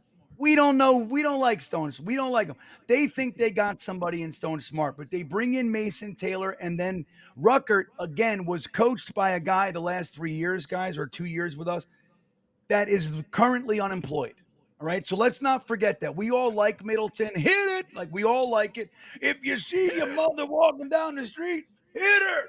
That kind of a thing. We love him. It was fun. But the truth is, his entire career, he's been on losing teams. I think there's 1 or 2 years that he coached for an above 500 team. He's a bottom-end tight end coach. He did nothing here. Nobody succeeded. He developed no one. And we got to remember that. So they could like Jeremy Ruckert. They could like Stone Smart. They bring in a high pedigree tight end. So, with just oodles of potential, right? So I think they feel like if they play smart, well-coached, disciplined football, that they can compete. Again, I don't think that they're really under the impression, oh yeah, this is the team, we're going to go for the Super Bowl, but they're filling needs and they're getting bodies into this room that they feel like they can coach. I would have liked a few of these picks to go in a different direction. I would have liked a little bit more bang, but that's not what they did. But the first 2 picks in particular, I think they fucking knocked out of the park. So it was perfect, exactly what we needed. I wanted to flip it, tight end first, so be it. But they went right for needs. Our offensive line is done. We got a fucking wide receiver 1. They could really like Malachi Corley. I mean, look, a lot of Jets fans are out. But again, we gave them to a coaching staff that didn't know their ass from their elbow. That's the truth of it. They developed a nobody. So let's see what we got. We got a lot of young talent. They brought in a quarterback. They plugged some holes. I'm not picking up Tank in the same way. Like, this isn't a tank year. A tank year, you don't bring Justin Fields in. You just let Tyrod go. You know what I mean? That's what you do in a tank year. I'm not picking up Tank. I think they just have realistic expectations on what we're actually doing. Tyson, I know you got to get out of here. Any last words for us? Well, first of all, thank you for having me, man. You guys, this is just entertaining. I could listen to Green Bean preach for hours. I'm sitting here cracking up. I'm dying, but I appreciate it. I'm going to reach out to all you guys. Got to have you on my show and just talk and get your draft insights and just talk about shop. And this is just Green Bean, you're a riot, man. The passion you bring out, I want to start tackling things over here. Tyson, thank you so much for coming on with us, as always. And we can't wait to have you on the channel again soon. Tyson, you have been ejected from Talking Jets. Oh, man. I love having Tyson. Tyson's the best. He really is. He's a good dude. Yep. We've got 1 pick left. Bill's pick is in right now. We're at pick 170. Jets' next pick is pick 186, should everything stay the same. Mumtaz is saying it's a tank decade, not a tank season. That I'll buy. It's been tank decade and a half is what it feels like. Yeah, sure. We've got that I subscribe to. Oh, look who we got. Look who we got. A little backstage action. What's up, Jeremy? Nope. Oh, Jeremy. Boo. He's over. Boo, egghead. There he is. Tank decade. Nose Kills comes in, says, we got our tight end already. I'm okay with picking a 400-pound saggy bottom to balance it out. Hell yeah. Siberian says, what about Ewers with pick 186 if he's there? You know, I really don't know where I want them to go at this point. I don't think Frazier's going to make it that far. I'm still going to be on Miles Frazier as long as he's on the board. But, you know, would you want Ewers, Jeremy, if he's there at pick 186? You just said it. Not if a guy like Miles Frazier was magically still on the board. I'm getting a little frustrated with some of the swings they're taking while there's still talent that's, like, to me, just more established and more. I guess I feel more assured that there are other guys that would make us a better football team, and we're just taking these. What I feel like are some wild stabs. I'm not very happy with some of the guys we're leaving on the board right now. I'm kind of confused, and I'm just as confused as why other teams are doing it as well. I don't know why Miles Frazier has not been selected yet. It doesn't make any sense to me. Matt, your thoughts on Ewers potentially? No, I'm not a Ewers guy. I know they met with him a million times. If they were to take a quarterback, I like Will Howard the best of the available guys. I would have thought Will Howard. I guess this maybe 5th round is where we sort of penciled him in, but I'm shocked. Bean, what are your thoughts on quarterback in general, or Ewers? Yeah, I mean, I've been out on quarterback the whole time. I just don't want to. I mean, look, we're wasting some picks here in my. I mean, really only the one. I feel like our first 4th round pick was just a really ill-advised pick. You know, I don't like it. I'm going to root for him and all that, but I mean, and I get the other picks. I'm right where Jeremy is on, like, Patriots just traded their pick to the Lions, by the way. Sorry. Would they? Oh, okay, so they're all right. So the Patriots are up, or they traded out? No, Lions are on the clock now. All right. So yeah, I mean, I think, you know, what Jeremy was saying, like, there's talent here. I like how you said it too. That's more established.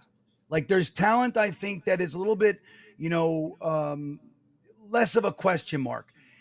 But again, I do like the idea that if they believe in their ability to coach, like, so they're looking around and they're like, give us this guy. You know, we feel like we are a strong coaching unit. That would be something that we are not used to here, right? Like, we haven't felt like going into any game that our team is going to outcoach this guy across the field. We haven't felt like that in a long time. So if that is if that is our main strength, like, if that happens, right? And I don't know if it is or not, but if that's something that we've added to this team, it's going to be a game changer for us. It's going to be something that is a real strength. And then we would trust them to bring in the types of guys, the types of players. I don't care whatever all the other guys. I don't care what other people think. I'm taking this guy because I know I can coach him, that kind of a thing. And then we'll develop that, you know, that trust with these guys. I don't want a quarterback because I look at it as a wasted pick, you know, but I could be wrong there, but I just don't feel like using a pick right now when we can get round out our draft with a nice defensive tackle. I'd love it if they went and got a kicker. I don't think they're gonna. But I mean, if they do, and they, like Matt said, they met with him a bunch, if this is the guy getting a quarterback in the 6th round that they feel like is, you know, got some potential and they can coach, I guess it's fine. But I really would love to see one of our final holes, you know, this defensive tackle thing. It's one of the strongest, deepest defensive tackle drafts in recent memory, if not ever, and we don't get one. It just seems a bit odd. I'd love to, because there's not much left, but I'd love to see them take their defensive tackle, a big fat ass guy, to plug that hole on the left side of the line and give us some run defense. I'd much rather that than a quarterback that's not going to play. Mumtaz is coming in and says, have you seen Mason Taylor's highlights? Almost all safety blanket, no breakout speed, no juke ability, no broken tackles. He catches everything, and that's great. Chain mover, possession guy. Yeah, look, safety blanket is kind of the tight end's like #1 role in general. When things go south, they find the soft spot in the zone, and they're able to catch the ball in traffic against linebackers, against strong safeties. And look, he may not have, an elite trait at one particular spot, but I think you gamble on some of the lineage that he has on him, and playing in the SEC and the youth that he has. He's still only 20 years old. So much room for growth. Jeremy, what are your thoughts on how Mason Taylor plays football? I mean, I think that, he's not the yards after catch speed explosive guy that like would have been taking a guy like Fannin, but like you have to look at the offense they're trying to build. You take a guy like Fannin, he doesn't fit into the scheme at all as far as being a running team, run blocking and all that.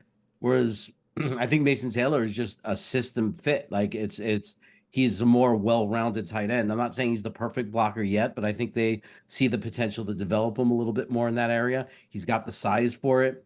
He does some offline blocking for sure. That's really good. So he's not a limited receiver. He's not the limited tight end. He's more towards, the green bean thing, right? Like he's that full tight ends, that receiving, blocking, and there's nothing wrong with... Miles Frazier goes off the board.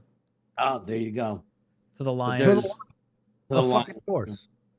Yeah. But there's nothing wrong with saying our system, our scheme has a tight end that, what about it? It's 3rd and 8, and you throw to Miles Frazier and he gets the first. Mason Taylor, and he gets the first down. Are you complaining that he didn't break it for a 30-yard gain? I mean, what are you looking for? You're looking, so if he's a reliable 3rd down target and gets a bunch of receptions and helps us get first downs and blocks well and helps our running game, he's a good pick. Matt, your thoughts on Mason Taylor and the type of tight end he is? Mumtaz is kind of saying no broken tackles, no catches, or he just catches everything. Thoughts I know on that's Taylor? terrible. What a terrible thing, Mumtaz. I don't know if he's necessarily saying. I know, I'm fucking with him. I'm just fucking with Mumtaz. And you're starting it too. Like, have you seen his highlights? Well, yeah, I've seen his highlights, but I also did a lot more with him. Here's the thing. He's 20 years old and he does everything well, right? He really does. He does everything well. He's got incredible hands. It's not just like, he's got really good hands. He's a very willing blocker. Like when you go over like his lists of weaknesses, right? Like what he struggles with. Most of it has to do with his blocking. So he's a good blocker. He's a willing blocker. That's where he needs to work on some things. But the truth is that he is good after the catch. He's got fantastic hands. He's very smart, and he knows how to find the open spot in the zones. Like, so he's going to be one of those outlets, those reliable 3rd down type of outlet that really is what you want for your tight end. He's a very well-rounded tight end, but the key is, man, he's 20 years old with all of that already. You know what I mean? That's the thing. And like I said, and we don't like to talk about fathers anymore and pedigree, with Deion Sanders and Jason Taylor, but coming from that, like he comes from a background, he was raised in this mentality of hard work, like putting in the work to get to where you want to go. Because Jason Taylor was the epitome of that. I hated Jason Taylor. So it bothers me to kind of be here talking like this about it. But the truth is that I hated him because I always felt like he should be able to be taken care of. But he outworked the guys that he was playing against. He was relentless.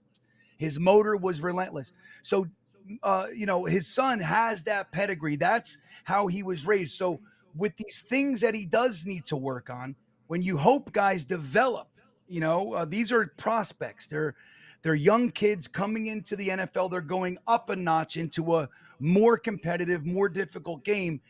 You want to look at their character and look at their pedigree. Are they likely to put in the work to develop those things and kind of blossom into the player that you want? He's got all of that. Like he's a well-rounded tight end with the character to build on the things that he has. He's so young. I think he's the perfect prospect. Now, I would have preferred Warren or Loveland, maybe, no doubt, but I really liked him. And I think, don't get caught up in that. Like he catches everything. Where our 4th round pick, the knock is that he can't catch. Like he's super fast. He's good character. But he can't catch. Like I'll take a tight end that catches everything and gets tackled after moving the chains every day of the week. Matt, your thoughts on Taylor?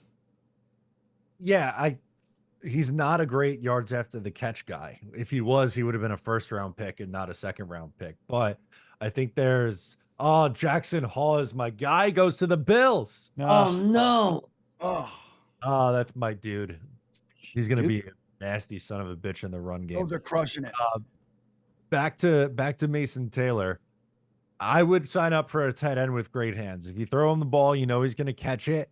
And the Jets need some guys in the red zone who could catch the ball and get in the end zone. I know he hasn't had a crazy number of touchdowns in his career, but I think he can work well as a receiver down in the red area. And like with the state of the Jets wide receiver room, I think they're going to throw him the ball a lot. The Jets don't have a great wide receiver room outside of Garrett Wilson. So I think they could line Mason Taylor up in the slot and just get open and be a nice safety blanket on 3rd downs. JJ says, if I wanted to tank, Justin Fields would be the first guy I brought in. I think it's a boomer bust type of situation. Remember, Justin Fields was the quarterback of a team that had the number 1 overall pick and ended up taking, what's his face last year. So I don't know. I think the upside is Fields was a 1st round pick. We are going to go by the stance of he wasn't coached properly at his last 2 stops. We saw some growth from him last year, and you're hoping you can get that reclamation project. But I think that is the value in Justin Fields, is like it is boom or bust, because this is a reset year. If Fields can be the guy, great. Then you could wind up in a great situation in 2026 potentially. And if he's not the guy, then you're also in a great position. So it's kind of I liked the Justin Fields selection at quarterback because of the 2 polarizing sides. Like if he's middle of the pack, I guess that would be the point maybe that I'd push against Green Bean, where he said Tyrod Taylor would be the guy you'd want to have in if you were going to tank. I think Tyrod Taylor's too safe of a player where you'd wind up winning some games where Fields could boom and you could have your guy, or he could bottom out and you could wind up sitting in a pretty nice position here. So any thoughts from our panel about Fields' boom bust potential and the type of quarterback that might end you up with a top 5 pick? I think there's a ton of different names that you could have picked if you wanted to actually tank this year. They could have signed Kenny Pickett or gone and got a guy like Kenny Pickett, a Desmond Ridder type. There's too much athletic upside with Justin Fields. I'm not saying he's going to be the long-term answer. I'm not even saying that he's great, but the Steelers went 4-2 in his 6 starts. So I don't know if tank is the appropriate word when, if you look at some of the more advanced numbers with, EPA and completions over expected and stats like that, he had a pretty similar season to Aaron Rodgers in a lot of those key stats. So how much of a downgrade are we really talking here? Blitzcrew says, did I miss best ice cream yet? Kicker versus Fatty. Okay. Kicker versus Fatty first. I guess kicker at this point. I don't know if there's a guy that's left on the board that I'm still like jonesing for, but I'm pretty open to anything at this point. J3 has not gone the way I was sort of thinking. Best ice cream. So it depends what we're doing. If we're talking like kind of hard ice cream, not soft serve, I really like a cookie dough or chocolate chip mint's really good. I know Matt said chocolate chip mint yesterday. Jeremy, what is your favorite ice cream? Man, it's funny you say I have a Haagen-Dazs chocolate chip mint that my wife just brought me for my cheat day today. So it's funny that you should mention that. I've always been for hard ice cream, like a chocolate chip mint guy. That's always been my. I used to like the Breyers in the old days. That was green. Oh I used yeah. to love that. I used to love it. In my that mind's and the- eye, mint chocolate chip is green. Like I can never like find it. It's always the white kind now. But in my mind's eye, Right. mint is green. Yeah, when we were kids, right? And then my favorite flavor growing up, I don't even know if it still exists because I'm on the West Coast. Maybe it's still on the East Coast. It was an ice cream brand. It was called Seal Test. They made a flavor called Heavenly Hash. Never heard of it. And it was like I chocolate remember ice Steel cream with Test. marshmallows, almonds, and it was loaded with marshmallow. That's why I loved it. But that was used to be my favorite flavor. But man, I'm a Carvel soft serve pure vanilla guy. So soft serve twist in a cup with rainbow sprinkles. That's like anytime I go out for ice cream, I just get that all the time. Like if we're ordering ice cream, and, oh, you know what? If we have ice cream, it's in the freezer. I really like the waffle cone ice cream, like some broken up waffle cone inside of like a chocolate chip ice cream or a vanilla ice cream. Really tasty. Yeah. Green Bean, what's your ice cream of choice? I remember Seal Test. That's a name, man. Holy shit. They're not out there anymore, huh? I don't know. I don't see. They're not here in California. Yeah, I don't know. Maybe it's just up in New York, but I haven't heard that name in a long time. But my ice cream of choice, let's see. I like lots of ice creams, but I tend to lean on cookies and cream or cookie dough. Like that's what I tend to lean on. But I gotta say, I'm a big fan of like Ben and Jerry's. Like I like more the add-ons. Like I'm not so like I could do a little like Jeremy said vanilla. Like if it's a really good vanilla, I can get in with it. But like I'm more about I like what's the one called half baked, like cooked brownie batter, shit like that. I used to have this lady when I lived in Hollywood, Florida. There was a Carvel like almost across the street. And I would go in there all the time when I was fucking partying, right? Like, and I was going to go sneak around behind my wife's back. And I would go to Carvel, and the owner of the place, this little Indian lady, she loved me. And I'd walk in and she'd make me this thing called a Carvalanche, right? Which is like the Carvel. Oh, yeah. Right. But she knew me, and I went to her for years. I lived there for 8 years, and I went to see her all the time. And she would literally, dude, she would make this.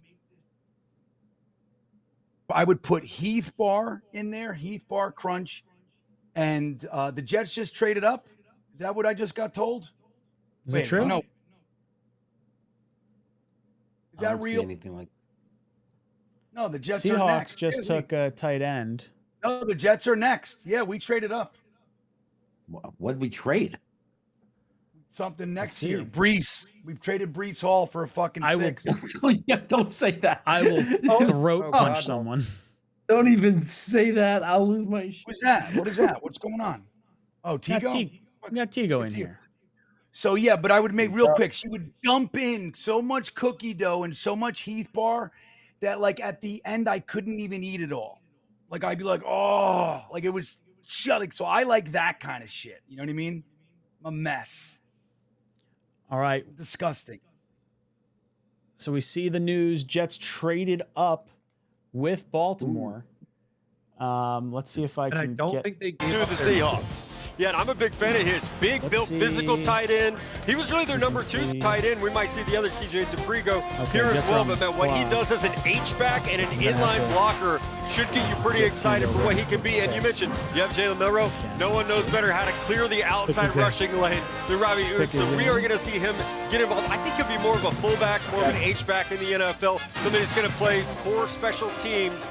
This is right where I had him. I thought he would go late 5, early 6 after a really, really strong pre-draft process. We haven't seen him used a lot as a wide receiver, as you just saw there. Tyler That's the key Barron, for his edge development. out of The Miami. Seahawks this offseason hired Quinnen Kubiak as their offensive coordinator. One of the staples of a Quinnen Kubiak offense is the presence of a second back in the backfield.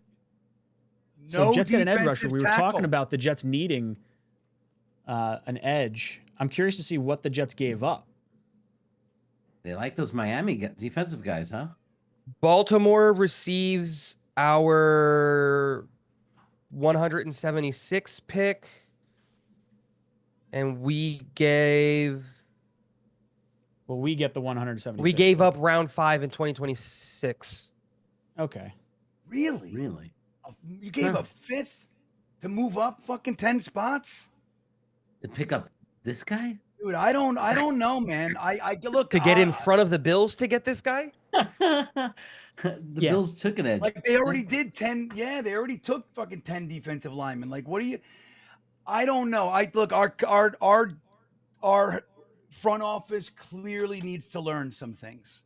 Like that is a lot. Paying a 5th to move up 10 spots is a lot of money. That's expensive.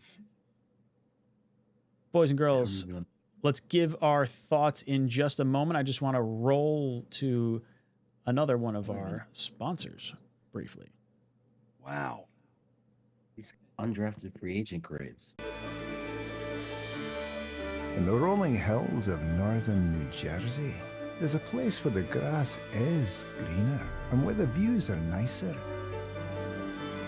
And where the crew works harder to make your day on the links just a little more special. Ballyone is calling. We're ready. Are you?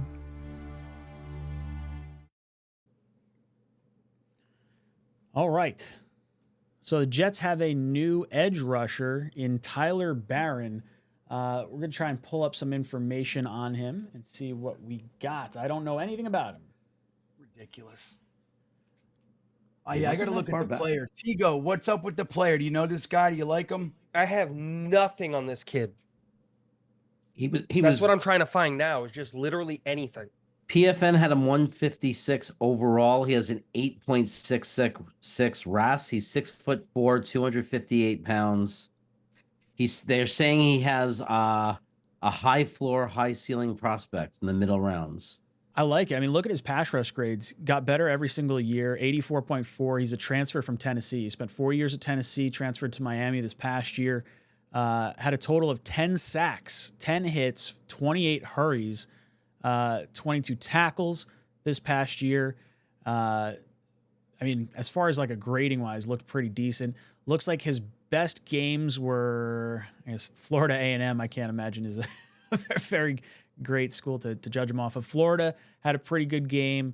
Let's see. Florida State, he played pretty well. Syracuse, he played pretty well. I don't hate this based on some of this right here. But again, still early on. So, from what I was able to find, possessed size and weight, obviously, from what Jeremy just said. But real problem is doesn't have a pass rush plan when he comes up to the line. Kind of just wants to win on his athleticism and his athleticism alone.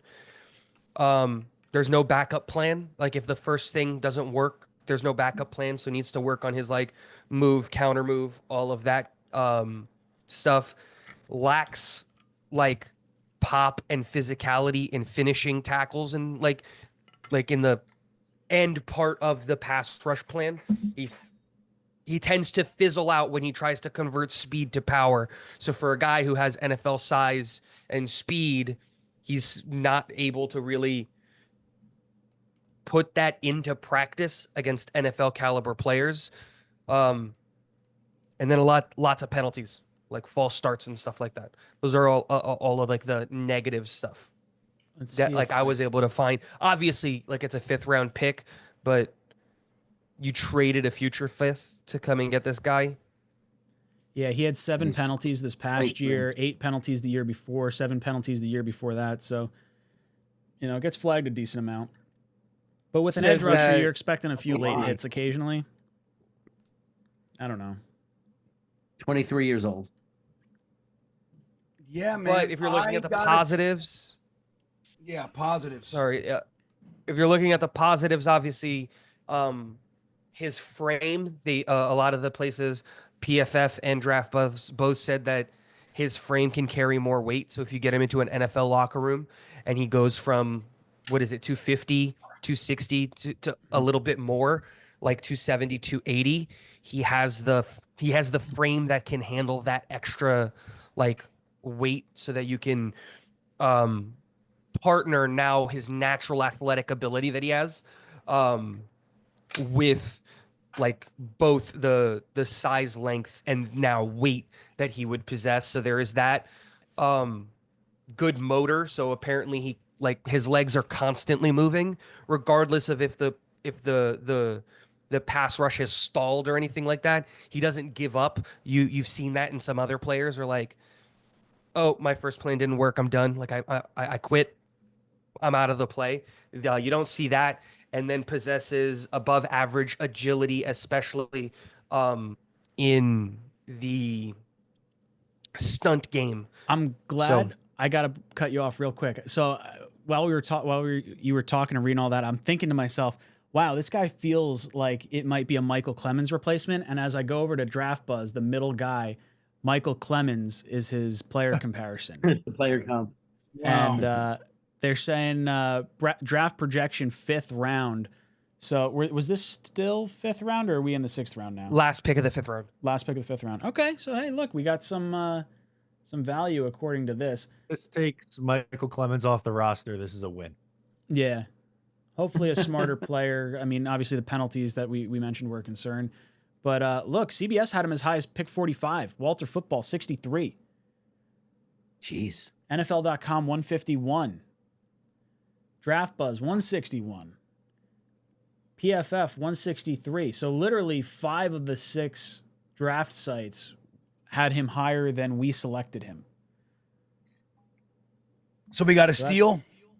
I mean, we got value, I would say. The last blurb here, I think, it says quite a bit about the guy that we're getting.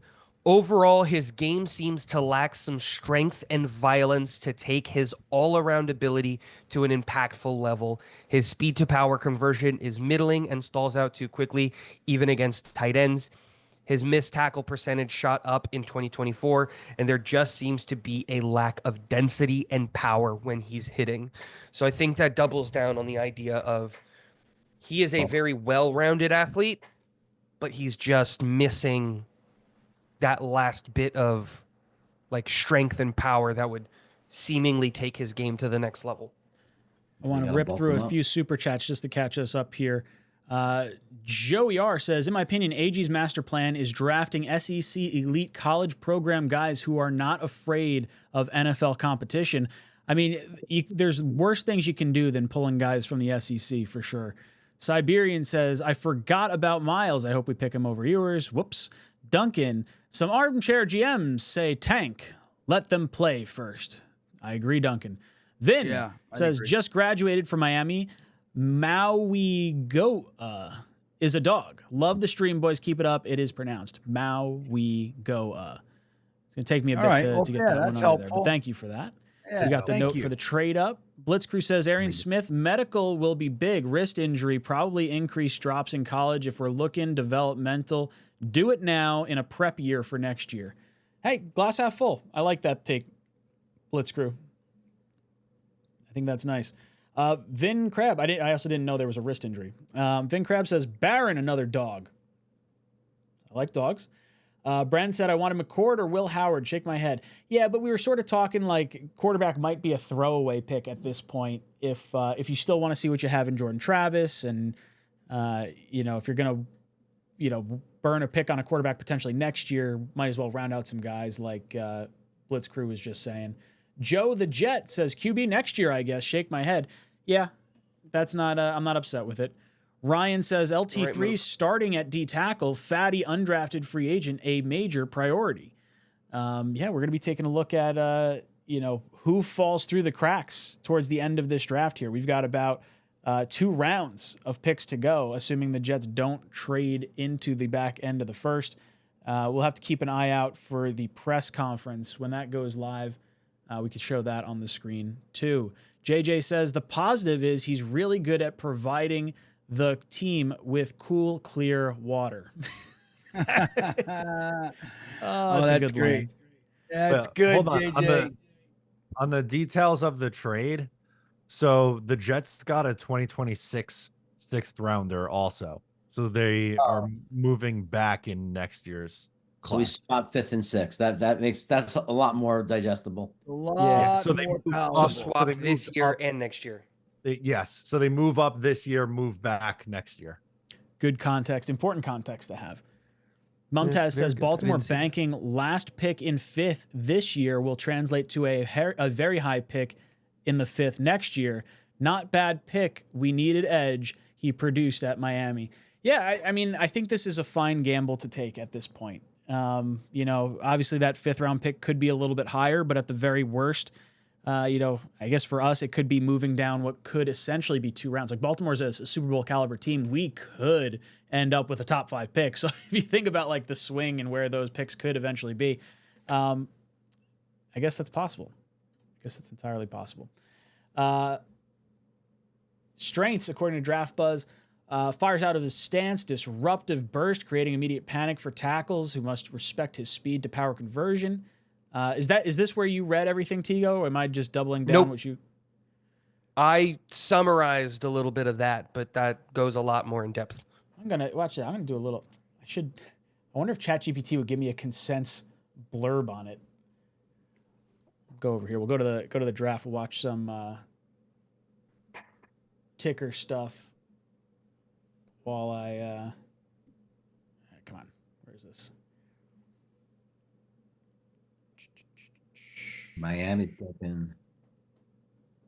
What's this one called? Draft tracker. Boom. Miami on the clock. And we're officially done, right? Yeah, good news. We got 2 rounds of nothing left. Now, this is where the stuff goes off the rails. I guess Aeneas Peebles know, is going to go somewhere else.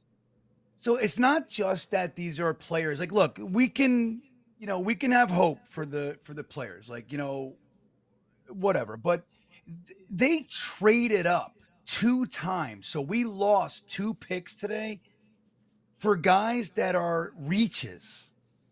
Like, it's just, it seems like this regime needs to learn a little bit about the movement and the balance of the draft, which is why they should have fucking hired me, in my opinion. That aside, it's just, I mean, trading up to reach is weird, isn't it? It's a weird dynamic. It feels like they just had guys they liked and they wanted to make sure they got them. Like that, it's so weird. It's a very odd way to go about it after our last regime. ChatGPT's way to, I said, give me a bullet point scouting report on Tyler Barron. I'll show you guys what it spit out. Kind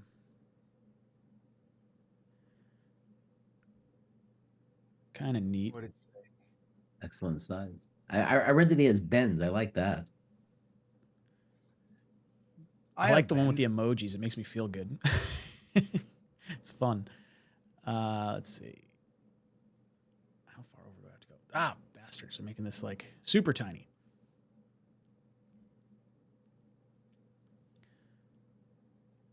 So overview, they're giving you the size and everything like that. Strengths, hand technique, pass rush ability, run defense, versatility, football intelligence. Utilizes precise hand strikes, including cross chop and hand swipe moves to disrupt blockers and create pressure. Demonstrates natural feel as a pass rusher with developed counter moves, effectively transitioning from speed to power. This is probably not as good as what Tigo said, because what Tigo was saying is like the opposite. I go back to Draft Buzz and PFF, and they both said the same thing about like him lacking like counter move. Gotta love some ChatGPT. Yeah, no, ChatGPT. I hope ChatGPT's right. They're to be like, fair, this guy's like the best ever. He might be. Yeah, because that sounds great. Sounds wonderful. Yeah, well, look, people see things differently. Let's see. Go back to the draft tracker. We'll just let that one tick by as we discuss. Why do they make us feel this? I really would have loved 2 more picks right now. Yeah, it would be nice to have something to look forward to at least the next little bit here. So we had 5 picks coming in. What did we do? We did 3 or 4? We did what did 4. we do here? 4. Oh, because that's right. 'Cause we gave up next year's. That's right. That's what it was. Arian Smith, Malachi Moore, Francisco Mauigoa. Sorry. Mauigoa.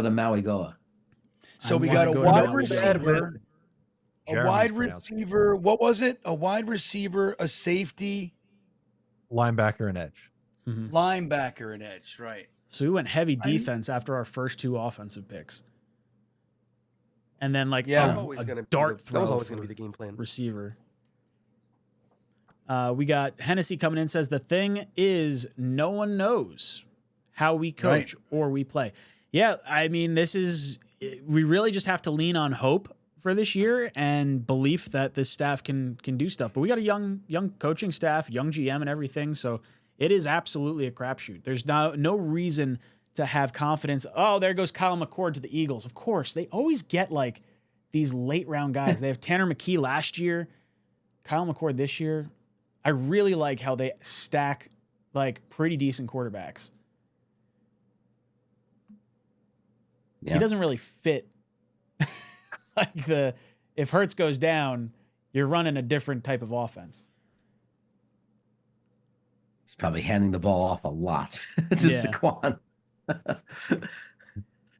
Word of mouth says, who did we draft in the 4th round? We got Arian Smith, speedy wide receiver out of Georgia, but seemed like a reach because a lot of people had him as an undrafted free agent. So little sadness maybe there. We also got traded up for Malachi Moore, safety, 5-year starter and safety from Alabama. That's the one pick I like the most. Yeah, I think today that would be the one I like. I would say I'm interested in the Barron pick here at the end of the draft because of the raw upside. The other 2 I'm less crazy about, especially with the other players that were on the board at the time. I think that's just it. I don't think you can ignore 4.36 speed though. And it's like that's legit like 4.36, like that's also game speed. I'm not saying to be excited about it, but like you can do a lot of things with just straight up speed. Regardless of all of the other negative stuff, because he won't catch it. No, again, you can do a regardless lot of all of the other things negative with stuff, you don't have to 4.36 throw speed. the ball to him. You can put him on a jet sweep and just hand it to him. And if he's going to beat everybody to the edge because he's got like legit 4.36 speed, like that, I think there is at least something interesting about that. Yeah. Yeah, I mean, look, and what was that about the wrist injury? Is that real? Like, is that why, did he have a wrist injury last year? Like when he was making all those drops? Is that part of it? That's what Blitz Crew is saying, for sure. So I don't know. I didn't see that. Someone do a little Googling if you could find that out.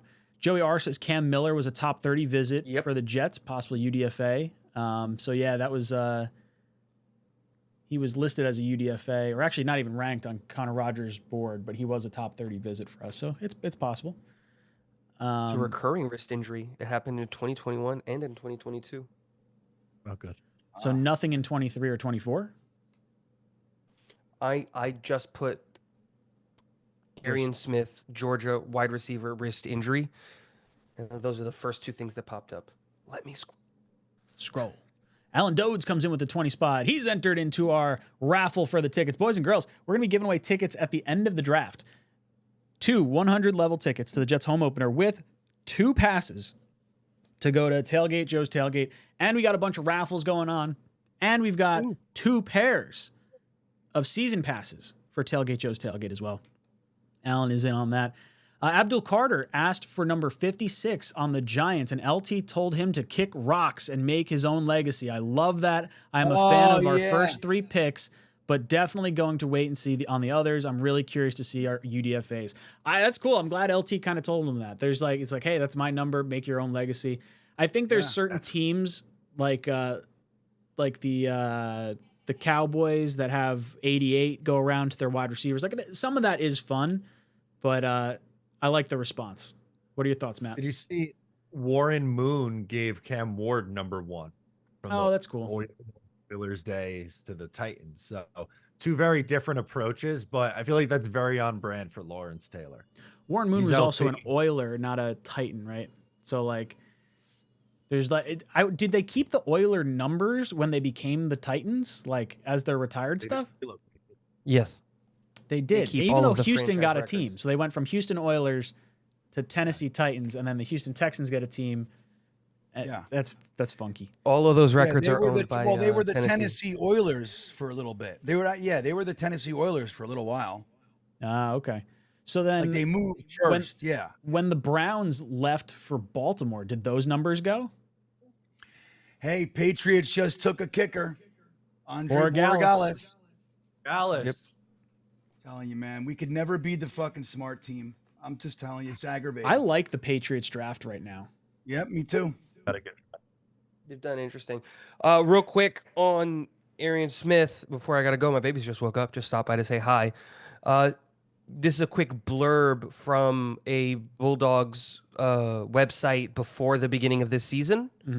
That said, since his arrival in Athens prior to the COVID-plagued 2020 season, the Georgia wide receiver has dealt with a multitude of injuries, including 2 separate wrist injuries, a broken leg, a meniscus injury, turf toe, and a significant high ankle sprain, and other various soft tissue injuries.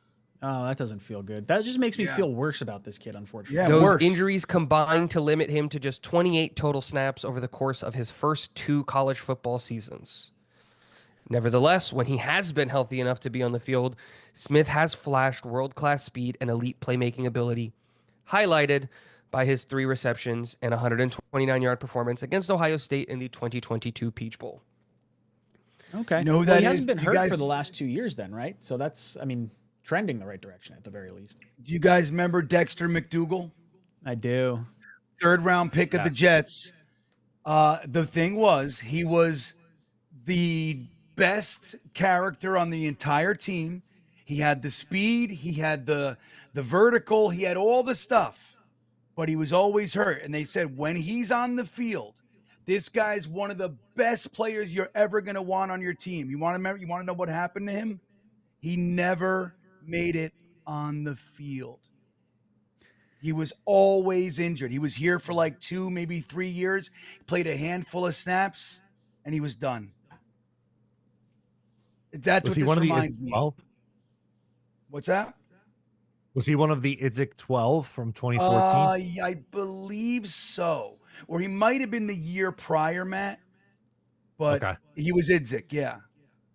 Like taking chances on, like again, like if you do that in the 6th, I'm fine with it. But that 4th round pick, that was such a, you know what I mean? Like juicy a tomato. We fucking JJ. good. We get that guy. He can't catch and he's always injured, but he's fast. Tigo, you want to give us Hold on any one last words second. before we eject you? No, it's just, I think Green Bean's kind of spot on. Like, I think we had a really hot start to the draft, and then you could see, like, because I really, really like the first 3 picks. Like, I think they're all home run picks. And then it just kind of seems like the staff kind of lost the plot of, like, back to that old clip, they must know something that the rest of us don't kind of a thing. And obviously it's way too early to tell. We have no ideas. We have no idea what any of these guys are going to be. And if they all hit, then we're all going to sit here looking really, really dumb. But as of right now that our draft is over, meh, I guess is the best way to say it. Yeah. Take everything into consideration. Meh, I guess. What would you? Not great, not bad. What would you give us a grade? Like now, I would imagine you weigh the top picks heavier than, and then it trails C+. down. C+ was kind of where I was. Just because like there's still things that like we gave up 2 picks.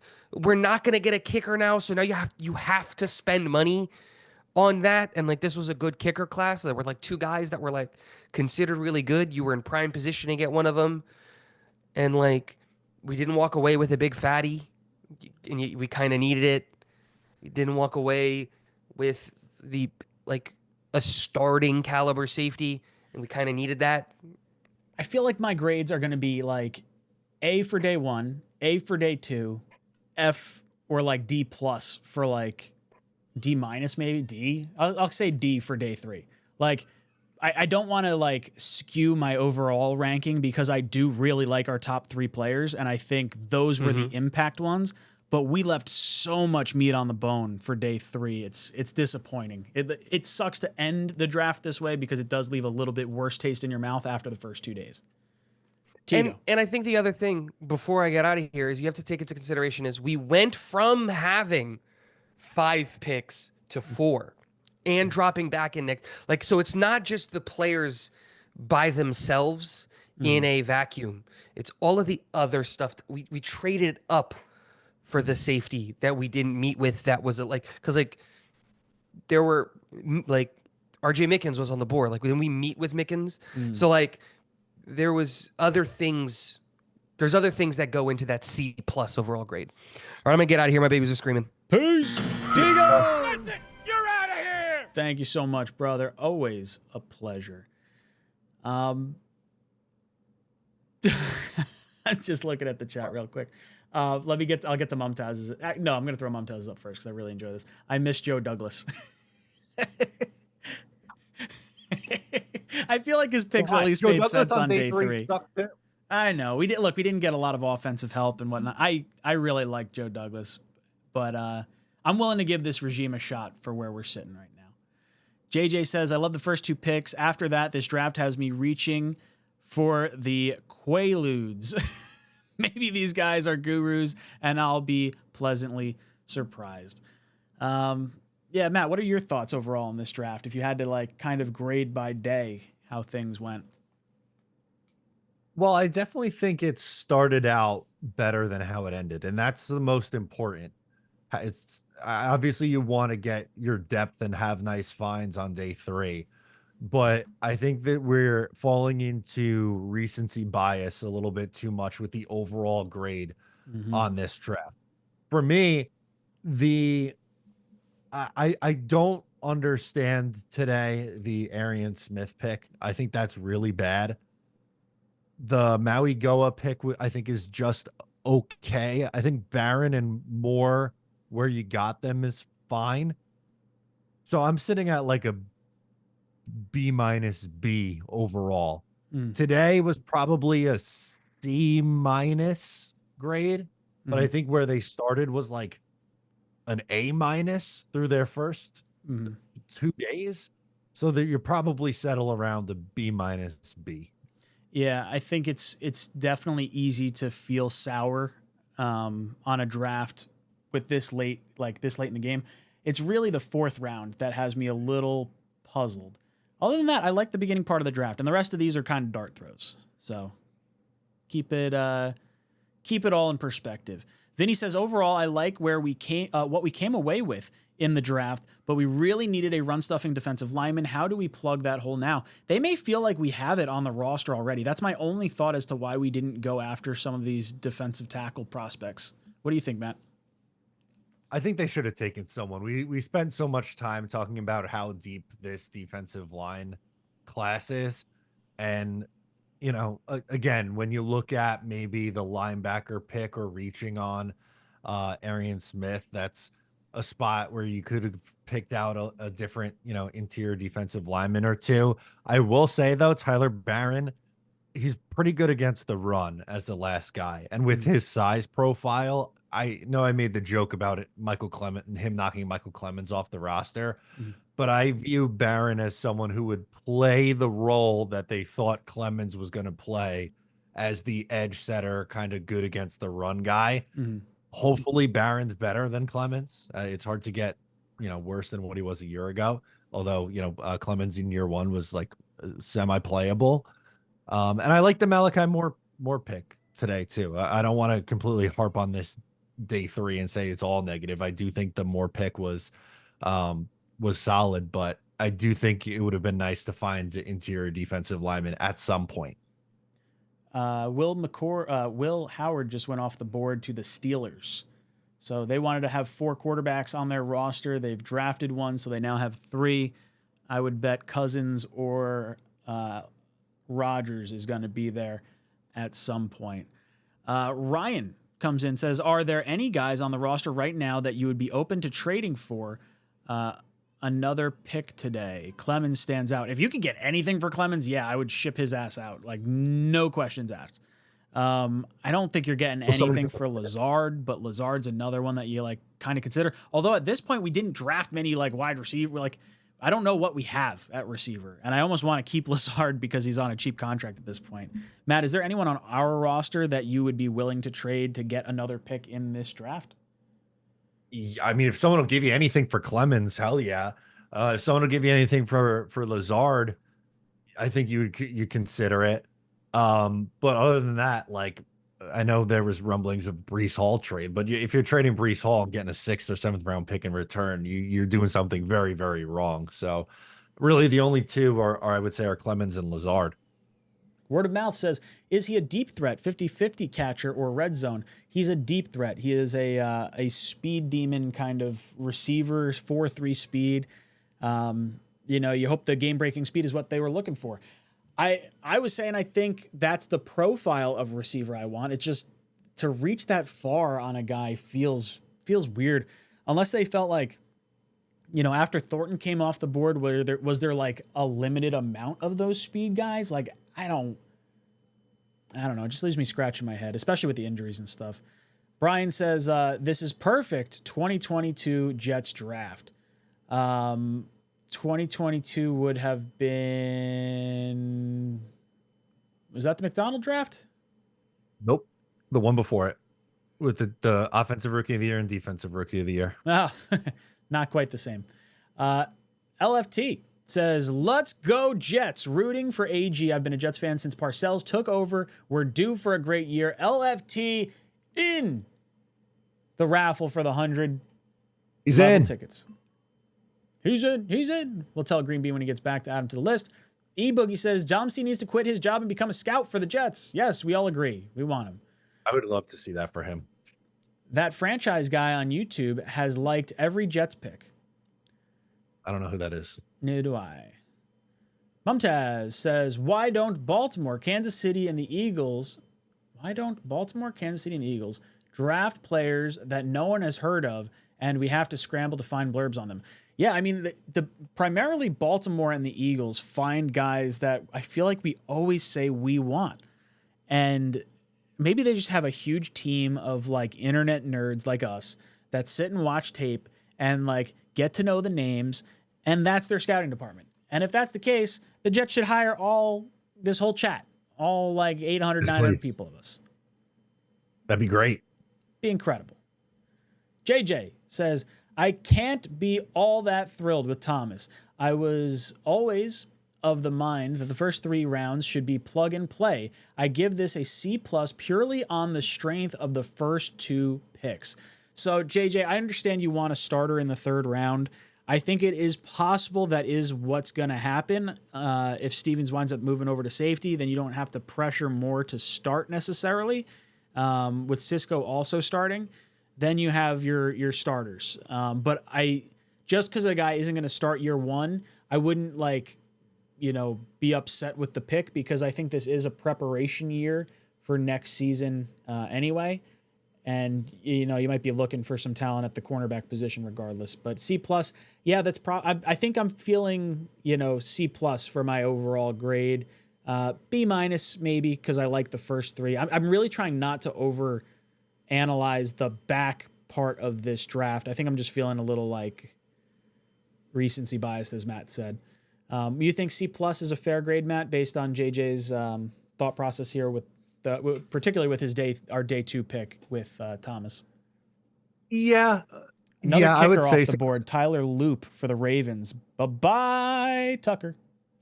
Yeah, he was horrible last year, Justin Tucker. So, and he's going all Deshaun Watson. And that too. and that too is a big issue. It's a little bit lower than mine, not crazy lower though. I get the frustration with a 3rd round pick. I didn't love it. That's not the route that I would have gone if I was the one making the pick. But I think what you have to say here is they got a good value player of someone who projects as a starter and probably should have been taken at the top of the 2nd round. So getting that at 73, if he's a difference maker for you right away, then good. And we don't know what's going to happen with Brandon Stevens. We'll have a better idea in training camp, which is clearly a few months away. And that part of it is frustrating having to wait. But yeah, I think C+ is a little bit lower than where I am, but it's not an egregious ranking. If you're coming in here with like a D, an F, or C-, I think that's just way too much stock on picks in round 4, 5, 6, and not looking enough at what happened in the first 3 rounds. So real quick, the kicker that was taken by Baltimore was the pick the Jets originally had. Okay, in the trade down? Yeah, in the trade down. So I'm sure that'll be fun to tell D-Mac, or tell Green Bean afterwards. Sanders isn't a bust. We will regret not taking him. I don't think anyone's necessarily calling Sanders a bust. I think it's the baggage that comes with him, and I don't think the Jets are in a spot right now after having played the Aaron Rodgers experiment, trying to figure out the salary cap space. The locker room, I feel like, is in this touchy spot, and throwing a little bit of gunpowder into a tense situation, especially when I feel like some of our more important players are going to be bought in on Justin Fields anyway. It just wasn't the right timing. And it's, for the Browns, I think it makes a ton of sense. They don't have Watson for the year. They're clearly looking for a quarterback of the future. Even though they took Dylan Gabriel, you let the 2 kids compete. I think that's a better landing spot for him. Matt, any thoughts on the Jets maybe regretting passing on Sanders if he winds up being a good quarterback? I mean, you could say that about any player that ends up being a good quarterback, right? Like, I didn't feel confident enough to bet on Shedeur Sanders to be that guy in the first round. I thought he, probably should have been a second-round pick based off talent. But then when you factor in some of the, I'll say off the field stuff, it's not necessarily the same as, some other off the field stuff with, allegations and arrests and things like that, obviously, that we see happen far too often. But he comes with additional baggage, and whether that's fair or not to him is definitely a discussion for another day. But they're probably going to find their quarterback next year. We'll see what happens with Justin Fields. I thought they should build out the roster, and for the most part, they did that. Desmond Watson, I see, has not been taken yet, but someone threw it in the chat. Where is it? YO Jets fan says Desmond Watson could be an undrafted free agent. He's from Plant City. Guy's built like a tree trunk at 464 pounds. Plant City, Florida. He's like a redwood. Did he go? No, did he go? No. It's just our super chat says he might be in UDFA. Oh, sorry. I was looking up at the TV to see who just went, and I didn't read. Kalel Mullings, running back out of Michigan, went to the Titans. Vin Crab says that linebacker we got is a great blitzing linebacker with Wilkes known for his blitzing than we are used to. I like him as an extra rusher when we are in base. He has the 10 sacks. It sounds like was it a speed to power issue that he had? If they can refine that, I like the upside here. My 2 favorite picks today are the safety from Alabama and this guy at the end of the draft for Barrett. Yeah, I think those are both my favorite moves so far. I agree.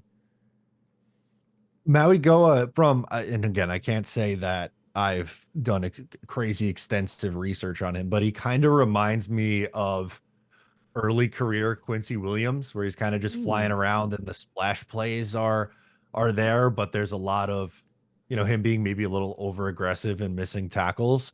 And obviously the staff that was here that developed Quincy Williams is no longer here, but this is probably a little bit of a project, but I would anticipate him giving you something on specials right away. And then, maybe there is a blitzing package for him that works. Aaron Goddard comes in and says, I will sell my pinky toe to draft Ryan Fitzgerald. Aaron Goddard cuts off his pinky toe, sends it to the Jets. The Jets trade it to the team in the back half of the draft for the Jets to get Ryan Fitzgerald. Hey, Green Bean, want to hear something that might get you frustrated? Yeah, I think you're muted your mic. I'm in. So the pick that the Jets traded up from, pick 186, went to Baltimore in the trade up. Baltimore took a kicker with that pick. Who'd they take? It wasn't Fitzgerald. It was I don't remember who it was. Yeah, it was the guy. His name starts with a D. I just can't remember it. I know. Yeah, I think his last name started with an L. I don't remember the exact. Ling Lang. Good old Will Howard ended up a Pittsburgh Steeler. I don't know if we saw that. But Will Howard. Who did?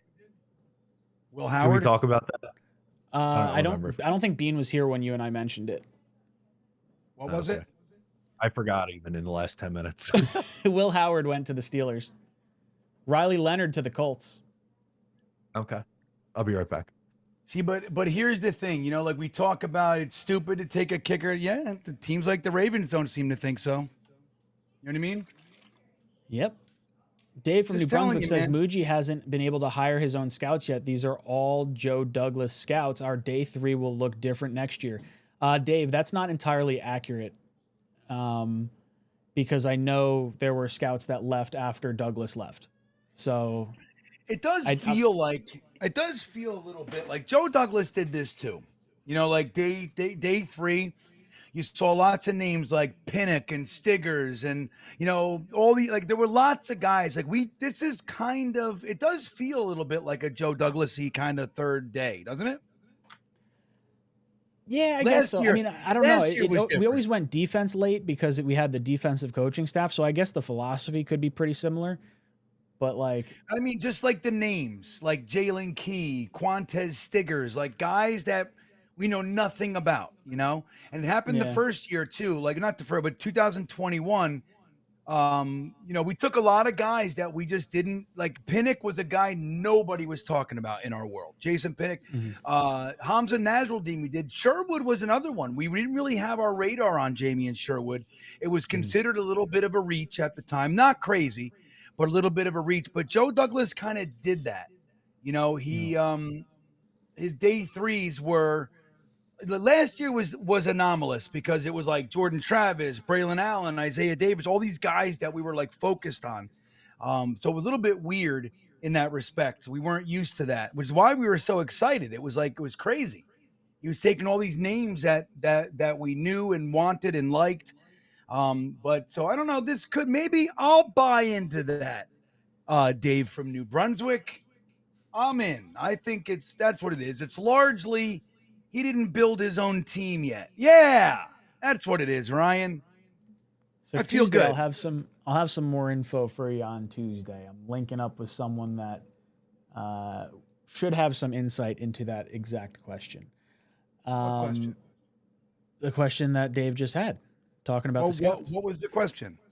Well, this is much a question, more so a statement that the Muji hasn't been able to hire his own scouts yet. I'll have a little bit more insight Tuesday night.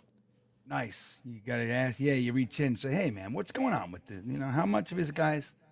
But he's still making the decisions. You know what I mean? But yeah, if he's looking at all the collected data and these are the guys they came up with, Trying to see if we see any Muji, Aaron Glenn pressers yet.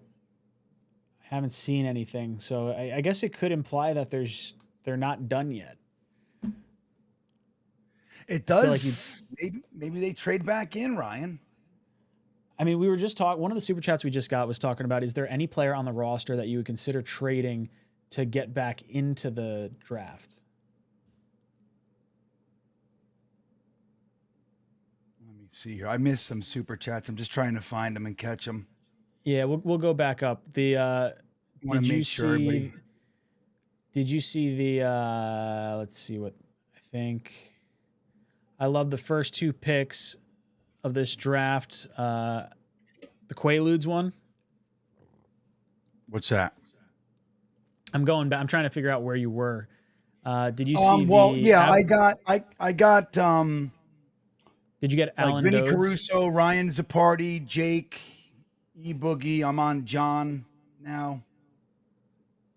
The comment is the franchise guy on YouTube has liked every Jets pick. Yeah, but did you get the ones before that? Read me your oldest one that you can see.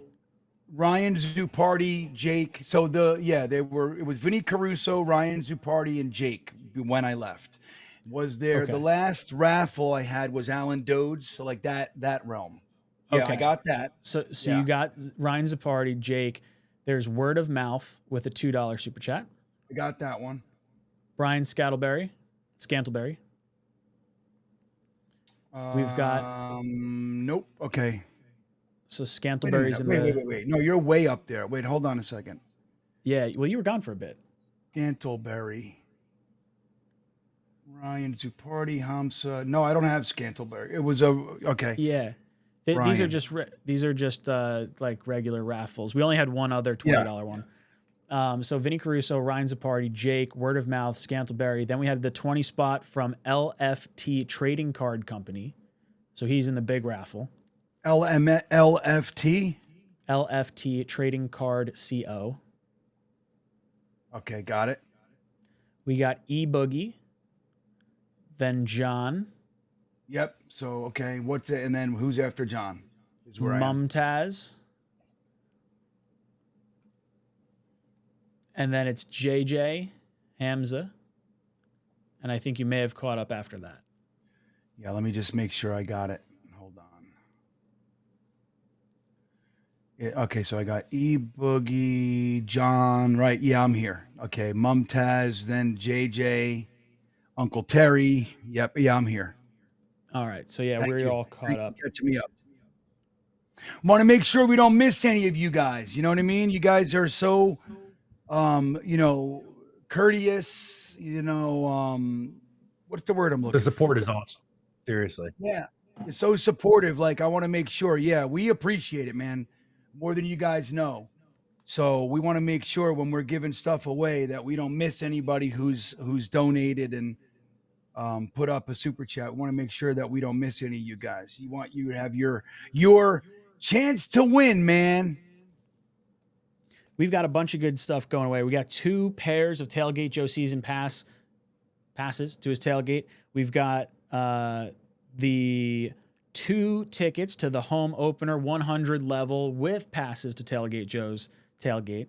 We have 4 spin wheels as well that'll be going away at the end of this draft. So hang tight. I'm going to jump down and get some refresh on water. So you guys hold it down. It says Double Doink said 𝐿𝐵𝐞𝐿 and AG are speaking right now. Okay. Want to go get your water and then we'll put it up? Yeah, go ahead. Yeah, that's a good idea. Let me, so they're speaking now. Will I be able, is it on Twitter right now?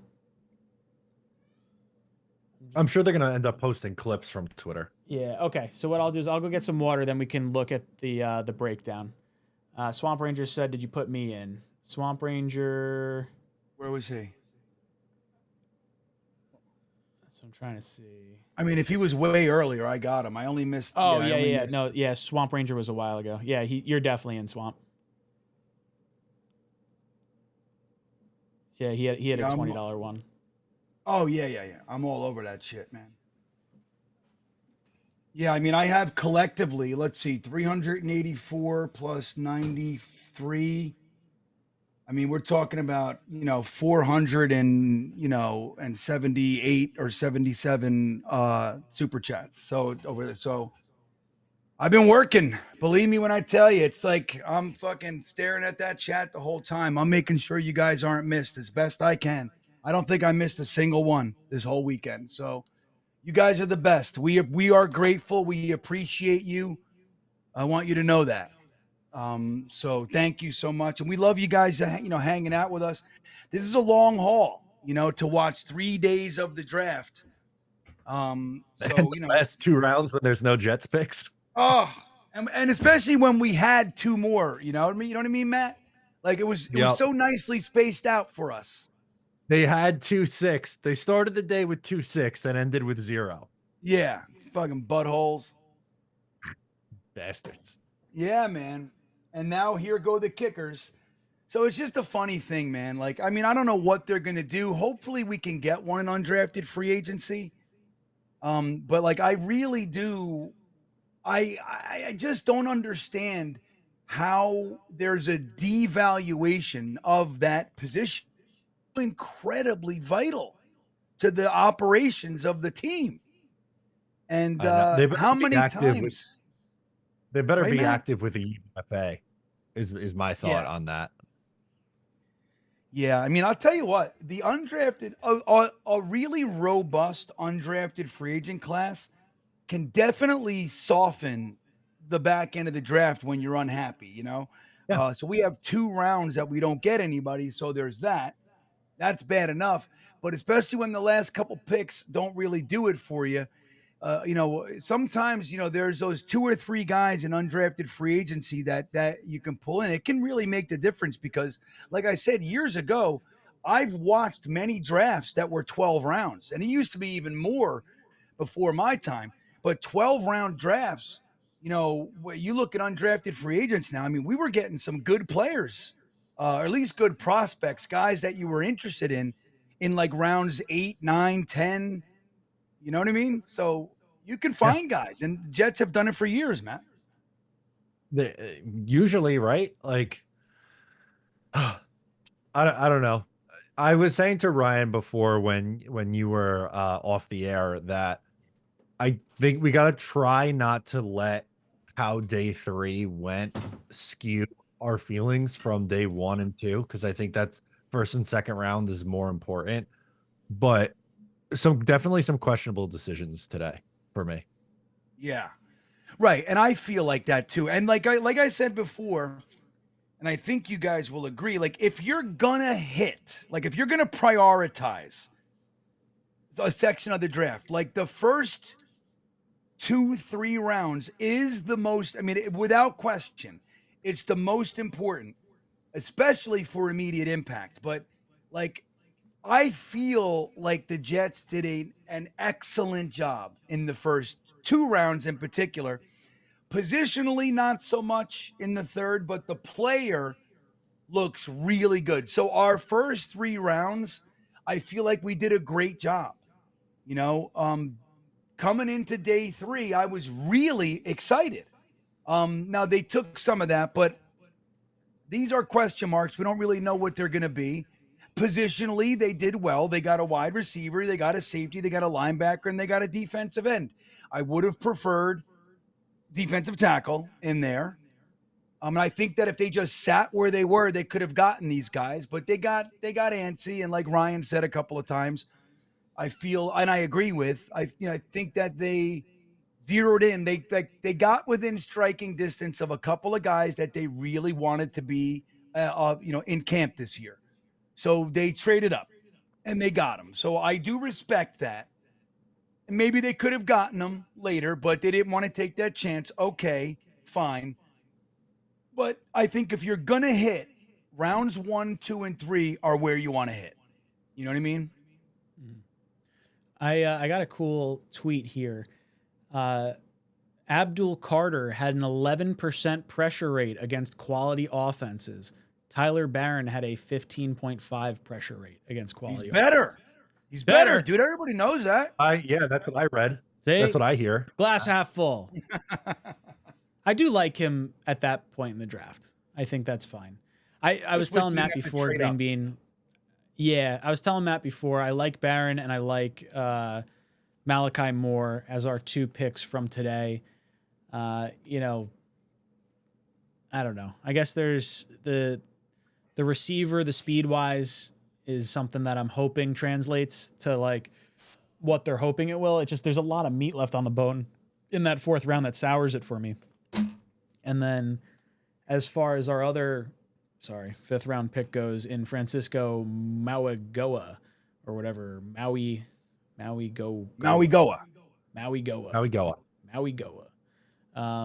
Look, we don't know what's going to go on with Quincy Williams. He may wind up leaving at the end of the year. He's in a contract year. So we need a linebacker as well. Matt and I were talking about how the draft grading, the first 2 days would be on the positive A, A+, A, somewhere in there for the first 2 days. Day 3, I feel like I sour on a little bit because of the value and the loss of like kind of picks and whatnot and trading up for guys that, a lot of people considered to be lower. So I probably land somewhere on like the C side of things for this day, or even like C- for day 3. But overall, I think, you got to be happy with the top end of the draft. Yeah.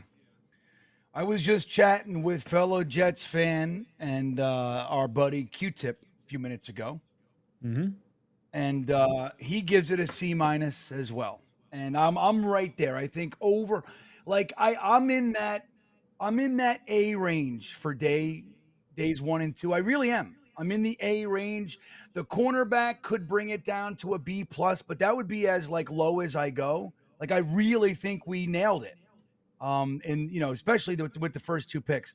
But today is so weird. We lost 2 prospects, which I think we needed, and we reached. So we chose to lose prospects for the right to reach. Now maybe we're wrong. Maybe they're more tapped in to what's going on, and that the players maybe a Barron and maybe a 𝐒𝐿𝐫𝐽, maybe or what's his name, the safety, Malachi Moore. Moore, right?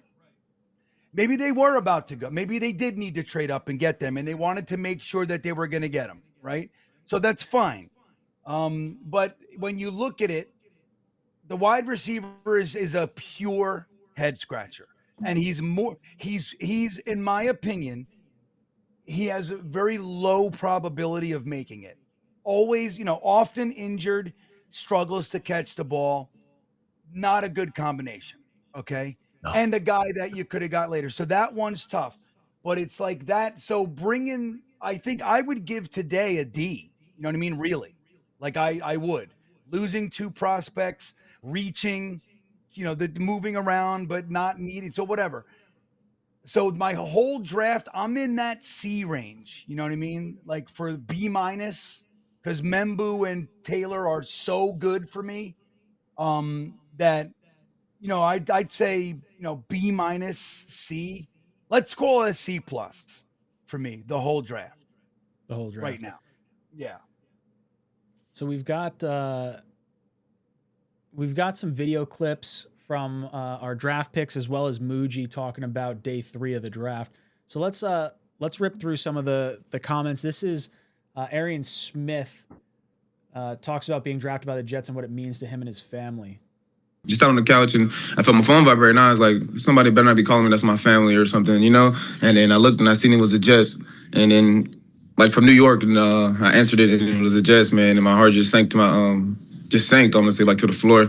And they asked me how am I ready to be a Jet and get to work, man? And I told them, no, I ain't have no if and buts about it. I just told them, man, I'm ready, man. I appreciate them, and I'm honored and blessed that they, called me and just giving me an opportunity, and I'm just ready, man. It's hard to really talk about it for real because I'm just still shocked, and I ain't really had time, spend with my family because, we get phone calls and people want to, congratulate me and stuff like that. So I wanted more for my family than myself, I'm excited for them and just giving them purpose, wake up every day and be excited and, just give them a reason to wake up every day happy and just want to, support me and be a family. Just out on the couch. So the way that sounded was I didn't expect to get a phone call this quick. I thought someone was pranking me. Yep. Yeah. And then the Jets called. That's what I heard. I mean, he sounds like a good kid, but man, that did come off a little funny. Yep.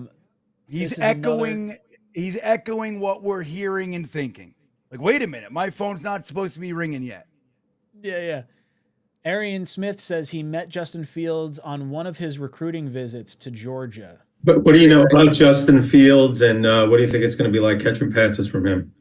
I remember it's crazy because it's a full circle for me. I remember him on one of my recruit visits when I went to Georgia, because he was at Georgia for a year or two, and I remember being around him and they introduced me this Justin Fields, and it's just crazy. Now I'm gonna go into an organization like the Jets and play with a player like him, leader, and just a dynamic player where he can run and throw the ball. So I'm very excited to have a quarterback like that that's gonna be able to dish the ball around.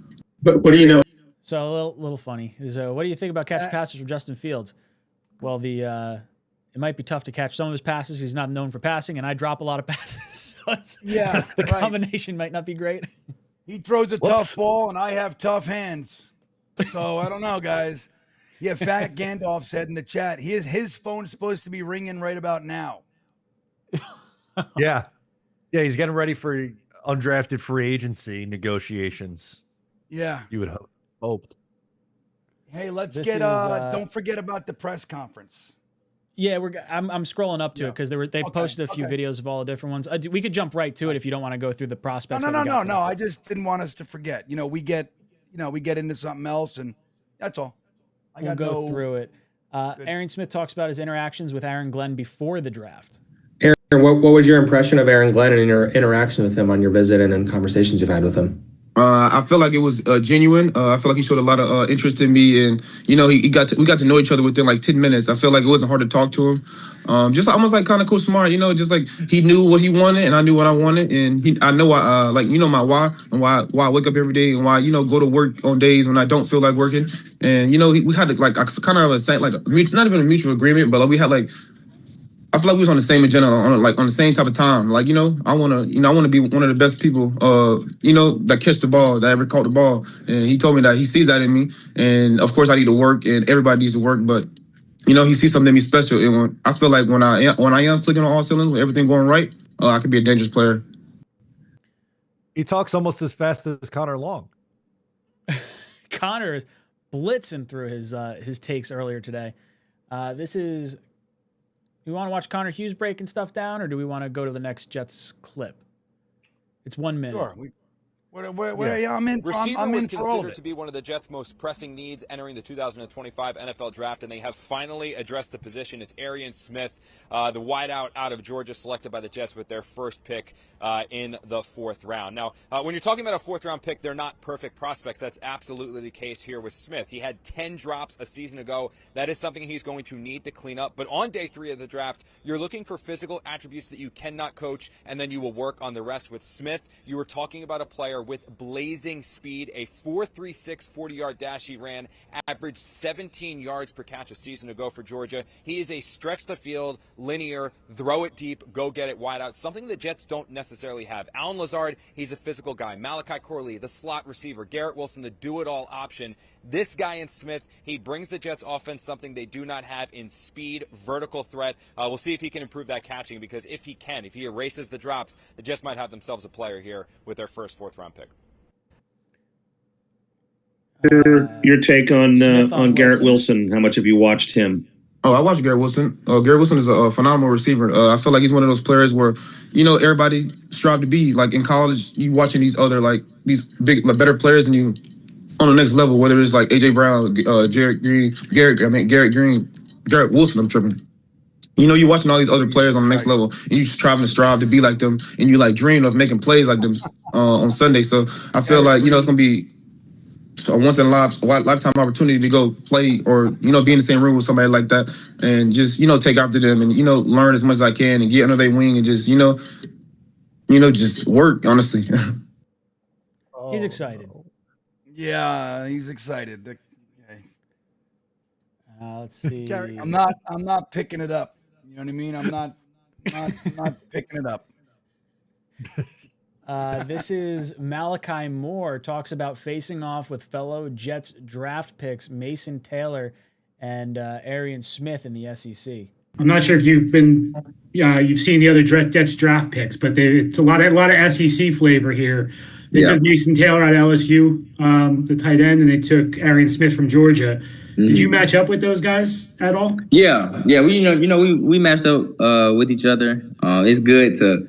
Now we're going to be friends and teammates now that we're not rivals in the SEC. But it's definitely, both of them are great players. They was both highly scouted when we were playing them on our scouting report. And so, to team up with those guys, I know what they're capable of. I watched them, throughout their college career. So it's definitely fun being on the same team with them. I'm not sure if you've seen the other dress. Lots of SEC love here. This is our new linebacker, Francisco 𝐒𝐿𝐫𝐿𝐫, talks about his conversations with the Jets prior to the Jets taking him at pick number 162. Interaction like with the Jets during the pre-draft process.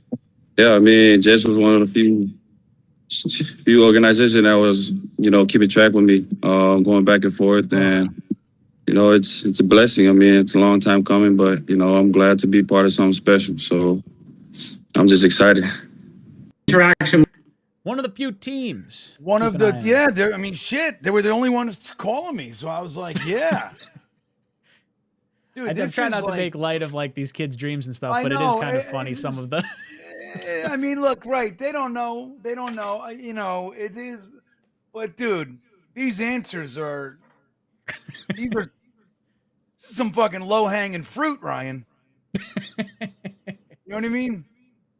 We've got Tyler I mean, shit, Barron. they were one of the only teams calling me, so I was like, hoping they took me. Tyler Barron talks about the kind of player he is after the Jets draft him. Tell us about your style, your play style. What are the Jets getting in Tyler Barron? I think you get a lot of different stuff. I think you get somebody that can kind of check 3 to 4 spots off that 53-man roster. So I think with me, the biggest thing is just value, and then you get a guy that just wants to be in the Jets building, wants to be a part of everything it means to be a Jet. So I think you get the right type of person and somebody that looks forward to being there. So I do like that multiple That's a good position. answer. This was kind of like the great answer that we like the Michael Clemens replacement. I love that he was like comped to him on that scouting report, and then we're all thinking of it too. Like, you know, we want to get Clemens off the roster. He's got such a big cap hit. This guy's talking about, hey, I could play multiple positions. I could check a lot of boxes. He's not going to be a selfish player from the sounds of it. So that's pretty cool to hear. We get into some of our press conference conversation. Muji explains his thought process coming into today for their selections, trading up for players in the draft. What leads to the trading up? And do you get intel that these guys might be gone? Is it that there's just not that many players?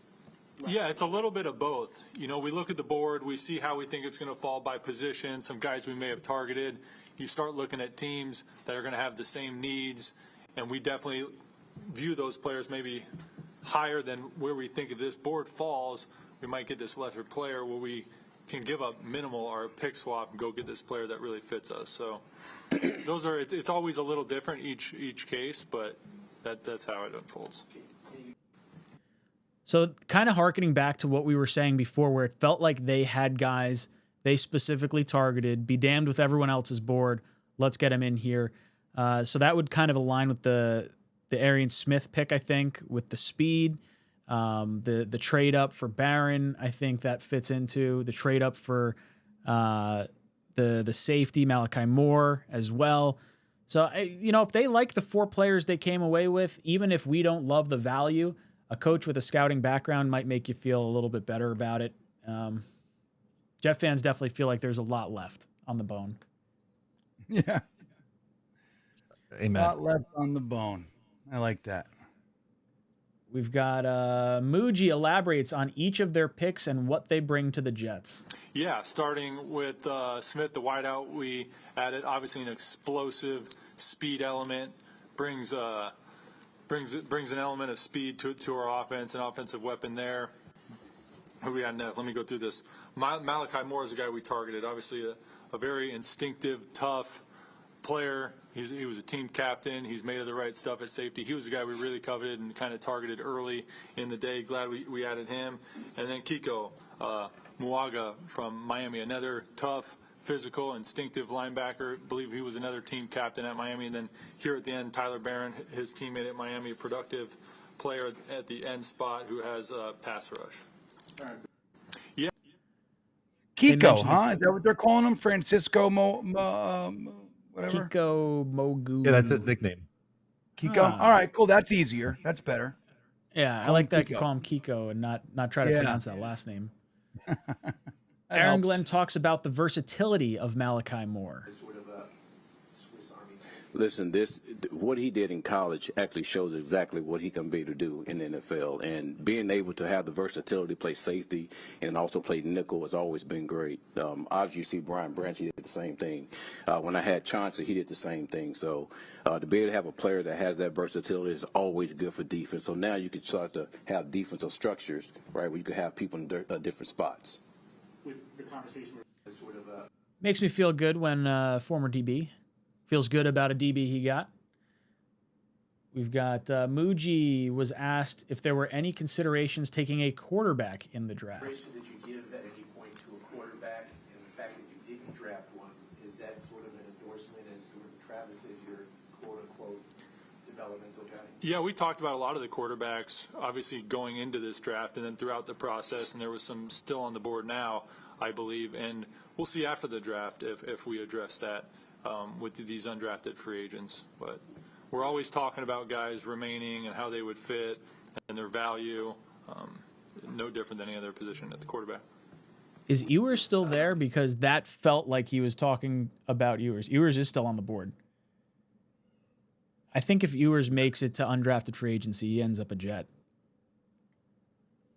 That'd be interesting. Yeah. Possible. UDFA is a little bit different. So that's all the clips we have right now of the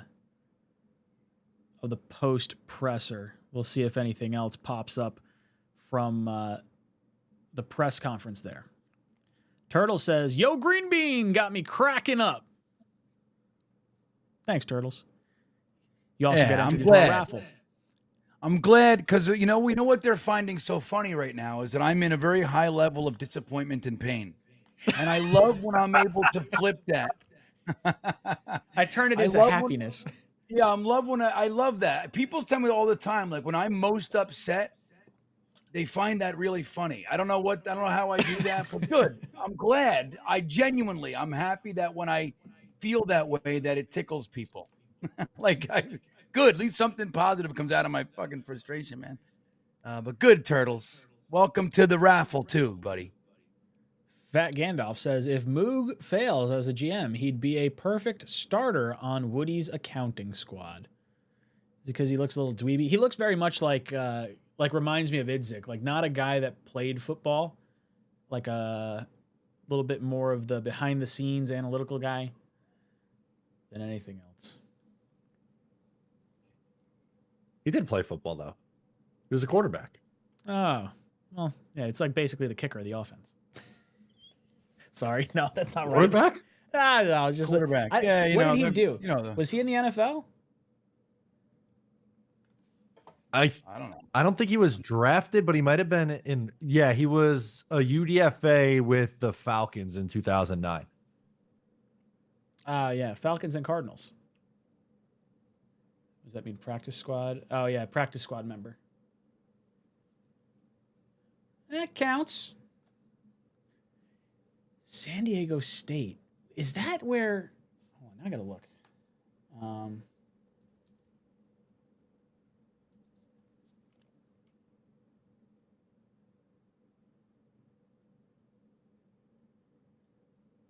Oh, no way. No, that's wrong. Never mind. So Tanner Engstrand's college was San Diego State, and Darren Muji, San Diego State, 2005 to 2008. When did Engstrand graduate?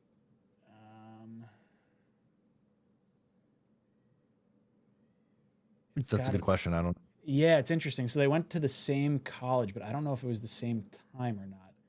Engstrand 42. Yeah, they probably did 42 and 40. So they probably overlapped. That's probably why he was the selection there. Now, Tanner Engstrand coached at San Diego, not at San Diego State. Ah, that's why. Yeah. But they did go to the same... They went to the same college. Interesting. So maybe they're all on the same page. I saw a funny meme of Shedeur Sanders jumping into a pool, and it says, awful. Shedeur Sanders tries drowning himself immediately after finding out he's drafted by the Cleveland Browns. Yeah, it's funny. Yeah. It's so good. After all, I just can't believe they traded up. It just seems so bizarre. Yeah. After taking a different quarterback 2 rounds earlier. Yeah. Like this slides, felt slides, trade up to get him. It's just, I don't know. The whole thing is weird. Everything around it is weird. I feel like there was like oh shit, we're going to get hit with a lawsuit. They're going to know we're colluding. We're going to have to leak our emails again. And all of a sudden another coach is going to get booted out of the NFL. They're going to know we're all jerks. We can't get sued. Quick, do the trade up. Whoa. Zach Van Buren, thank you so much. 50 spot. Says, need to trade assets or 2026 picks to get back into this draft. Mickens, Bond, Ivy, Peebles, Powell, Ryland, Tez Johnson, Holland Pierce, Restrepo, Nick Nash would start or be meaningful rotational pieces. If Nick Nash makes it to free agency, that would be pretty cool to see. Oh, God, if they get him there, I'd be delighted. Again, the free agency group can really help soften some of the stuff. Yeah, I mean, you think of some of the top guys that could still shake free. I mean, Ewers could shake out. Nash could shake out. Restrepo was like, before that 40 time, was considered a relatively like upper mid-round pick, was he not? Yeah. Yes. Like third round That was pick. a day 2. Yeah. Yeah. Look at that list, though. So Peebles, right, and he's one I like. Tez Johnson, Holland Pierce, Nick Nash. Yeah, I mean, that's a nice little list. Where are we? My TV shut off for some. It's not going back. I'm having trouble over here. What pick are we on right now?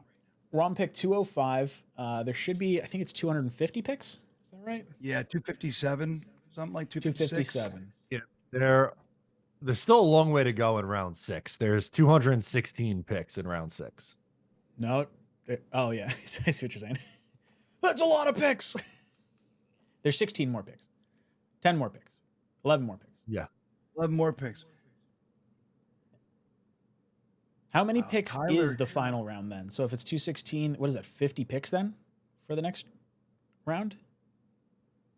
Yeah, round 7, the last pick is, 40 I think picks? it's 257, something like that. 257s. Oh, yeah, so it's 40 picks? Yeah, 257. I think my math is mathing. Yeah, still a lot of good names out there. You know who? Monheim, I think, is still available as well. That was a guy from USC. Yeah, Tigo and I kind of talked about him. Interior offensive lineman. Jets still didn't do that. I'd like to see some guys brought in. Quinn Ewers sitting on his couch has a zillion mounted animals on his back wall. What do you mean? Where's that? Do you have the picture? Let's see if I can pull it up. Oh my God, he's a murderer. he's a murderer. That's why he's not getting drafted. He's just like, this guy's a psychopath. He's killing everything with antlers. Yeah, if it isn't the Cowboys or the Texans, nobody's touching this guy. You gotta go and play out in Montana for some like no-name team in 3 conference league. I guess we got deer out here, but not a whole lot of, not much else with antlers. Where the fuck is he? Bass Pro Shops? Where is this guy? What kind of animals does he got? Let's see if we can pull up his. We got an elk on the left-hand side. I see some antelope in there, a moose, a bison. Oh, that's our quarterback. He's killing bisons, buffaloes, bills. Wait, there's one on the. Is that a wolf? That looks like a wolf over his shoulder. Yeah, right. Yeah, like an Arctic. There's definitely a bear with a hat. That's definitely a bear with a hat. There's a couple bears. It looks like, is that a bird next to the elk on the top? I can't. Yeah. Looks like almost like an owl or something. A bunch of deer. Is that like a wildebeest or some shit? The one that's rocking the Dallas Cowboys logo. That looks like something you'd see in Africa.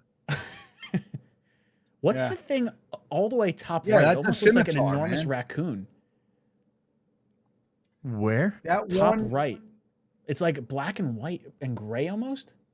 I can't really see it on my screen. Where? Let me see. Black, white, and gray with the star. Look at the buffalo, top right of the buffalo. On the Oh, there's right- something higher than that. Like yeah, real there's like high. literally nothing there to my eyes. Nothing. I Oh, see really? nothing. It's Skunk. too blurry to make it out. Too blurry. Yeah, skunk. Yeah. Skunk. See that thing right behind him, like just to our left, to his with the curved, and that's a scimitar. Scimitar. That's a cool name. Yeah, or like an onyx, I should say. It's an onyx. I didn't know that was a thing. I only know onyx is the Pokemon. Really? I don't even know what that means. Okay. Hey, did you hear about how that Pokemon Go game was just a company tracking everybody, and they used it to like set up this whole network? Did you see that? No, Niantic? No. Yeah, it was like that's what the game really was. It was the company using everybody to go around like they I forget what it was, but they built this Data entire mining. network of tracking stuff. That's what the game actually was. It probably was in that long form that everybody just agreed to. Oh, by the Oh, way, yeah.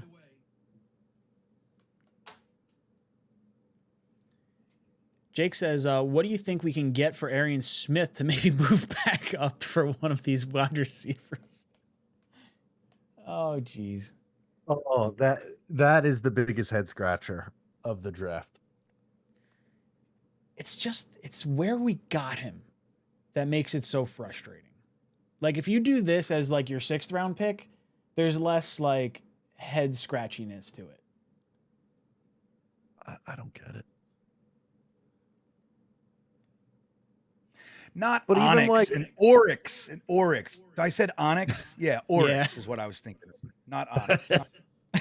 I was like, it didn't feel. I was like, there's something like tickling the back of my brain. I'm like, that's enough. But that wasn't it. Anyway, what's the animal I'm looking for?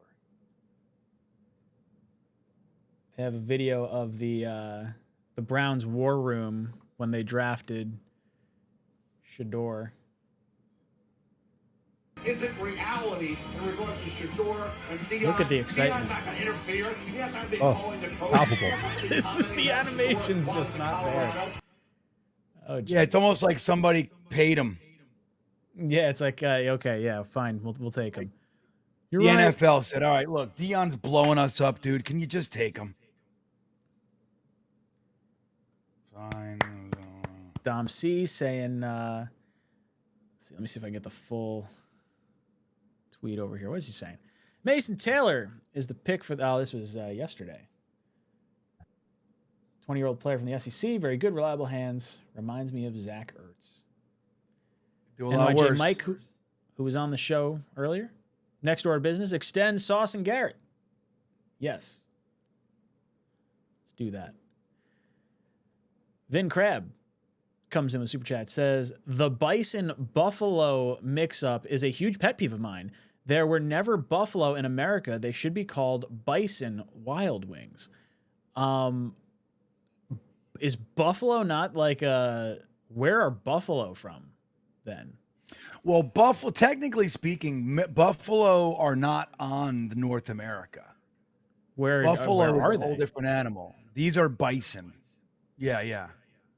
I think I There were did never call it a bison buffalo when, in when I America, when I said Believe it, but me. I always thought they were interchangeable. I didn't realize they were two separate. No, animals. yeah. My That's a daughter common corrects me all the mistake. time. When we were on the road and we would go to like there's a park in Utah, like by Salt Lake, that has wild, what I would say, buffalo. And my daughter, who's an animal, like she's just like she knows so much about animals and all that. It's kind of her thing. So she would correct me all the time. Every time I'd say buffalo, she'd go bison. It's not a buffalo. Like if you look up a buffalo, that's like in Africa. Yeah, Africa Those and are Asia. buffalo. Yep. Isn't that interesting? We all think 'cause I we're all thought it. dumb. I thought it was interchangeable, but clearly I'm wrong. But Yeah, me there too. are- I was wrong 150 times per my daughter. So there's I kept saying it. American bison, African buffalo, and water buffalo. So there's three. Oh, you guys can't see the whole thing. Let me see if I can try to zoom. Let's see if we can get some pictures of these things. You know, for all the shit we get for not being a New York team, they're not even fucking right on their animals. Yeah, they're named after an African animal, not a Yeah, an American animal. that's right. Oh, And interesting. who calls it a bill anyway? Is Bill Yeah, the name? Buffalo's the city. Or like is it like well, oh, no, it's it's the Buffalo Bills. Like a bill is the actual name of the team. That's Fuck is a true. bill. You know what I mean? That is true. Like, To and reference If it's a reference to Buffalo Bill Cody, the famous American soldier. He was a bison. There you go. He was a what? He was a bison hunter. How fucking crazy is that? Buffalo Bill Cody from Buffalo kills bison. And they named their team They named their team after the murderer of said mascot. Oh my God! Yeah, right. And that's what they named after. Like he would murder our Riddle me mascot. that one. This is crazy. What a shit show. They had a better draft than us, though. So there Ben you go. Krabs says, to be fair, they are named after Buffalo Bill.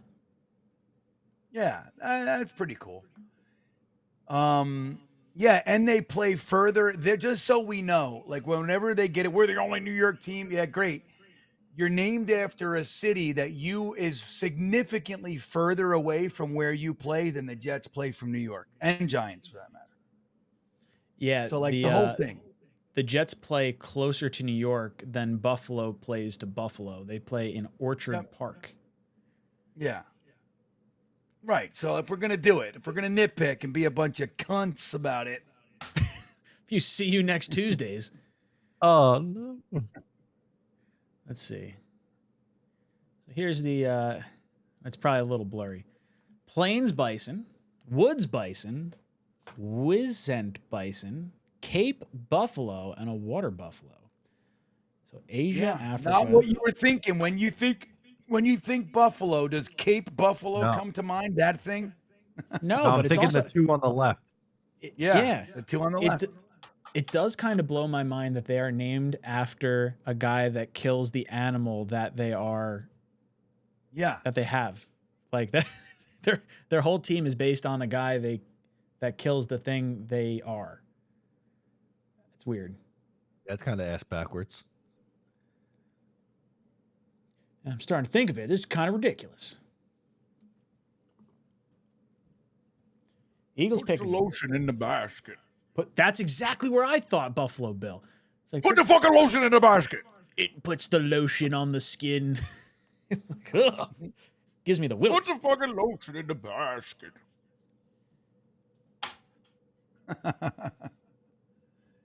For those of you that don't know that movie, that would be Silence of the Lambs. I've never seen it. Ooh, that's a good Really? one. Oh, it's so good. Yeah, it's Yeah. a good movie to sit down. You and Taylor like carve out a Friday night and watch it. It's like high quality movie. It's really good. Anthony Hopkins plays Hannibal Lecter. Yeah. I know the premise. Yeah, I know the premise of it. I've just never actually watched it. There's a bunch of them. There's like, I think 3 or 4 of them. Oh, yeah? I think Yeah, so, but 'cause the they did a first remake. one. The first one was really good. I think the second one's the one where with the frying pan scene, or is that the end of the first one? Well, yeah, with Ray Liotta. Yeah. Right, the brain. Oh my God, dude. I think of that. Dude, that pops into my head like more often than I wish it did. Like at least like a few times every year. Like that, I just for whatever reason I think of that scene. It really had an impact on me. It's a wild scene. It's like nothing else. You couldn't even imagine a scene like that. You know what I mean? No. You have to see it. Is that in the first one or the second one you're saying? That's the second one. And then there's the what's it called? The Red Dragon or some shit like that? Yeah, I think it's Red Dragon. It's Silence of the Lambs. Then I think Red Dragon was 2. Yeah, now I got to look it up. Let's see. Yeah, somehow they made Hannibal Lecter into like the good guy in part 2. Not all the way, but like it's weird. I mean, it's such a good movie, Matt. Like I'm serious. Unless you don't like scary, disturbing, very, very intense movies. Okay. It's not disturbing in a way though that's like designed specifically, like those movies like Annihilator or something like, you know what I mean? Yeah. It's like the story is so good. It's like a drama, Gotcha. So, but it's a good one. It's worth it. So the first one, the Hannibal Lecter movies, there's Manhunter from 1986, Silence of the Lambs 1991, Hannibal 2001, Red Dragon 2002, Hannibal Rising 2007. I never saw Hannibal Rising. No, neither did I. Is Anthony Hopkins in it, or was it like a reboot? Let's see. It looks like it's probably a Oh, Baltimore just drafted Peebles. See? Of course they did. They just keep stacking, dude. They know how to do the draft. Like, you know what it is? They're adults and we're like the kids. We're running around trying to, you know what I mean? Always. Yep. Just sit where you need to be. Let the draft come to you. You know what I mean? If there can be instances, right, where a good trade up. But like today, there was no reason to trade up, in my opinion. No reason. It didn't feel like we were at risk of losing any of these guys. No, man. We got to give these guys some time. And this is the problem. Like when we do what we do, which is we hire rookie head coaches with rookie GMs. You know, this is what you got to deal with. Remember during the coaching hiring cycle, I was a big fan of Vrabel and/or Flores. Why? Because they made their mistakes for another organization. They already did it. They already went through the learning phase, and they, you know what I mean? Mm-hmm. That's what I wanted here. And it's like, so when you do this, you can't keep hiring rookies and then be mad when they make rookie mistakes. That's the thing. It's frustrating. But you got to afford it. Like, again, like I'm still trying to do my reconcile period. Like tomorrow, I'll feel better in the day, especially after knowing who our undrafted free agent class is. But it's like, you have to factor that in. Like, it's highly unlikely that you're going to get two men that it's their first time in these positions and they're going to knock it out of the park from the word go. It can happen, of course, but it's unlikely. You got to factor in they're going to make rookie mistakes. It's like Malachi Corley. You put him on the field a couple of times. He makes a little mistake, drops the ball, and they bench him. He sucks. Like, no, he's a rookie. You only put him on the field for 8% of the plays. He made a mistake. What are you not allowed to, you don't think he's going to do that? You know what I mean? This is a good year to get some of those mistakes out of the way, too. Yeah, it is. But Vin Crab says, funny to think Bills are the only team with a city not technically in the name. Yeah, right? What do you mean? Like Buffalo. Oh, not a city? Buffalo is an animal, but it's also Buffalo, a city. So I don't know. No, wait. The Bills are the only team with the city not technically in the name. I don't know what that means. Buffalo's a city. Yeah, Buffalo's a city, but like Buffalo's a city. Is he insinuating like New York, like New York Jets, New York Giants? We don't play in New York, and so our city's not in the name. Like it's not the Meadowlands or East Rutherford Jets and Giants. But a lot of teams. Then you have like the that. New England Patriots, like that. New England represents like what, 3 states? Yeah, it's a whole region.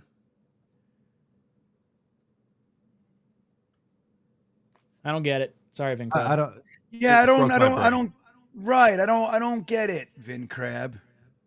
Maybe he's making a play that like it's an animal, not a city. And you can't do that. I think I'm happy with this draft, says Ryan S. So far, it's better to me than wasting a second and third rounder on Mims, Moore, Corley potentially, but we'll see in time. Also, Hannibal Rising is some prequel trash. Oh, okay. So it was funny. I was actually just pulling up the rest of the Wikipedia on this. Yeah, Hannibal Rising was a prequel to Hannibal, and Anthony Hopkins is in 3 of the movies. Silence of the Lambs, Hannibal, and Red Dragon are the 3 he's in. So he's not in the 1986 adaptation of the novel. Yeah. Yeah, like Silence of the Lambs is kind of the first. You know what I mean? Real. Yeah, that's the staple. Want to hear something really funny? This is really funny. No, but it's just, it's a little quirky. I went to the movies when Silence of the Lambs was in the movies. I went to the movies with a buddy of mine, and we went to the Rockaway Mall Cineplex, the movie theaters in the mall back in the day. And we walked in and we were contemplating Silence of the Lambs, but we chose to see Sleeping with the Enemy because we liked Julia Roberts. We thought she was pretty. Nothing How wrong with stupid that. is that? Not- I mean, it's not stupid. wrong. And it's like fucking two idiots. Talk about adolescence reigning supreme. I wanted to stare at Julia Roberts. So I went and saw a significantly lesser movie. It was all right, but it was like, Silence of the Lambs is like this Oscar winning, you know what I mean? This masterpiece. And I go, I want to stare at Julia Roberts. Well, sometimes you're in the mindset for a different movie. Like Becca and I will sit down and watch something and be like, hey, we're not in the mood for something serious. Let's judge people on House Hunters instead. Like, Yeah, that's always yeah. fun. Like, what the hell are you House doing? Hunters all the time. Oh, Matt, are you watching House Hunters yet? Do you do that? No, not a big House Hunters watcher. Sometimes though, like I'll look at Zillow. Like if I see a house for sale in my neighborhood, like I'm like, oh, let me go check this out on Zillow. That's like the old person thing. Dude, House Hunters is so much fun. And it's not like I get fascinated, like, wow, they can have 3 times the size of the house I have for like a third the budget somewhere else in the country. And it's like, damn it. Oh, it's depressing. That's so I'll look sad. up like what I paid for my house in like Austin, Texas, or like anywhere else in Texas, and it's like this is a mansion, and like I'm happy with my house. I don't have a shitty house, but like it's a lot more money than what you got to be paying in another state. Yeah, totally. So check this. Wife just got back from Baltimore. She went up to like a reunion in Baltimore. And she went and saw, check this out. So my wife was in school with and is very close friends with the princess of the country, Jordan, right? So the Jordanian princess is my wife's friend. She was in school with her, like it was a boarding school. So they have and the other friends, they're all like of that echelon, right? Like royalty. So they were telling us that we need to move to Dubai. They were telling my wife, we need to move to Dubai because everything is so cheap and there's like no crime and all this kind of stuff. Like the homes are probably on par, but like you can get like a live-in maid and nannies and all that stuff for the price of like a once a month cleaning person in New Jersey. Wow. You know what I mean? Here. Yeah. It's like, I want to go to Dubai. so I was literally just looking at houses in Dubai not too long ago. My brother-in-law is like, I want to buy like bungalows in like a bunch of different areas, like something that's like twice the size of my shed out back. That's like just big enough to go travel to, not like have like some elaborate thing or anything, but like doesn't cost you a whole heck of a lot and gives you a spot to go. I want a bungalow in Dubai. Yeah, I'd love stupid to expensive have to get there. Yeah, I'd really like to have something out of the country, I think. And the Pacific Northwest or Southeast. Like, dude, I just keep seeing, I know some people and that kind of went out there and I'm telling you, man, like even like you could go out to dinner and get like filet mignon and like the whole thing for like, I mean, without exaggeration, like $4. To Dubai? No, like it depends. Like Singapore, some other Bali. other cities and countries around there, like the Pacific South, the South Pacific. Let me say that's the way to say it. We were supposed to go out there for our honeymoon. We were supposed to go to Bali and Singapore, and then COVID hit, and we got a dog and named her Bali instead because we couldn't fly. Oh, there you go. So you technically did it. We brought Bali to us. So there's that. Nice. Let's see. I think I got to catch up here. We got Tampa Jets fan says, just play Goodbye Horses. What's that? I don't know. What's that, Tampa? What's Tampa Goodbye Pete? Horses? What is it? I'm going to type it in. Goodbye Horses. So Tampa Pete was It's a song Tampa Jets recorded fan. by 𝐒𝐿AZARUS. Yeah, I don't know what it means. I don't know what that means, buddy. So he was in one of my streams one night. I for whatever reason, like my eyes are bad, so there's that. But I just kept calling him Tampa Pete, and I don't know why. like all night. I'm like, Tampa Pete There's no checks in. He's Pete like, on "Mate, there. yeah, there's no Pete." And he like somebody actually said it, like, it doesn't say Tampa Pete. And I'm like, oh my God. And he goes, it's okay. My middle name happens to be Pete. So he's like, okay. He was rolling with it. I'm like, oh, okay. At least he landed on that. That's I too called funny. him Tampa Pete for like, I mean, there might have even been more than one stream. I was calling him Tampa Pete. Hey, we had multivitamins for the longest time. Oh That yeah, was my favorite. multivitamins. That's so funny. That was back in Vin the Crab. GGD days. It really was. Vin That was Crab nice to comes see in. him check in today. That was great. Yeah. I liked seeing GGD. Sorry for the confusion. A bill is not a thing. Buffalo Bills. The buffalo in their team name is a reference to the man, not the city. Oh, okay. Oh, gotcha. Interesting. So they could be the Buffalo Bills if they moved to like Toronto then too. Like they could move anywhere and still be the Yeah, Buffalo the Bills Bills. part. So Yeah. it is weird. No. He's saying they're named after Buffalo Bill, not after the city. They're not named after Buffalo, the city. They're named after the team itself is Buffalo Bill. Unless they're like, hey, we're building a team in Buffalo, and it just so happens to coincide with the guy's name. I guess that's an interesting thought process. Okay. I see where he's going. It took me a minute. Yeah, trying to that's think an if there's- interesting one. And we now know that Vin Crab is insane. I'm gonna run with it though With his- because they like making with fun the- of no, our but I city. get And it, they're but, named like, after a his- guy. But he's like, no, I'm just talking about like the madness of his thinking process, right? Because it's there. It's all there. It's all right. But that he conjured that up. So like, yeah, how about this? We could add to it.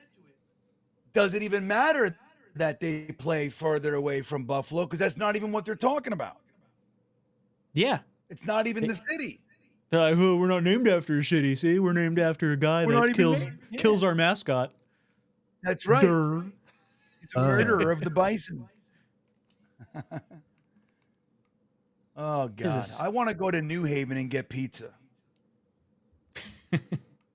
Vin Crab Have you ever says gone that to I New am Haven? Bean. What happened? Vin Crab says he's crazy in the mind. Yeah, that I like, am. I get it, and that's not a shot, right? Vin Crab, like, oh, okay, I see it. He's a little bit mad. He's got the madness going on. I get That's it. okay. Yeah, sure. So I'm with it. I've been going down a little bit of rabbit hole about the Silence of the Lambs thing because I was just curious. Like every now and then I'll like brain fart it and I'll think like, oh, is it plural lambs or is it singular lamb? And so I was like, well, why is it called lambs to begin with? I don't remember anything about lambs in this entire movie.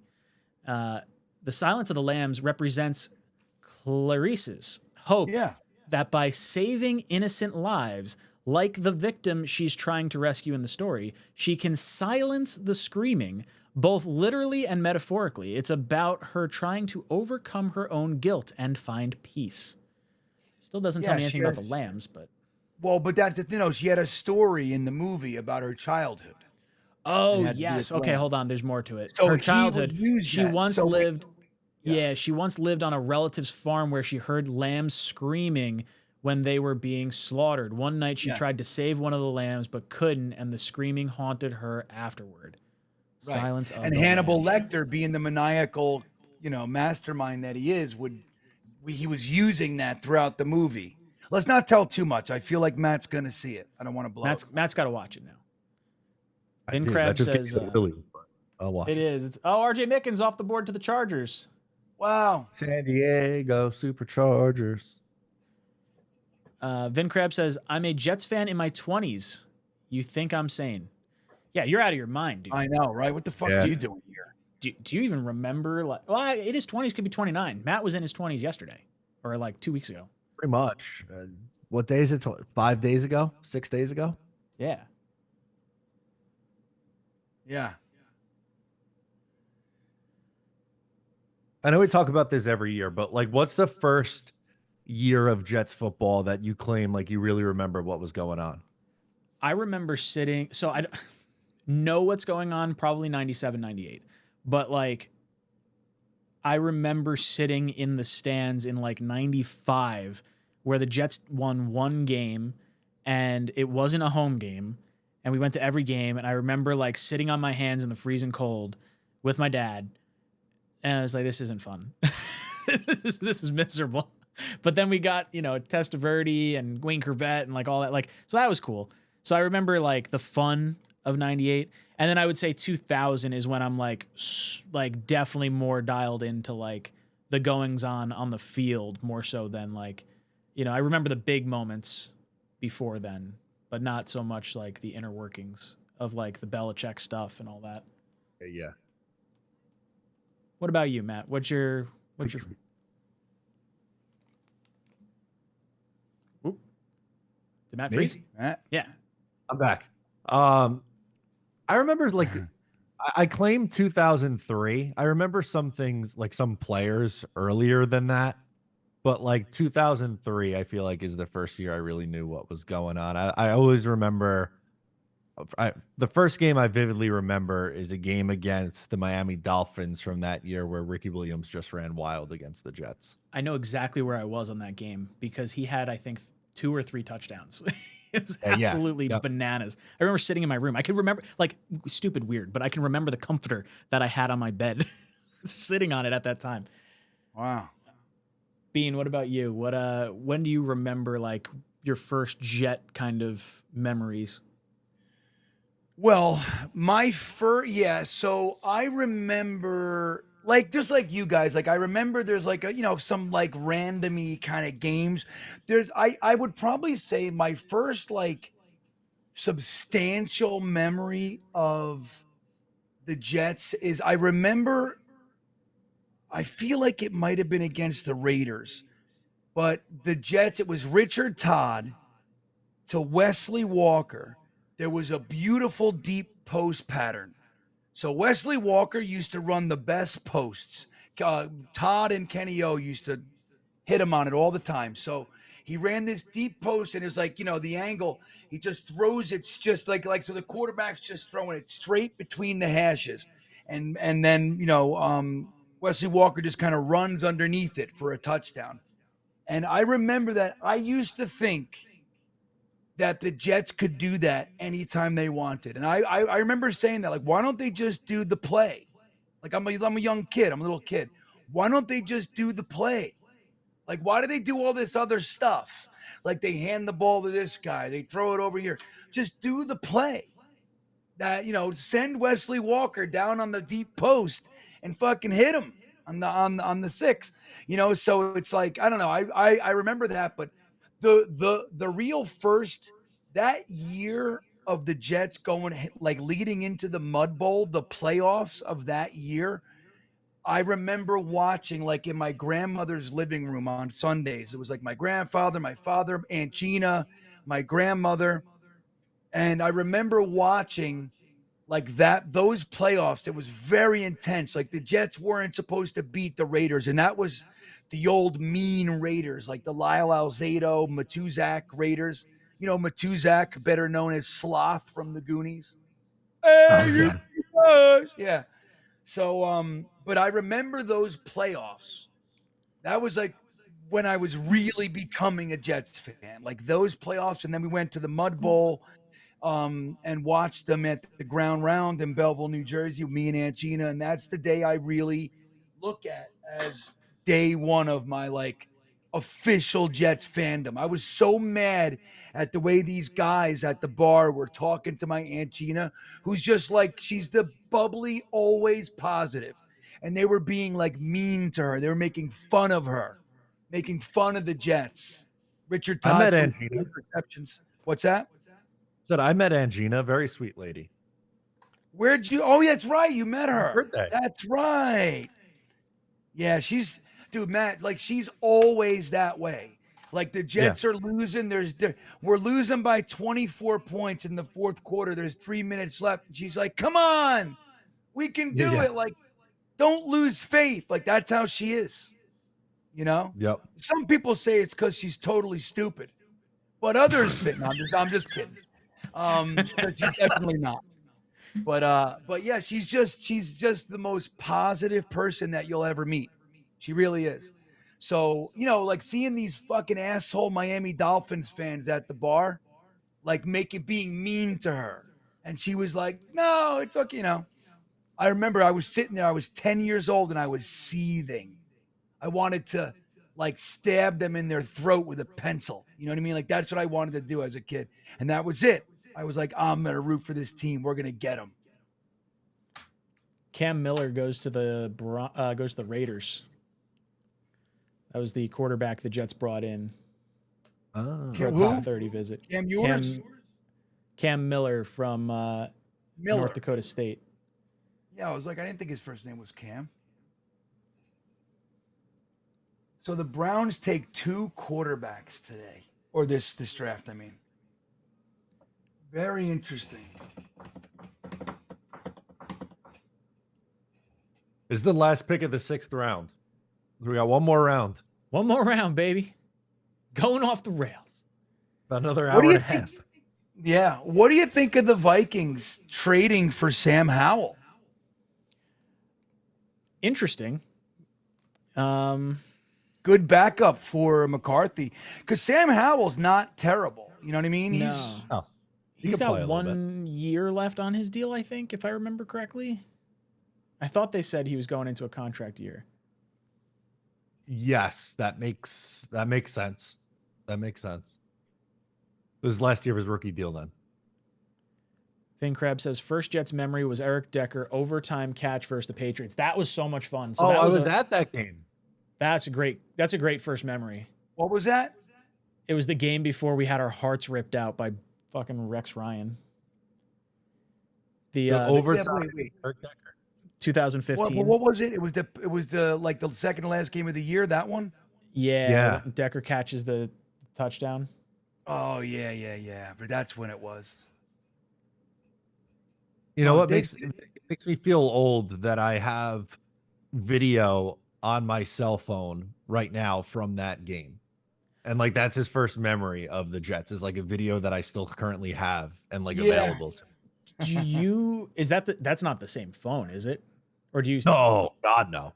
Okay, I don't push over everything. Like I got a new phone back in the fall. I have I didn't transfer anything over, like other than my contacts. No. That was iPhone 6. I think I have the 14, something like that, maybe. The Broncos took a punter. So one of the smartest coaches in football seems to agree with the mindset of using late round picks on positions that you don't have to battle people for. I like taking a punter, just not fucking Braden Mann. Donker Sloot's got the best first memory of a Jets fan. His first memory is Jets-Pats playoffs in 2011 or 2010 season in January 2011. Honestly, probably my all-time favorite Jet memory. Like that one to me. Far. And the only other one that comes close is the game that we got into the playoffs in 2002. I think it was 2002. Where the Packers come to MetLife and the Jets needed the Patriots to beat the Dolphins in overtime to even have a shot to get into the playoffs. Patriots wind up beating the Dolphins, and the Jets just have to win, and we win the division. And I have never felt a crowd that electric until like the game winner Monday night when Rodgers tore the Achilles. But yeah, that was an energy. Ryan S. says, horror fan clarifying things. The real-life Buffalo Bill was a Civil War hero who earned the nickname after hunting 4,000 buffalo to feed railroad workers. Bills got their name from him. Goodbye Horses is the I'd F Me song. Oh, that in Silence of the Lambs, that's the song he's singing. Oh. When he's like, because did he put it on the lipstick or something? Like, I do me. Yeah, so you gave us a lot of credit on that one. You really gave us a lot of room, a lot of rope, right? We had a lot of pieces to put together on that one. So yeah, thank you for the clarification. That was good. That's funny. Oh man, he's such a creepy like character. You gotta watch it. Definitely a good watch for sure. Cowboys pick is in. First pick of round 7. What do they got? I know. I want to see who our undrafted free agents are. Yeah, that's what I want to see. Jay Toya, D tackle, UCLA. We should do some raffles while we're hanging out, waiting for the might as well. Yeah. the draft to go. Yeah, we could do some of the spinny wheels. All right. Let's see. We'll go over here. We've got so what do we want to do first? Let's see. We're going to do 4 normal spin wheels. How many contestants we got, Green Bean? So, all right, for this one, we have 395. 395. Wow. All right. Let's see who wins some eggs. Yeah, if you land on eggs 3 times, you actually get eggs. Landed on eggs twice the other day. Yeah. All right, so I'll do the second generate. So here's 1. There's 2. 355. Who's 355, Green Bean? 355. Where are you, buddy? Joey R is 355. Joey R. Let's see what He's Joey in R here. gets. Oh, eggs. He's got 1 eggs. Oh, okay. Hold on. Fresh from Green Bean's farm. Oh, he's got 2 eggs. Come on, I'll show send me you potato eggs. salad. Oh, he gets a shirt. Shirt. All right, a shirt. All right, Joey R gets a shirt. congratulations.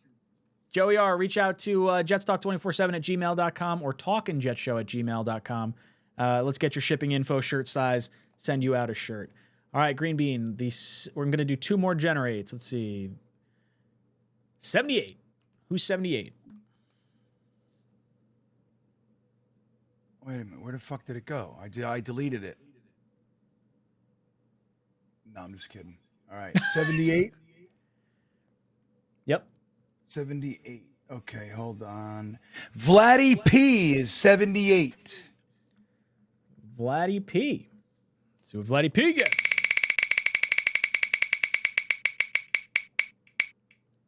A shirt. Vladdy P gets a shirt. Is Vladdy here? Let me see. Vladdy P, you get a shirt. Reach out. No, JetsTalk24. he's not in the 7 at not in the gmail.com. We're chat talking Jet right Show. now. Got to pay attention. Got to get your shirt. All right. We're going to do 2 more generates. I think we just did hold on. 255. I'm trying to write this down. Give me a second, Ryan. Hold on. I'm trying to just Oh, I got keep you. I track got of you. everything here. It's a lot. Okay, so we had Arbiv yesterday and David Bruce. Yep. They won. Arbiv got a shirt. David Bruce got a hat. Joey Correct. R got a shirt. Vladdy P gets a Joey shirt. R gets a shirt for Joey. Shirt for And- Joey. And a shirt for Oh, Vladdy Vladdy P. P. That was the Vladimir Putin troll, wasn't it? Yes, it was. No, he's in here all the time, though. Yeah. He's still a troll. Is he a troll? I don't know. I think so. You know what's funny? I've never connected that Vladdy P to Vladimir Putin. I've never. That's brand I'm new assuming information. that's what it is. I mean, I think that's maybe Yeah, not.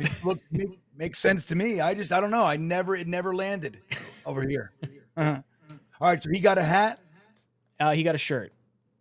Oh no, Joey got a shirt and Vladdy got a shirt. Correct. Okay, gotcha. And then the jersey from night 1 was Amir Mahfouz. Correct. And then the first pair of Tailgate Joe season passes was Sean Kenny. Oh wait, I don't have Amir. So Amir Mahfouz was the jersey. He gets the Membu jersey. It's Mahfouz, right? For Mahfouz. Yeah, got it. He won the jersey. Okay. And then Sean Sean Kenny had the first pair of the Tailgate Joe tickets. Yep. And then number 255 Green Bean. I did generate twice. Whoever 255 is gets a spin wheel. That is Swamp Ranger. Swamp Ranger. Oh no, I'm sorry, Swamp Ranger. It's not. It's Adam Phillips. I had it. I put it. I misnumbered. Sorry. It's Adam Phillips. I'm sorry, Swamp Ranger. Unless you want to give it to Swamp Ranger now because I fucked up. I'm sorry. I shouldn't. Come on. We had two. We'll give it to both of them. All right. I know. Come on. I have one job to do. I blew it. Boom. Okay. So first spin wheel though is going to be for Adam Phillips. Adam Phillips gets this spin wheel.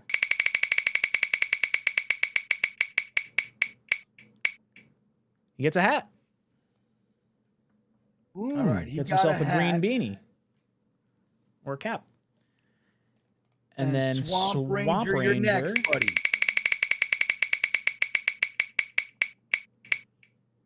Gets a shirt. Woohoo! And since Green Bean fucked up, we're going to do one more generate. Yay! 217. Who's 217? 217. Let's see who we got here. That's Jake. I think I just saw Jake in the chat. There he is right there. Jake, you win. Yeah, Jake gets something. Let's see what Jake gets. All right. He's talking about trolls. Oh, eggs. He's got eggs. Egg. I want him to get eggs so bad. Oh, eggs. 2 eggs. Come on. If it lands on shirt, there's got to be some sort of like sequel. Oh man, that was close. Wow. Hat it is. Jake, he gets a hat. Man, that was close. Jake gets a hat. He said he wants the eggs. We'll do one. Let's do one more spin. If it lands on eggs, we'll send you eggs.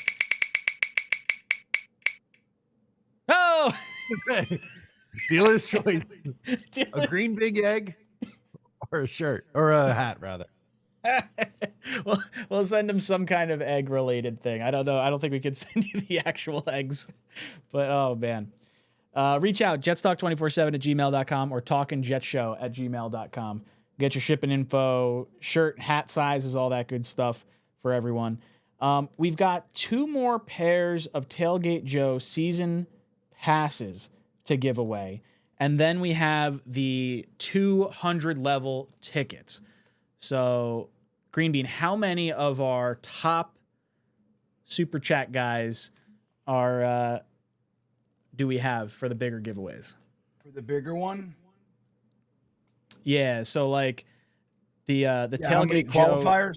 Like how many Yeah. contestants? We have 96. 96. All right, so there's 96 people in here for the Tailgate Joe passes. So this is for season passes to Tailgate Joe's Tailgate. These next 2 are going to be for that. I'm going to do 2 generates. The second generate is going to be our winner for that. 88. 88. Okay, Jesus. Oh, I'm in the wrong list. Okay, hold on. 88 is Eric Samuelson. Eric Samuelson. He's here. Okay. Eric, so which one did he win, Ryan? He won the season passes to Tailgate Joe's Tailgate. Oh, that's sick. Awesome. So that's like, I don't remember what the value. Jaguars took Jonah Mineham.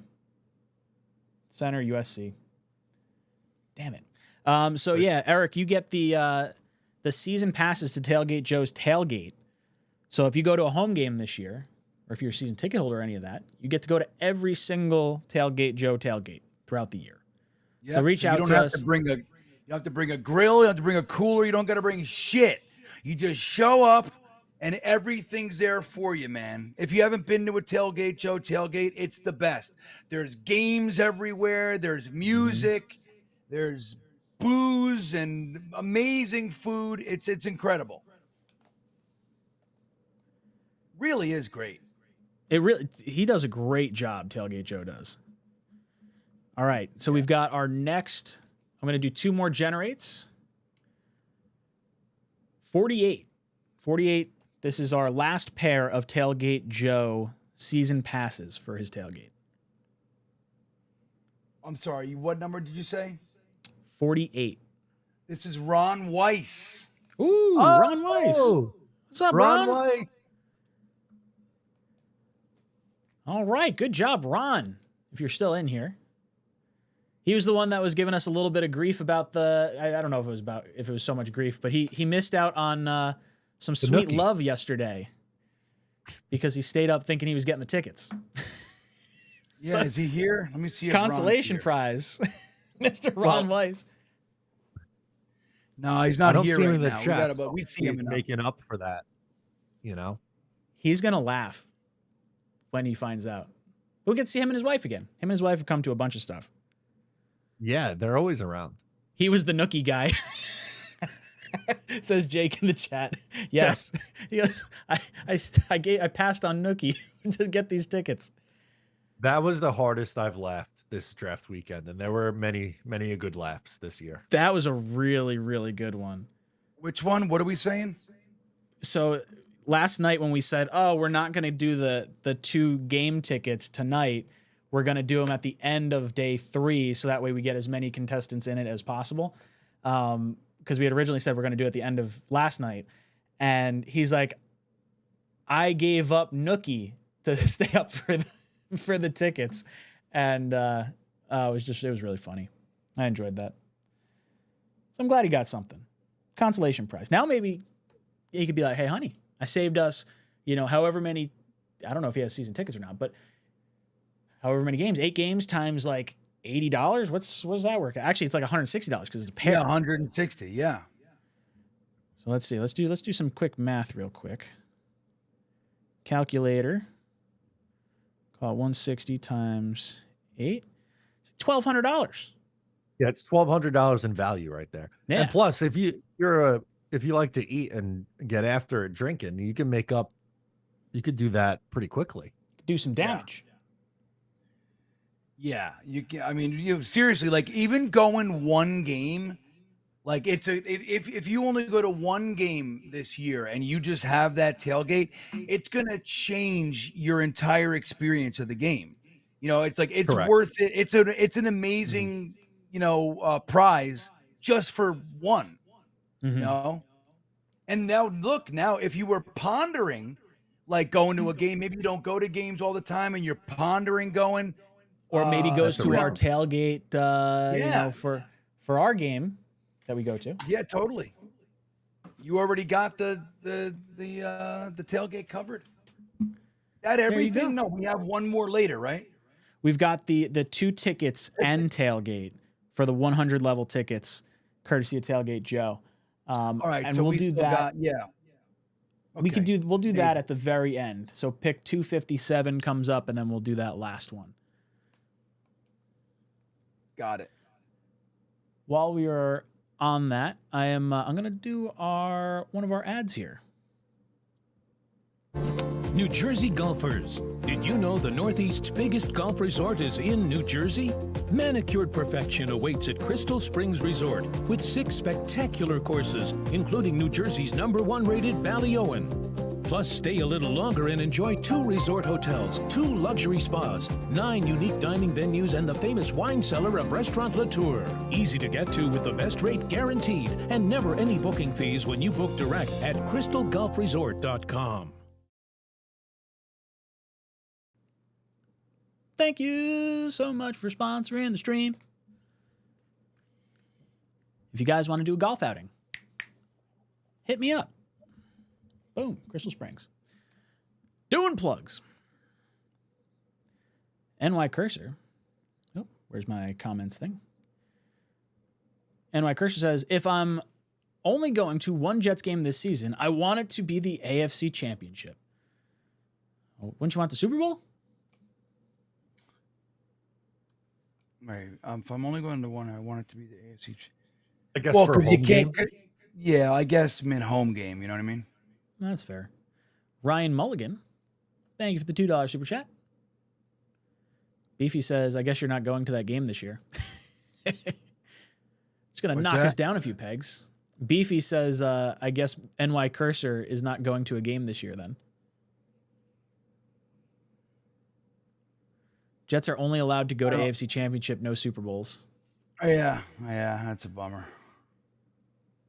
Yeah, New York's NY Cursor was in the chat saying, "Hey, this is bogus. I never got a shirt, or I was promised a shirt." I'm like, "Wait a second. Did you not get your shirt that you won?" He said, "No, I never won, but that shouldn't be held against me."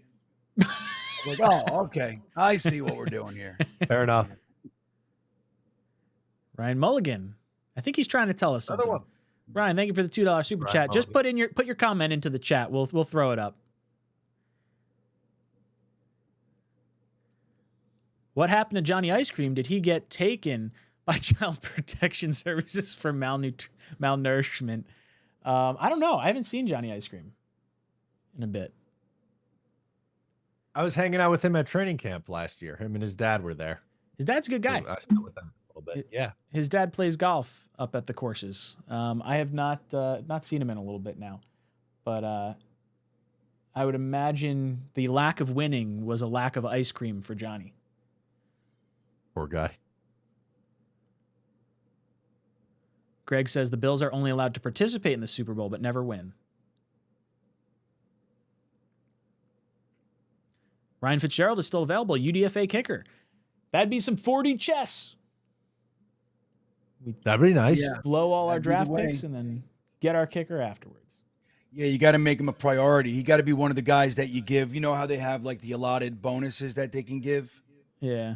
If you could break that down, how much? I mean, I'd be real interested to hear like what those, how much money you could. I forget what it is. I honestly but don't know. I would how love that to see works. us. I'd love to see us use that money on getting like the best kicker left. Make sure that we get him, you know? Let's see. How do priority free agents work after the draft? Any player who is not drafted in the NFL draft is automatically eligible to sign with any team as an undrafted free agent, otherwise known as the rookie free agent period. Players who declared for the draft early but were not selected retain their college eligibility if they haven't signed with an agent. That has to be old. Oh no, that's 2024. So I guess it's still accurate. That doesn't really explain what I want it to, though. A lot of this is like fantasy football.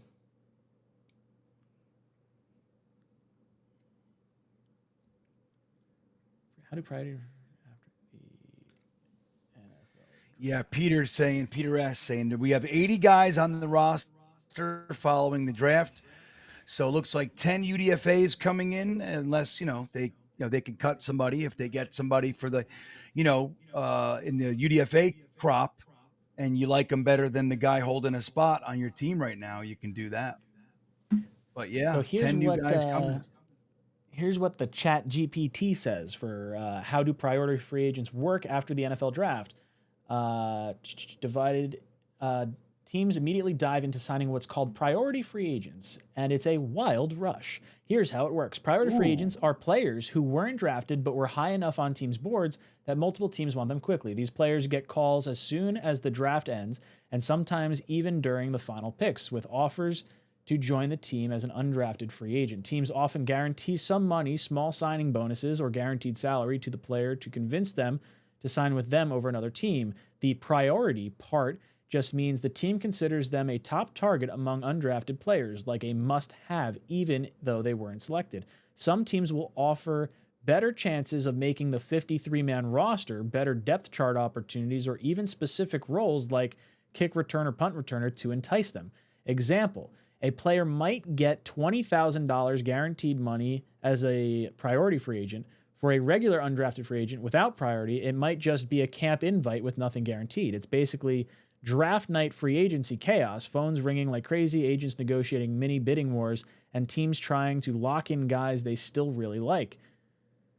Want me to give you a real example of a recent priority free agent that turned out to be a star? There are some good ones. Ooh, yes. But did they say how much money is available? Did they say that? No. Like how much is it? They didn't say that. Philip Lindsay was a priority free agent. Running back from Denver.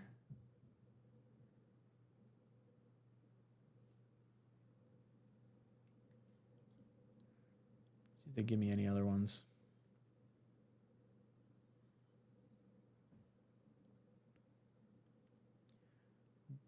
Brendan Schooler from the Patriots, 2022.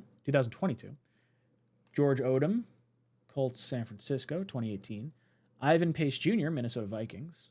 All pro level players, or two of them were.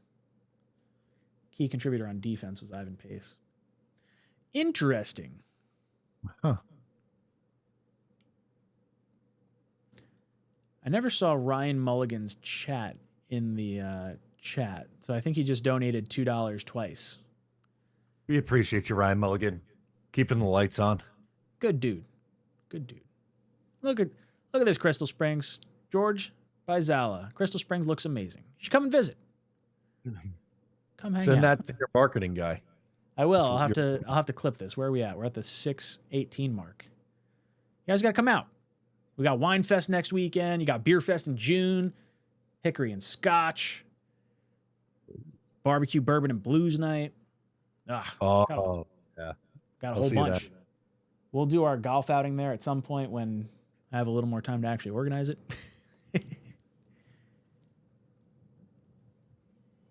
Is there JJ thunder going on Hamza right said, now? "Did I win? Did I win?" JJ, your name was literally one away from the last. Oh.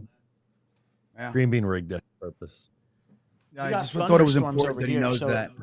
If something happens where I lose power and I can't go for some reason, we are going to do the tickets on Tuesday night then. If it goes south. Why, you're looking spotty over there now? Something's I'm hearing the getting, booms and the thunder. I don't have any flickering or anything going on, but just as a preemptive, like, I have it on tape. Oh, okay.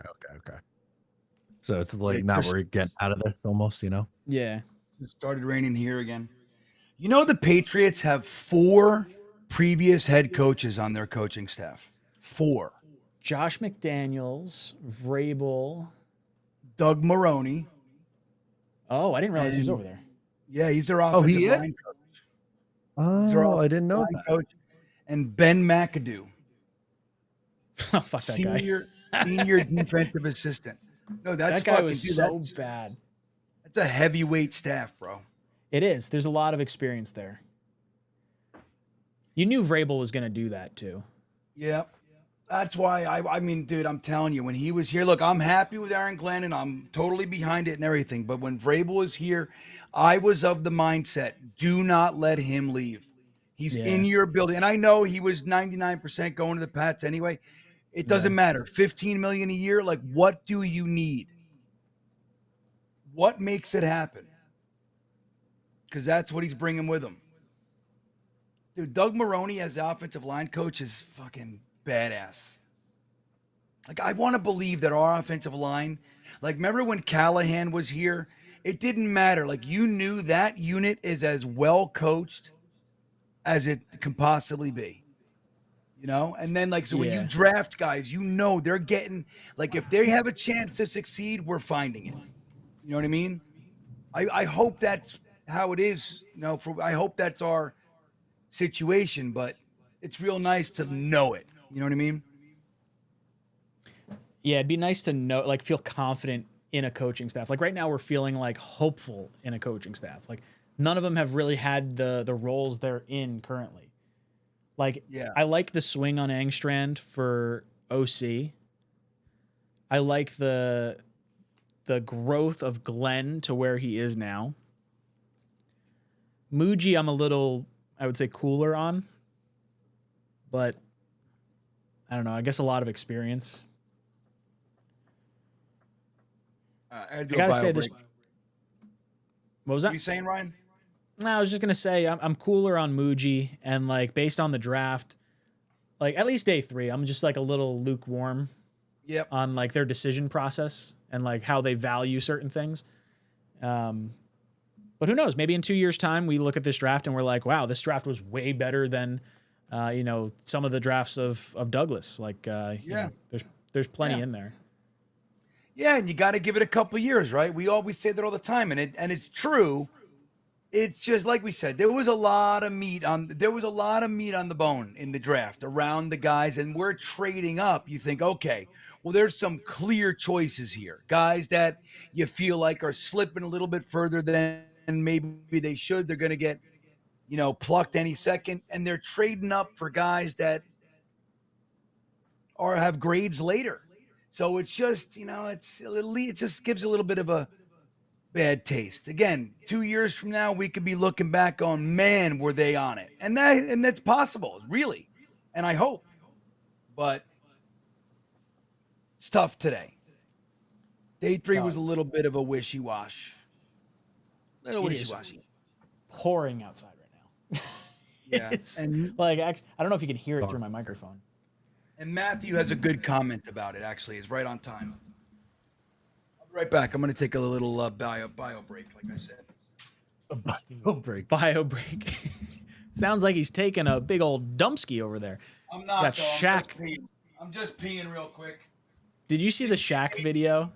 Since you made me say it that way, I'm just going to go take a piss. Take a piddle. Drain the main vein. Glenn being a scout makes me optimistic this draft. I preferred other guys in the back end, but obviously I'm not knowledgeable as him or you guys. Yeah, I mean, look, we have guys that we like. The three of us don't really have any formal scouting background, but we tend to find guys that we really like, and more often than not, these guys do hit. But Glenn actually did it in the league. So there's a lot more faith in that than maybe some other coaches that we've had come in here that are like, oh, this is a me player, or oh, this is that. Like, there could be traits and things that we're, we see the Arian Smith speed. Like, that's a key trait that I think Glenn probably focused in on, and probably _Engstrand focused in on too. I think they saw that as a weakness in this receiver room. Just like, I question where they went. I'd like to know some of the other teams, if other teams feel like they reached on other players because of the weird depth of this draft. It was like not top heavy, and so many like guys that could have gone in the second that could also go like as far as the fourth. It's like, I feel like grades are all over the map in this draft comparatively to other ones. Yeah, I don't know. I want to go through eventually team by team and look at the players, right? Because obviously we see all the picks come across the board, but it's so much harder to remember like who ended up where when you're just watching it in sequence order. But going back by team is definitely something I'm going to do.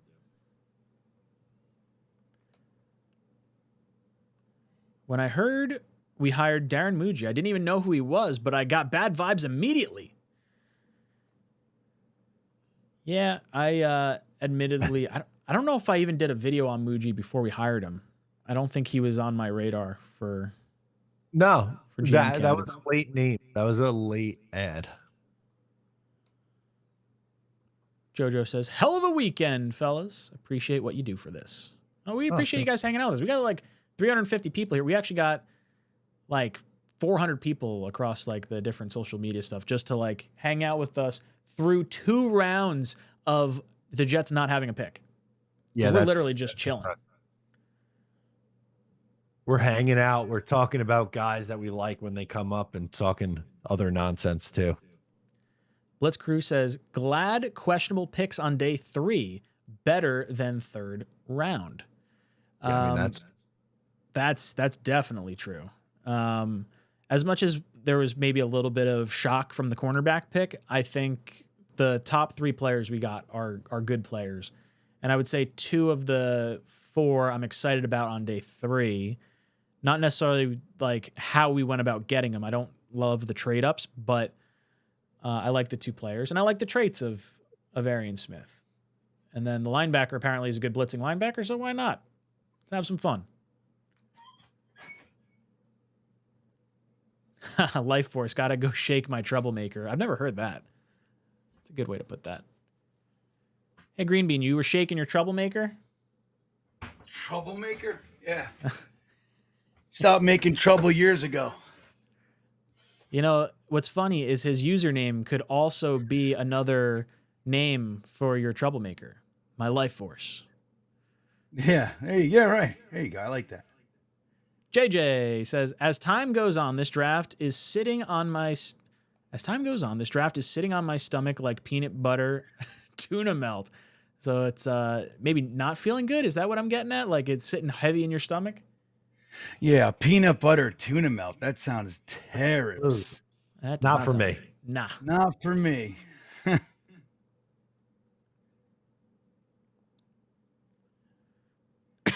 All right. Quinn Ewers goes to the Dolphins. Really? That would happen.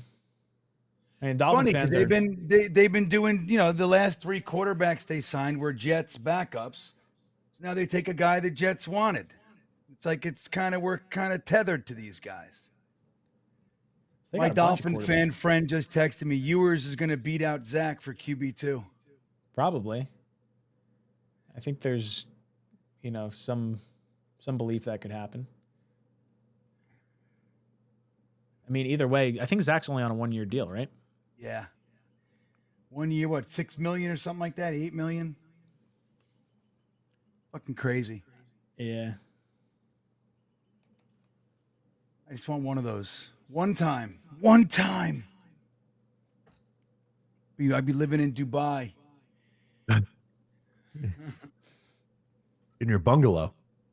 Yeah, I'm telling you. People are like, oh, if I would still work. No, not me, man. If I would,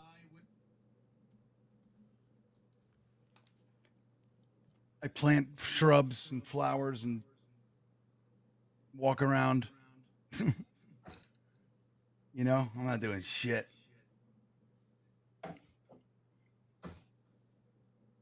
Who's left? Best available. Let's see. Who we get? Nick Nash. Nick Nash is still there, baby. Isaiah Bond is still there. Logan Brown, good tackle. Wow. I thought Brown would have gone already. I like him. Kobe Bryant, cornerback. Luke Lackey, tight end from Iowa. Tez Johnson still out there. LaQuint Allen, Dom C favorite, running back. Holland Pierce, the Rutgers tackle everybody talks about. Now, I got no problem with an undrafted free agent Rutgers player. I don't want to draft Rutgers players, man. But I'll take one on a UDFA. That might be a guy that if he doesn't get drafted, that's realistic. He'll stay here, Yam says, I'm Still very there? high on Anybody? Glenn. Yeah. I'm just going through some comments in here. They're showing Quinn Ewers on the screen right now. He's got a little bit of crying going on. I don't know if they're like talking to him or if he's just looking at the TV. He's excited. Good for him. Think about how that elk feels behind them. I mean, I wonder if he's like kicking himself a bit because he had another year of eligibility. He could have gone and probably got some NIL money somewhere else instead of going this late. Yeah. Probably not the best move to come out. They still make a little pretty penny. I mean, what do they get? Late round picks. I think it's like $300,000, $350,000 or some shit like that. Maybe even more. I had to think. I feel like he had a pretty decent NIL deal.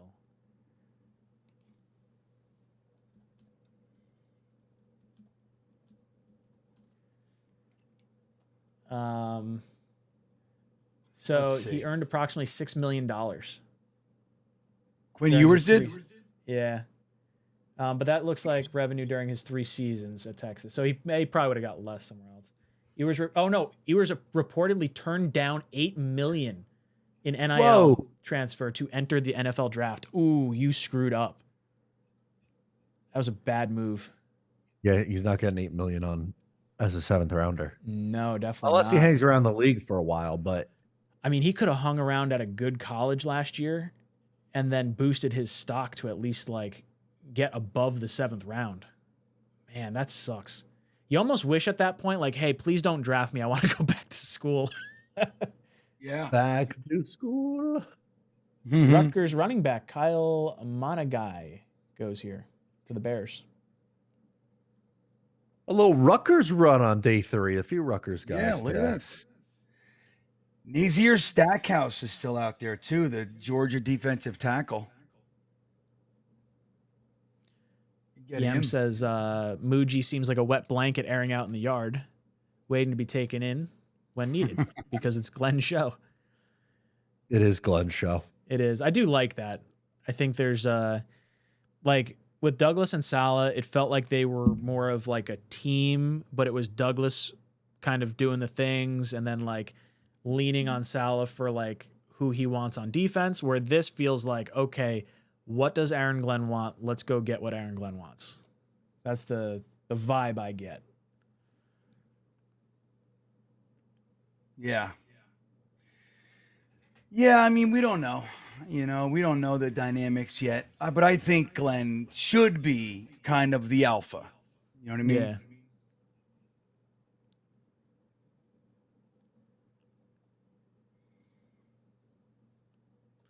Steven says, Muji is a waste. Taylor is unimpressive, overrated because of his dad. Moron. Idiot. Dum-dum. What tight end was better in the second round? Or is he saying we shouldn't have gone tight end at all? What a waste of time this whole draft is for Jets fans. This is he's a salty mother trucker, this guy. Steven guy. Steven. Yeah, I mean, I don't know. I mean, it's like, I think you might hate him because of his dad more than he's getting accolades because of his dad.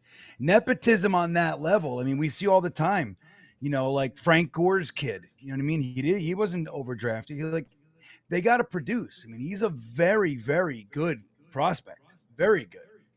But it sounds like you might dislike Jason Taylor enough that it's tainting your thoughts on him.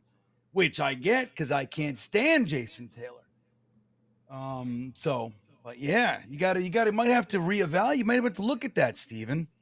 Might have to go talk to somebody. Why am I so filled with resentment? John says someone stepped on his bunion. On his bunion. I've been sick all weekend, so I'm glad we didn't have a draft party. I'm just watching you guys and sleeping. Yeah, Alan, we'll do something. Who knows? Maybe next year, if the Jets are like picking high and it seems like they're going quarterback, maybe we'll go to the fucking draft. That'd be cool. Just ball out. The draft party was fun last year. I had a good time at the main event. Yeah, it was me fun. too. That was a good time. I wish I ate a little bit more.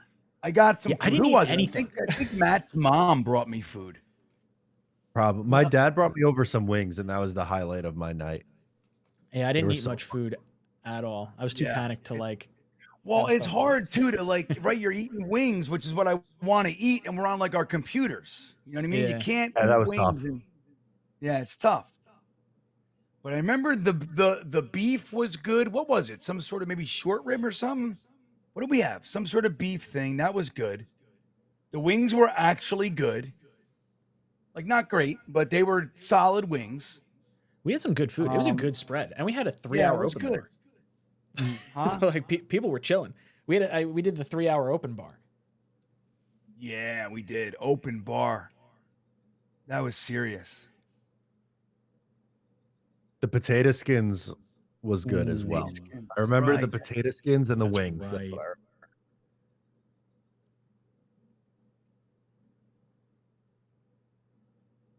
Let's see.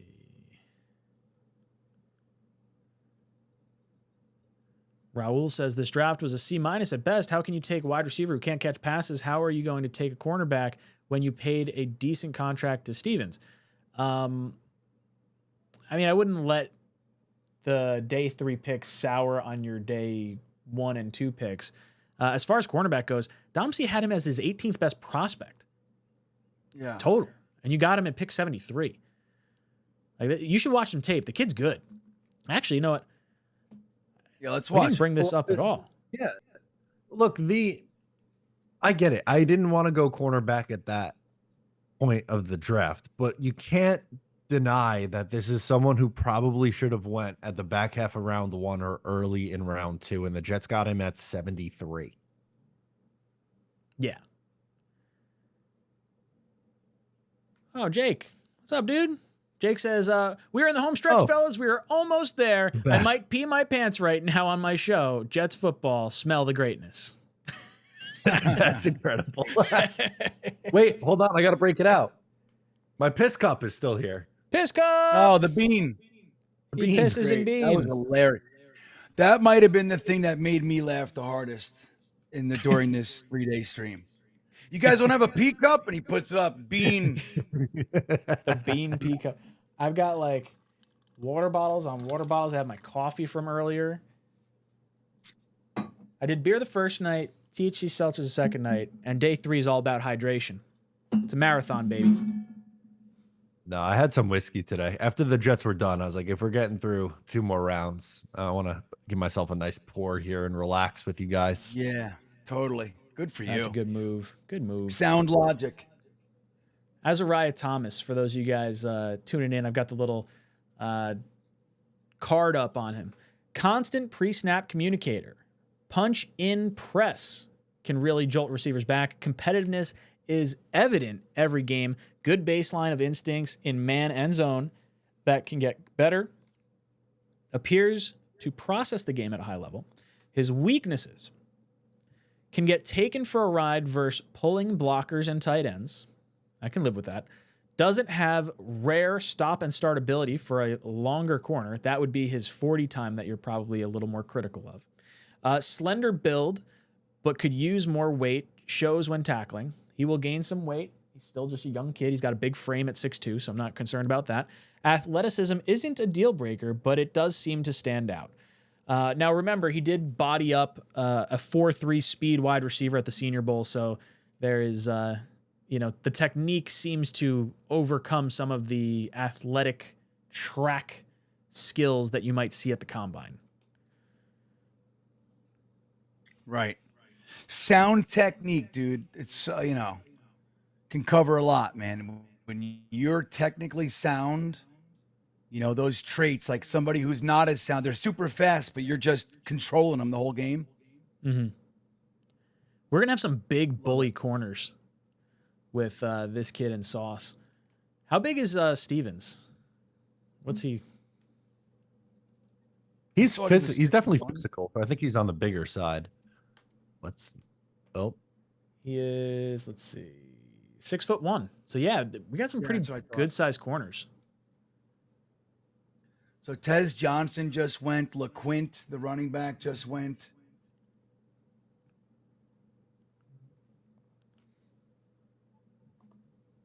Ricky White is out there. Oh man, I'd love if they could fucking bring him in.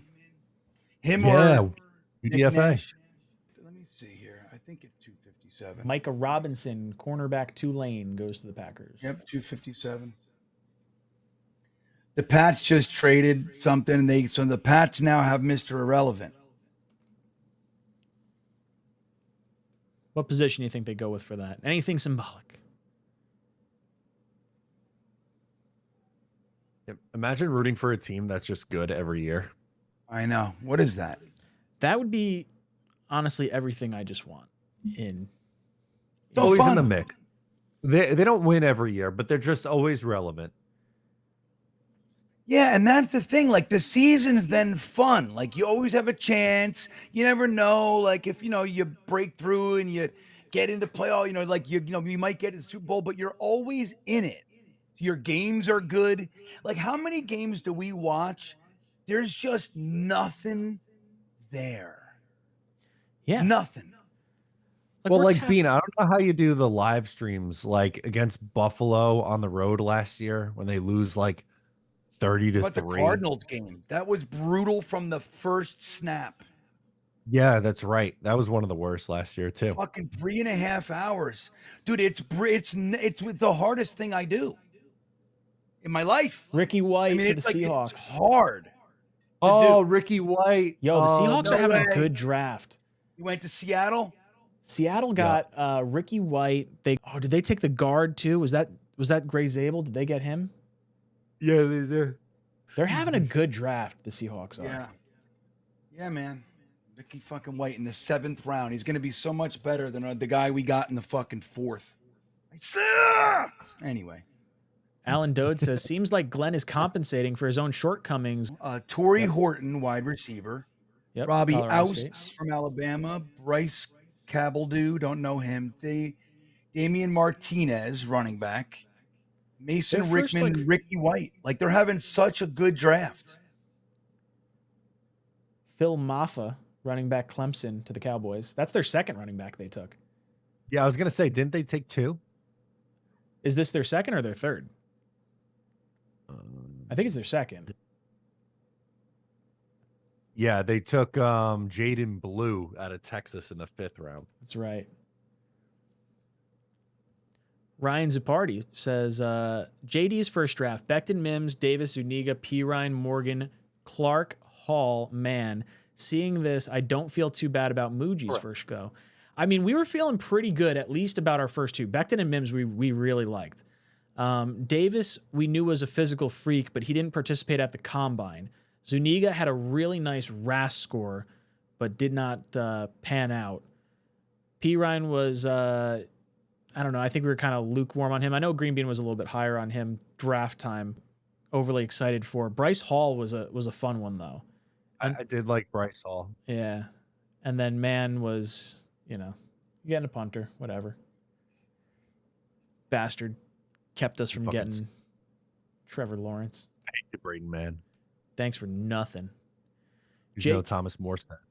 So this draft, I think I like this draft more because we hit on some guys that we talked about that we liked early, at least with the first 3. You know what? I don't know. It feels similar. It does. Becton, I feel like, was a red flag from the beginning because he popped that drug test at the combine. There was some concerns about his weight with the nutritionist and stuff like that. There was some concern. It was a high risk, low floor type pick, and I don't feel like Membu is that type of selection. Mims, I think all of us felt was a first round pick, and he just didn't work out. It's just, I don't know if it's just our team can't use him, but it doesn't seem like the rest of the league can kind of figure it out either. Where did Davis end up going? Did he go to the Dolphins? I feel like that's ringing a bell. Yes, he did. Yeah, that's where he is. Wouldn't it be nice to be playing for a team that like players want to go to, even like if the team's not necessarily like the best, because it's like either a good city or like warm weather city, no income tax, like that sort of thing. We drafted Stephen Hill in the 4th. Sorry, I mean Arian Smith. Stephen Hill was a 2nd round pick. Yeah, he was a 2nd round pick. After his first game, I was like, we got to start coming up with nicknames for this kid. He had 2 touchdowns against Buffalo. Like, here we go. And then never did anything again. I was going to say, did he do anything after that game? I'm not sure he caught a touchdown after that. He came from, what was it, Georgia Tech, where they like basically rammed the ball all the time. He didn't have a lot of catches.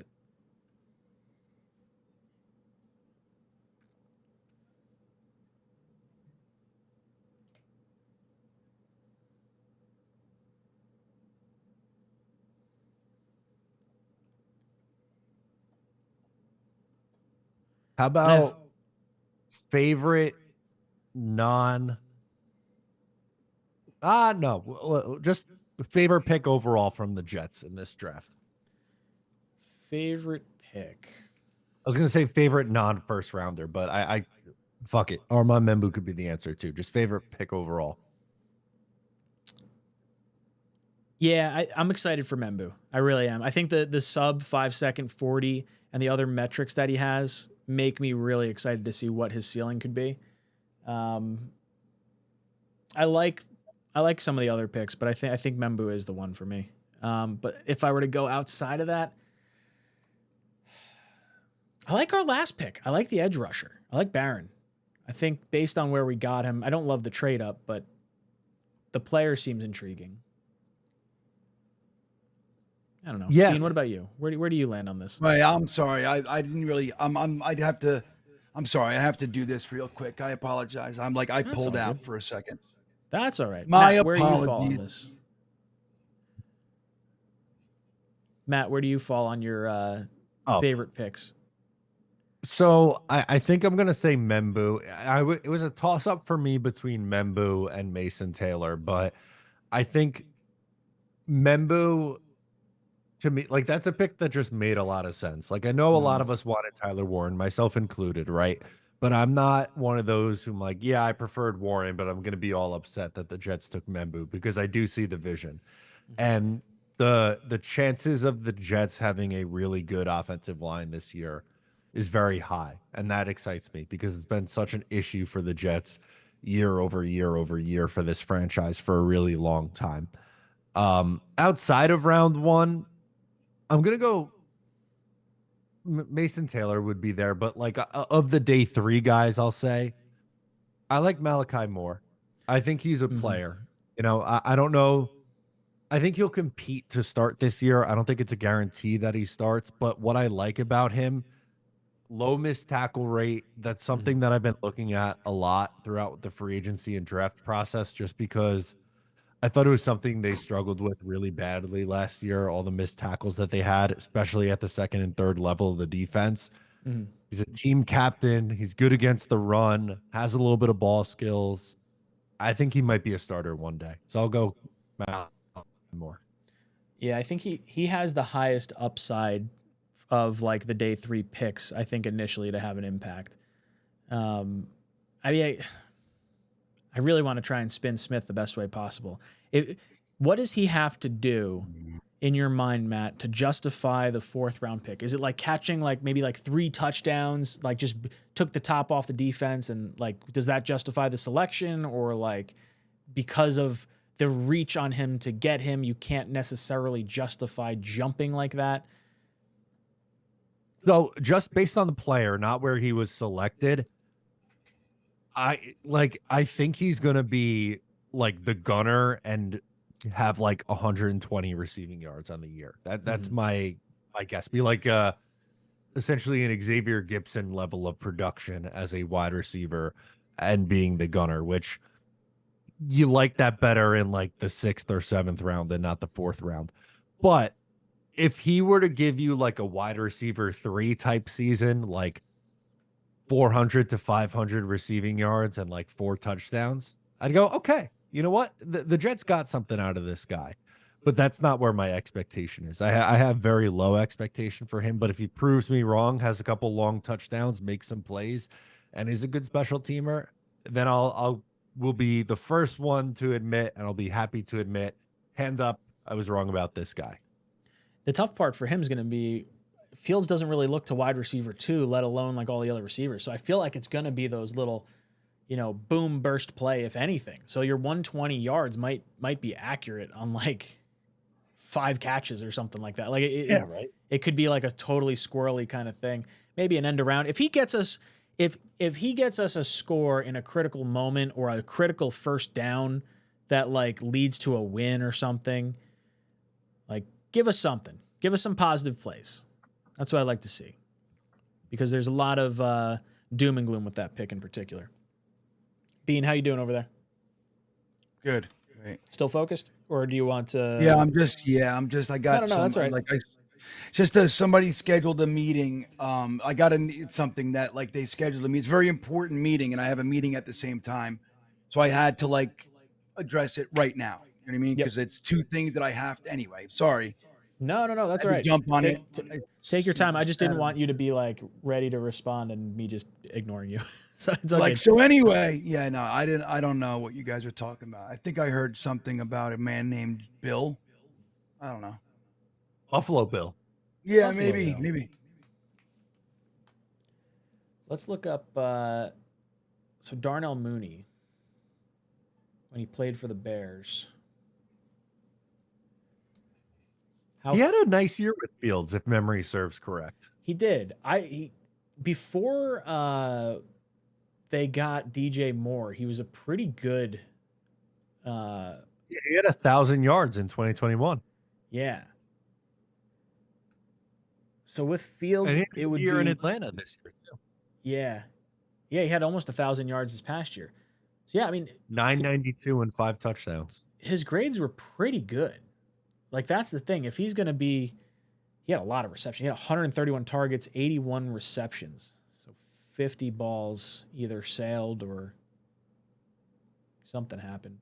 Yeah, wow. Okay, so my numbers on Pro Football Reference are slightly different, but 140 targets and 81 catches. That's 140 targets is a pretty big fucking number. That's a ton of targets. I'm sure it's because they were probably pretty bad and he was the only target.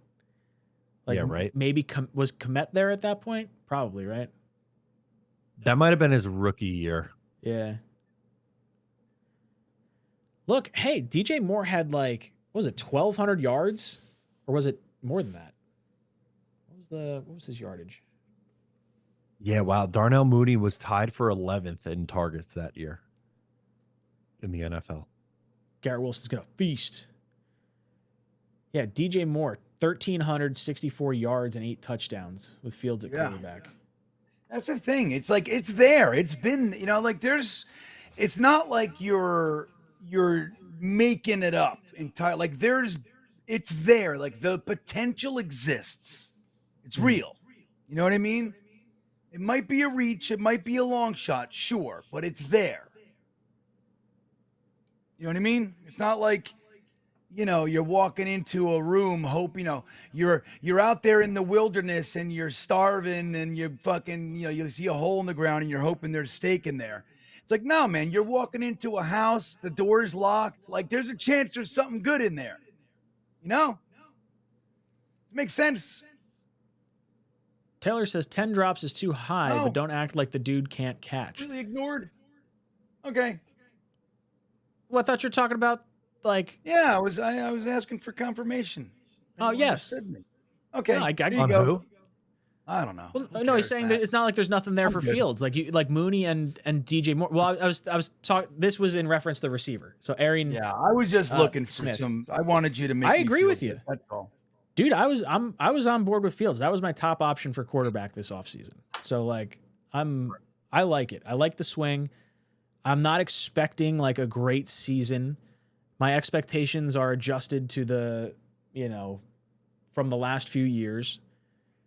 Like really, I'm going into this season similar to how I went into year 2 of Zach Wilson.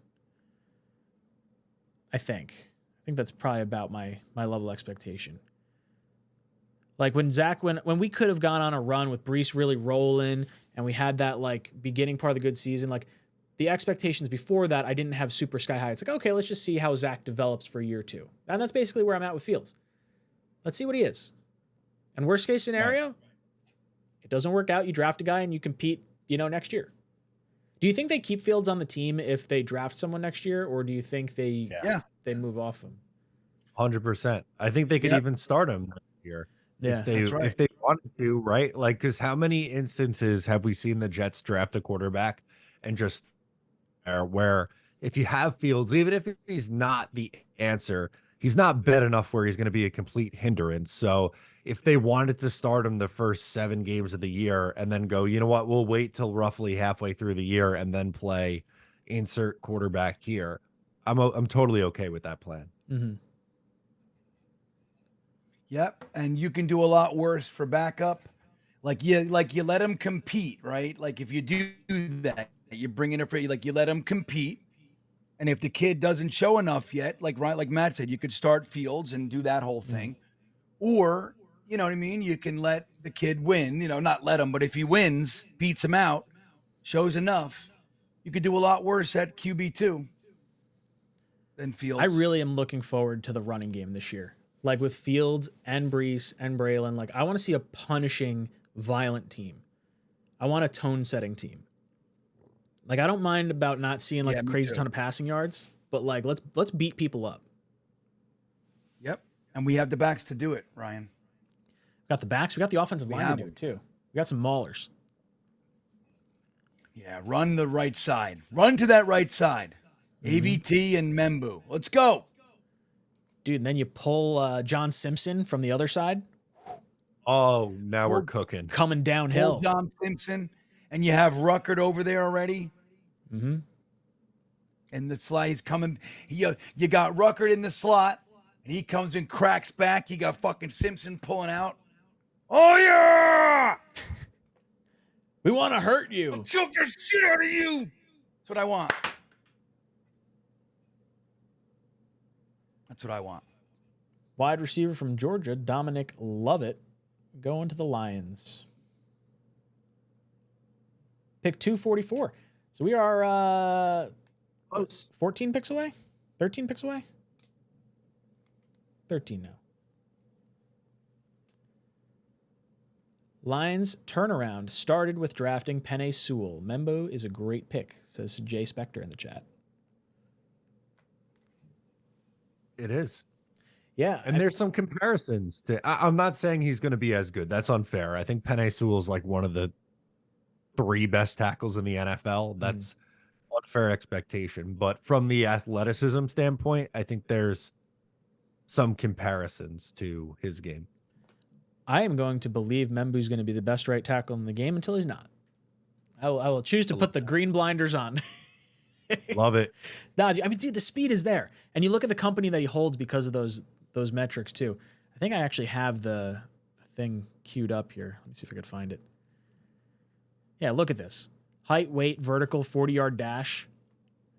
Guys that all had, at 315 pounds, over a 30-inch vertical, a sub 5-second 40-yard dash. Some good company. Right, Tristan Wirfs, Trent Williams. If you can be in that class of tackle, we made the right pick. Yeah, let me look at this. So he had a 34-inch vertical. Yeah, Tristan Wirfs, man. Remember that? He was insane with that. He's a freak. 40-yard dash 4.9 for Membu. Membu's the heaviest of the guys. Yep, the biggest. He's the biggest. I'd love to see their reps. Did they do bench reps? I'm sure they did. That I know. I want to see more comparisons with Membu. I want to see how he measures up. I know his arm length is like less than ideal for a tackle. Like 35 is kind of that number that you try to want to hit, because I'm pretty sure AVT is 34 also. But Trent Williams made it work. 34.5-inch arms. Armand Membu did 31 reps of 225. Who do you want the comp? Do you want Penei Sewell? Yeah, let's go Penei Sewell. 31 to He did 30 reps of 225. All right. So how many did Membu do again, you said? 35? 31. 31. 31 reps. Tristan Wirfs did 24 reps. Hell yeah. Pussy! Right. We say that like there's any shot any of us could get close to that many reps at 225. No. I don't know what you're talking about. I could totally pretend I did that many. That's right. I could talk about it all day. Back in my college days when I was training for the combine. Yeah, no. I always blamed my poor bench pressing skills on my long arms. I got long arms, that's why I can't bench. I don't know. I probably just wasn't strong enough. Yeah. I was when I was in high school was when I was like lifting the most, or like most frequently. I put up 185 at like 127 pounds. And that's impressive. That's very impressive. That was like the most I could do. I was good in like the squat and deadlift and stuff like that, but I couldn't do like, big weights or anything like that for bench press. Now I'm like 50 pounds heavier. I could probably maybe do 185 now, but now that's like basically my weight. So it's not as impressive as it was. AVT is 32-inch arms. Membu 33.5. 34 is the target. Oh, I'm looking at this is his vertical, not his arms. That's what it is. That's right. Oh, it's a little different.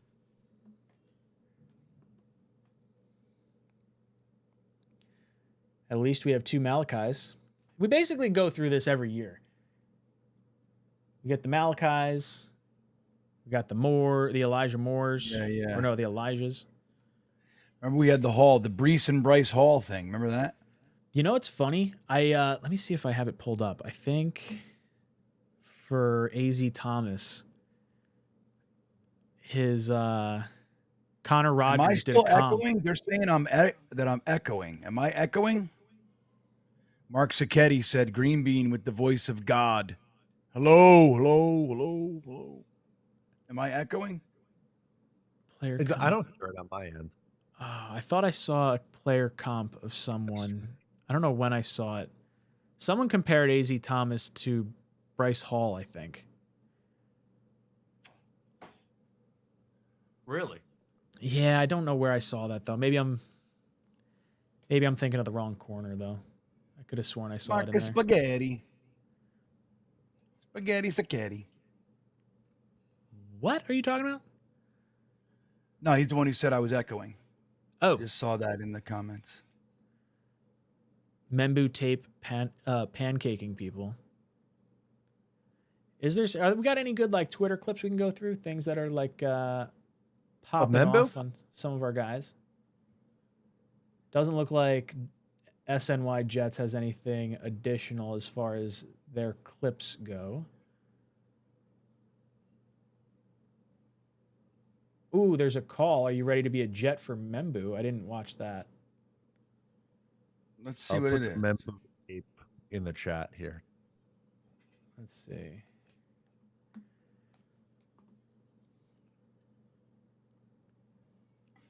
Whoa. That's what happens when I like start messing with too much stuff.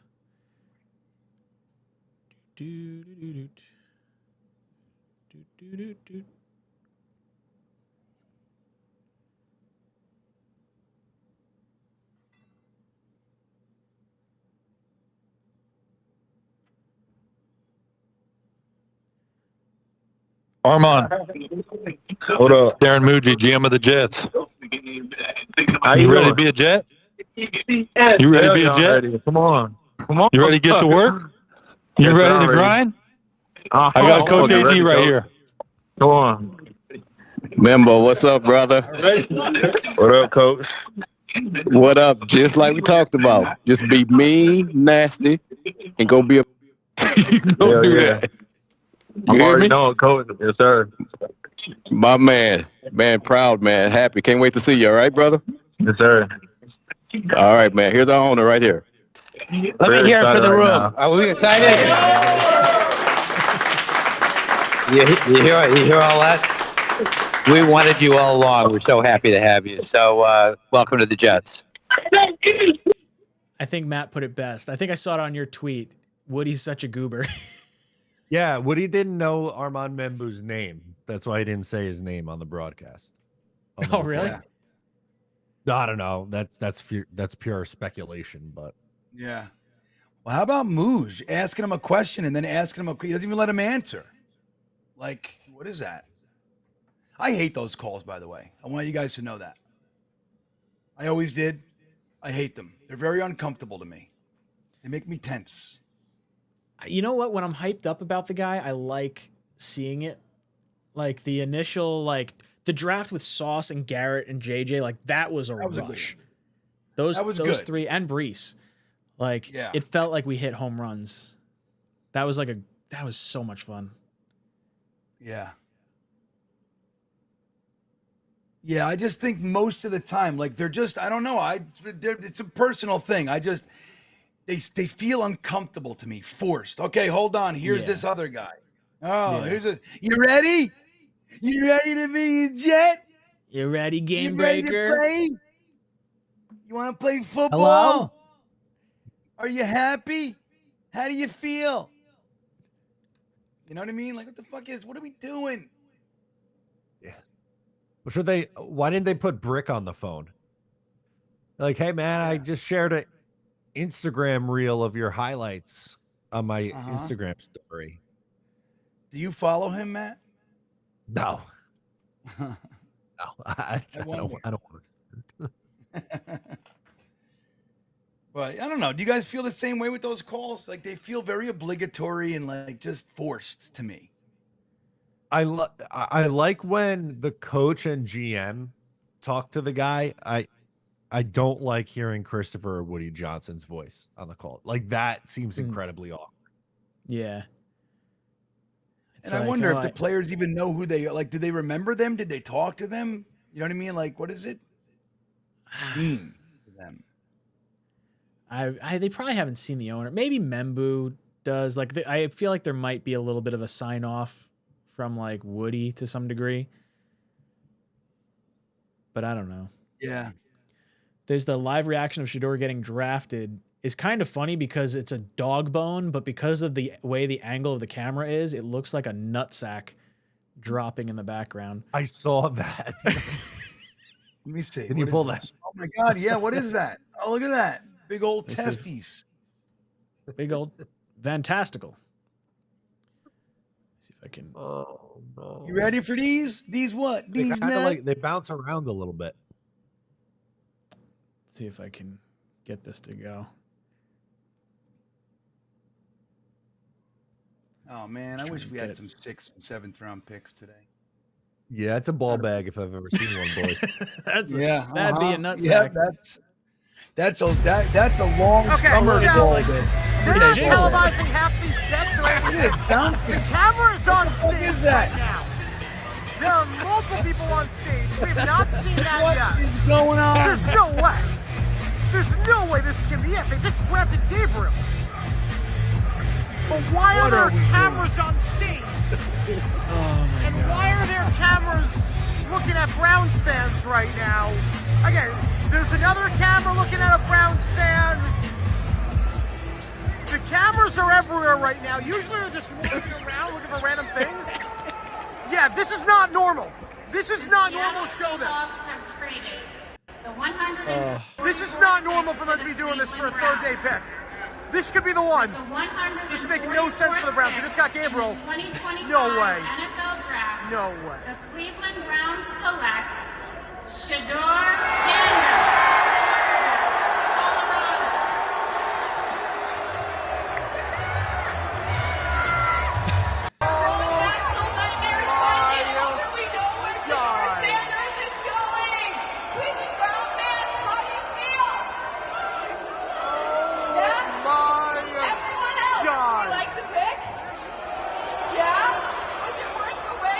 They're getting no response. They made it obvious too with the cameras. The cameras were positioned somewhere they never usually are for day 3. As soon as I saw the cameras on stage, I'm like, oh crap, this guy's is the very one. upset about the cameras on the stage. Gotta go back to the ball bag bouncing, man. Yeah, That dude, was... Matt, that's crazy. The nutsack's so funny. I can't believe it. I still can't believe they took 2 quarterbacks. Dylan Gabriel. Wow. Anytime you could draft a 5'10" lefty quarterback, you just got to do it, I guess. But what do I know? I actually liked Dylan Gabriel, like the player that you saw on the field. But like, you got to admit you're overcoming some hurdles when you're that short. You're betting against the grain. That's why it's always like such a risk. After free agency and the draft, what's your opinion of our GM? I mean, I think it's just about plugging holes right now. I'm leaving it open to see what happens this season. I would say I didn't expect the Jets to be a desirable location for free agents to come to. The main one I really wanted to kind of get was Justin Fields, and we got him. So, there's a few guys that I was irritated we let walk away. Like Morgan Moses walking away was kind of irritating, but we got Membu, so that kind of negates that. I don't know. Were there other guys that we missed out on? You know what? Not getting who's the corner or the safety? Javon Holland. I thought we should have had Holland. That was irritating to not get him. Yeah, he didn't go for as much money as I thought he would. Yeah, and he went to the Giants. So, like, there plenty of opportunity to come to New York at that point. So, thoughts on him? I'll wait and see. I would say I'm still lukewarm on everything. Bean, what are your thoughts on the GM after free agency and the draft? The jury's still out. I like how they came into the draft with what looked to me like a very focused and appropriate plan. right? So they took the tackle wisely, because again, I was leaning tight end. I made that clear, but there was a run on tackles, and by the time we would have been up day 2, there was very little left. Ursery was still there, but you know, I don't, you know what I mean? It's a different tier, and you can see that and feel that. So I was very happy. Then they follow that with Mason Taylor, which I thought it was like, okay, man, we're rolling. Didn't like the position of the third, but like the player, so it's all good. But then the day 3, just it gives me the impression that he's got a lot to learn about how to manage the full draft. Okay. It's like having that pre-planned, 10 or 15 plays when you come into a game. Like you can see, okay, like Adam Gase, he had a great first drive, and then the rest of the game he sucked. So you can see his pre-game he's really good at, like preparing for. So I get that. It seemed like we were really prepared to enter the draft. We did a good job. But now the fluidity being in it, I don't think they did a good job today. I really don't. I just think, look, more will be revealed. We don't know what these guys are actually going to look like, the coaching and all that stuff. So there's a lot to be determined. But the flow of the draft, the management, knowing who to take, what, when, where, it didn't feel good. It didn't feel well done today. So the jury's still out. I would give him at best a C today, like just for overall the handling of it.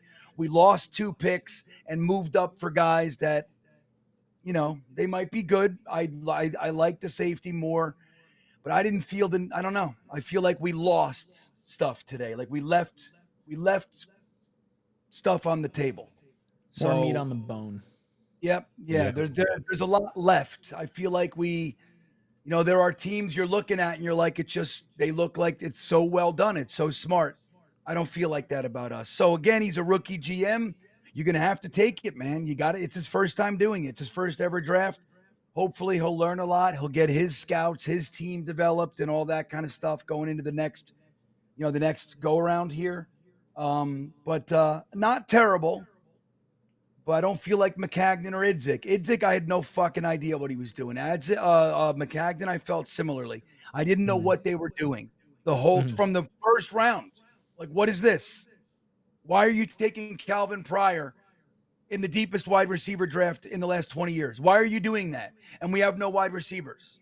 You know what I mean? That kind of stuff. So anyway, I'd say C. My jury's still out for him for sure. Matt, what are your thoughts on free agency and the draft now about 𝐒𝐿𝐺? I don't think it was like your classic Jets win the offseason between the free agency and the draft. It's really hard to say. I thought he did an okay job. I don't think it was amazing. I don't look at this as a complete failure. I think they're using this year as an evaluation season anyway. Not a tank season, but evaluating. So that's a different expectation. Really hard to give, like a definitive opinion without them playing games here yet for me. I think that's fair. Going into the offseason, I think we all sort of expected Rodgers to move on after the way the season kind of ended. Then it sort of shifted to like, maybe they could hold on to him. But I think setting the tone, by moving off Rodgers, you get rid of Devontae, you have to do this whole reset, and evaluation is exactly the expectation there is. And that's why I think Fields is in here too, because the expectation is not playoffs. You want to win as many games as possible, evaluate the roster before you invest too much money into premium, spots or even potentially big contracts.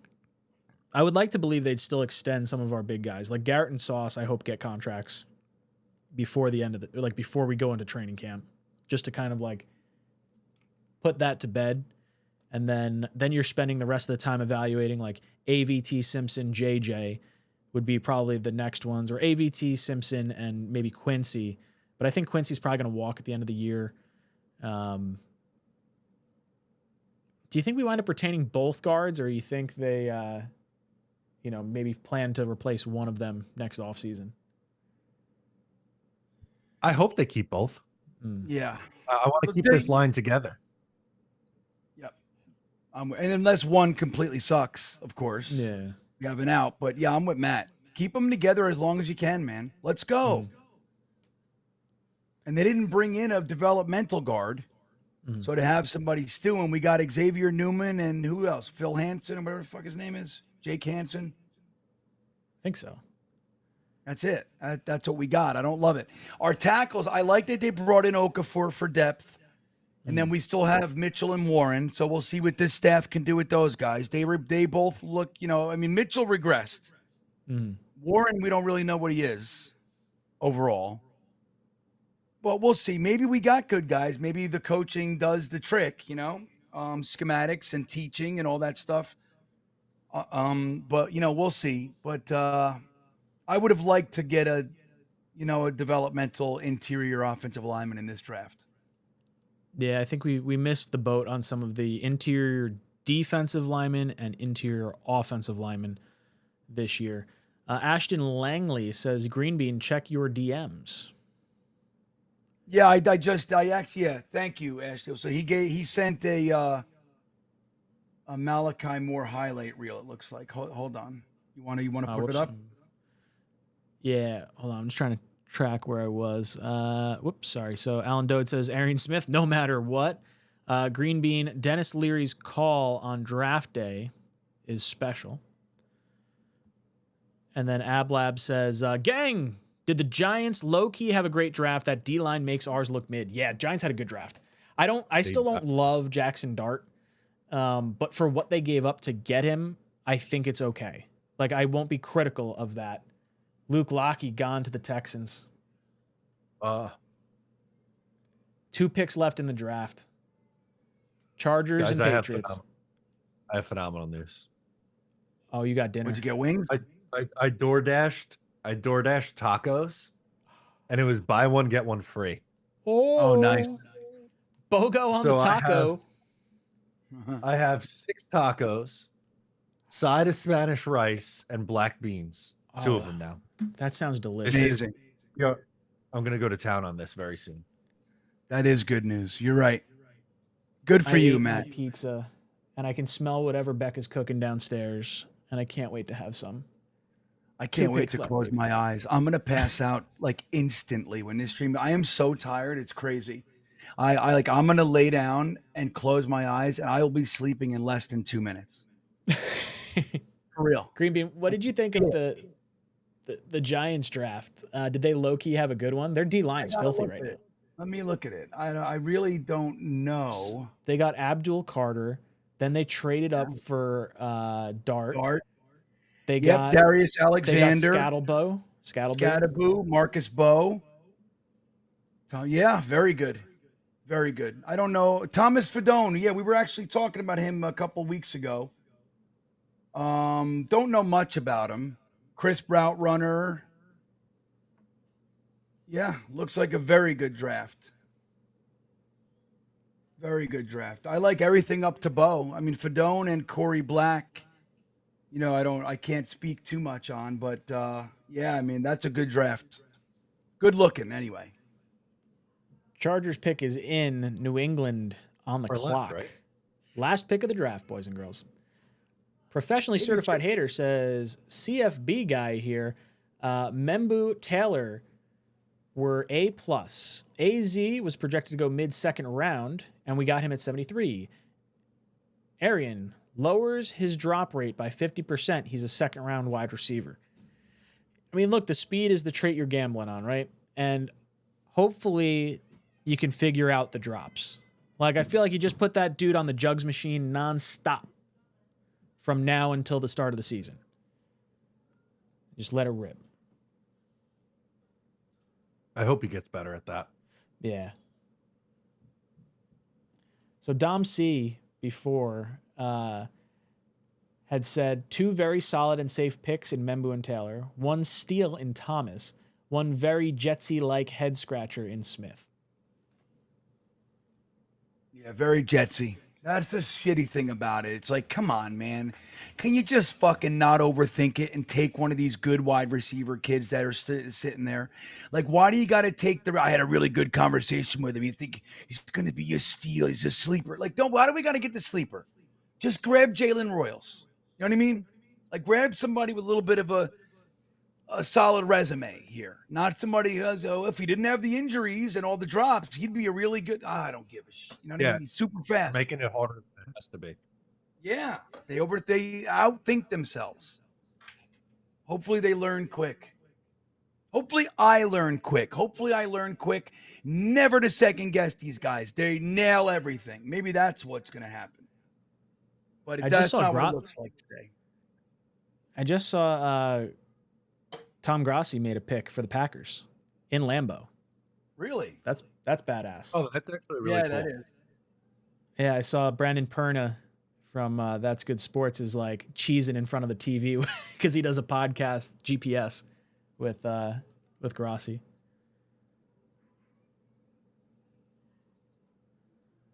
Holy smokes. Arian Smith is stupid fast on the field. I'm watching some highlights of him right now. I mean, now obviously you got to like catch the football to have the success, but man, is he quick. Who? Arian Smith, our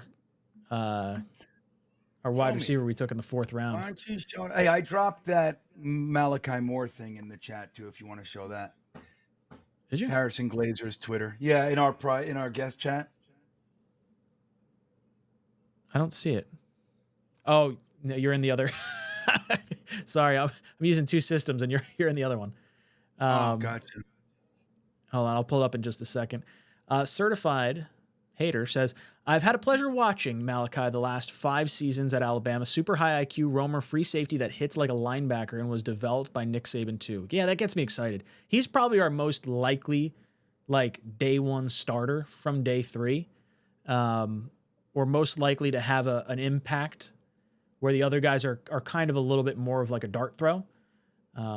It feels like there's more here. I want to learn a little bit more about any kind of rumblings of the behind the scenes stuff that Connor Long brought up. I tried Googling something earlier. I didn't get anything. Yeah, I didn't see anything either. Oh, here comes Mr. Irrelevant. Oh, They got the jersey. Let's pull it up and then we'll come back to AbLab. So listen to this while we're doing that. Nick Nash is only the 4th player in FBS Hold on. history. Okay. They're just announcing it. Sorry, Green. Yeah, Man. go ahead. I'm gonna throw it up on the screen momentarily.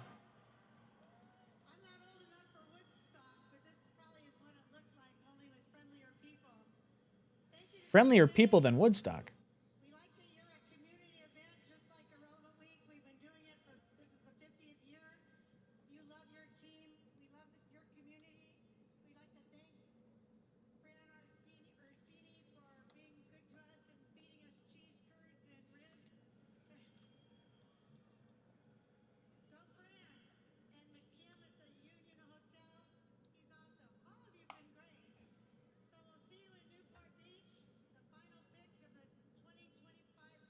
Oh, here, maybe.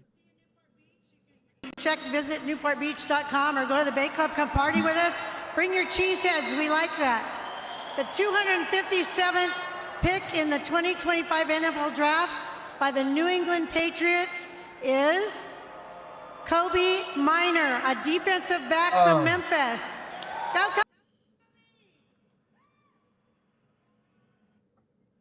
Woo. Yeah. So there you go, Kobe Minor. So listen to this real quick. When I talk about Nick Nash, he's still out there, by the way, to get to AbLab's question. But he's only the 4th player in FBS history to lead the country in touchdowns, 16, receptions, 104, and yards, 1,382 at the end of the regular season. Think about those numbers. Dude, I would love to land on, like, if the Jets could somehow get him and we can get rid of friggin', like, who's on the back end of our roster? Do we still have Gibson's buddy? Xavier Gibson? Oh, Brownlee? No, he was on the Chiefs. Okay. I don't even know what our freaking depth chart is for wide receiver right now. We still have Brandon Smith. Remember at the end of the preseason, him in 2 games in a row, him and Martinez package had some bombs. Remember that? That's right. AbLab says, Green Bean, you are hilarious. I agree about wide receiver. Where did your wide receiver go? Nick Nash didn't go. Yeah, well, Dante Thornton got picked right before us. He was another guy of mine. He went I to think the it was- Patriots. No. Oh, no, Kyle sorry, I'm Williams thinking went that to was the Kyle Patriots. Williams. Thornton went to. Where did he go? I don't know now. Let me see. I don't remember. Something tells me it's like the Saints, but I don't think that's right. Tennessee. No. Let me see.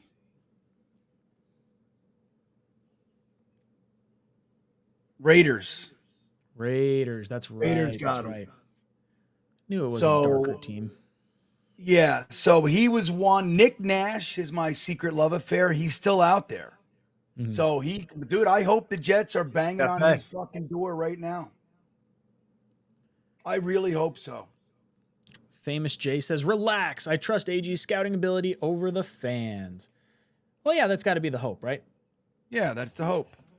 I mean, that's what we all talk about. That's the fun joke, Famous Jay. The Jets obviously know something the fans over here don't. That's the famous joke. Dude, we Sadly, get to in give our away, history, it's not always the case. We get to give away 2 100 level tickets to the Jets home opener with 2 Well, real Tailgate quick. Joe passes. Speaking of Tom Grossi, did you guys remember he raided one of my game streams? Oh, no You know how way. he does that. Yeah, so I'd never heard of him before. I had no idea what was going on. It was back when I was only with Jet Nation. Me and Jeremy were doing the live stream for the game, and all of a sudden I get bombarded by like 50, 60, 100 people, and they all start coming in, like, raid. And I was like, fuck you guys. And I was literally deleting all their comments. They were dropping super chats. I was deleting everything. I thought it was bots. Oh, no. And then we went and found Jeremy went and found they were trying to explain, no, this is a good thing. I'm like, get the fuck off my stream, the whole thing. And then Jeremy found like the stream where it came from. And he goes, oh, you guys want to raid somebody? And he looks and he goes, oh, look at this guy. Jets. He goes, look at this epic beard. Let's go get the epic beard guy. And he sent everybody over. And I was not having it. They came back like, oh, he was not happy. I don't think I've ever heard that story. That's great. Yeah. I had one of my That was chats early. raided one time from what the hell's the guy's name? He's a Dallas YouTuber. My chat just exploded. I was like, what is happening right now? I don't think I got any super chats from it, but it was just like my stream shot from maybe 300 people watching to like 800 in like real fast. Whew. He's not as big as Grossi though. Grossi's I think he's over 1 million now. Pretty sure. He might be. We get to give away those tickets. Oh, yeah. Let's do this. We'll do, are we still at 96 qualifiers, Green Bean? Let me see. Yes, 96. All right. So I'm going to click this generate button. Ooh, you know what? How about I generate 3 people and then we put them into so that way 3 people get semi-excited and then 2 of them get their hearts broken. You want to do that? What'd you say? Should I generate 3 clicks so we get 3 qualifiers so they get all hyped up and then 2 of them get their hearts broken because only 1 person gets the tickets? You could do that. Yeah, let's get 3, right. No. So they all have a chance. You guys, the final 3. Yeah, I like it. All right. Let's do it. So first one, number 27. Number 27 is Dorian Smorian. Dorian Smorian. Number 52. Number 52 is Bishop. Bishop. Number 3. And number 3. Oh, it's 96. So who was our last 20 spot? Ryan S. Ooh, Ryan S. Ooh. All right. So now we'll go in order. So Dorian Smorian is 1. Bishop is 2. Ryan S is 3. So we're dropping it down to 3 people on here. And I'm going to click generate, and whatever number it lands on, that's going to be our ticket winner. 2. Bishop. Bishop is the winner. Let me see. Is atta Bishop boy. here? Bishop, you get 2 100 level tickets and 2 passes to Tailgate Joe's Tailgate for the home opener for the New York Jets.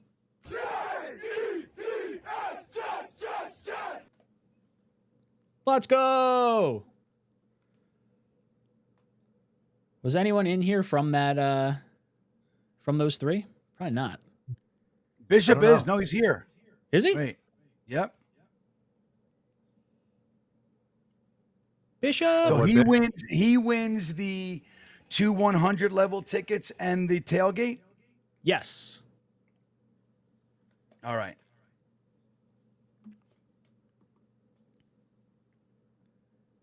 I've got all our winners down. We can announce them again on Tuesday night too. Okay. If you won something, reach out to jetstalk247@gmail.com or talkinjetshow@gmail.com. Let me know your information. And then if you got a hat or a shirt or something, let me know your mailing address and the size you need. So that way we can send it out.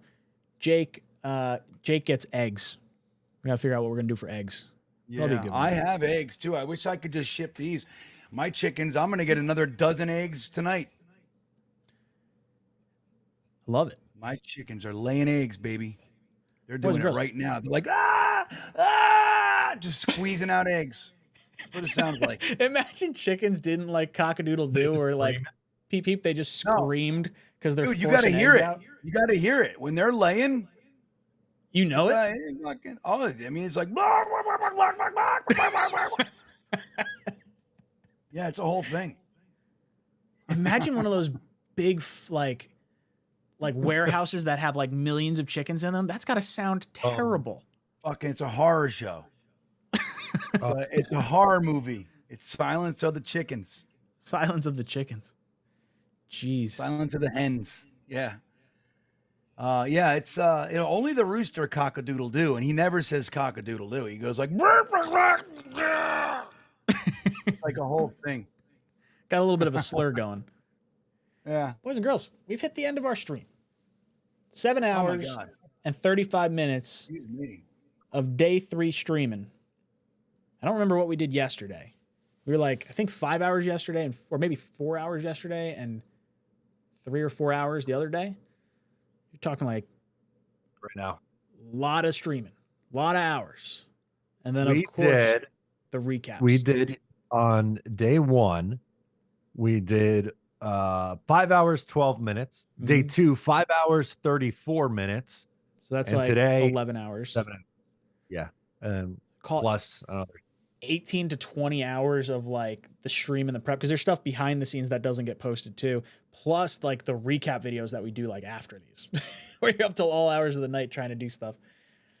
Man, it's a grind, but it's always fun hanging out with you two and the chat like always fun. The guests we had Johnny Mitchell on yesterday with Richie live from the draft. We had Jake on earlier today, Tyson, NYJ Mike, Jude Jets, Connor, Jeremy, Tigo, Dom C, and all the boys in the house. I talked to Blewett. Blewett was moving. He wasn't able to make it on today. He sent me some pictures of him moving.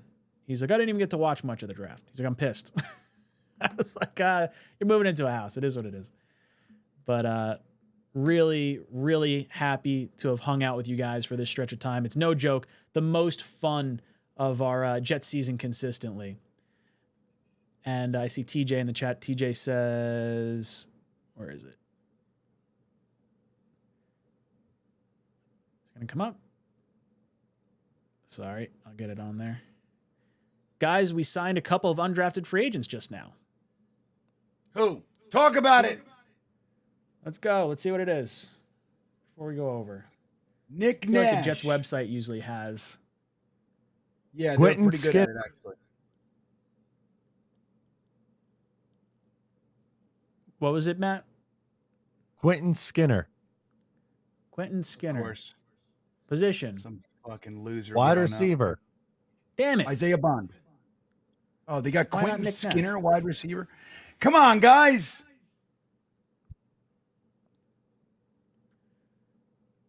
Fresno State safety Dean Clark. I want to see Nazir Stackhouse, Matt. Come on, say it. Blitzkrieg says we got 3.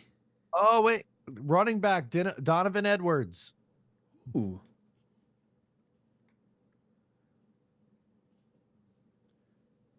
From Michigan. Let's see. Donovan Edwards, 5'11", 205, dual role running back, 4'4", 40. Who was the wide receiver, Matt? Senior Bowl, 6th round projection for him. Let me scroll up. It was Quentin Skinner out of Kansas. Funny, because there are 18 listed on ESPN's best left of wide receivers. He is number not on the list. Well, because he signed with us. Maybe. See? Glass Maybe half that's full. what it is. Well, I still see the other guy. Whoever I was just looking at. The running back. He's still there. Oh, Donovan Ryan Edwards. Clark's son signed with us, Jordan Clark. Who's Ryan Clark? Like the safety from the Steelers. He's an analyst now. Oh. Great. That's kind of cool.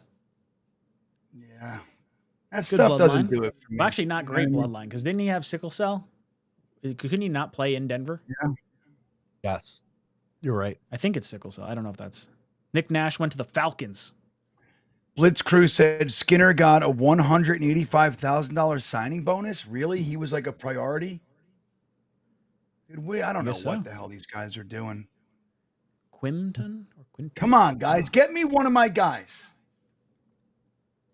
You know what I mean? Go get me Stackhouse. Get me Nick Nash. Even Isaiah Bond. You know what I mean? Get me somebody.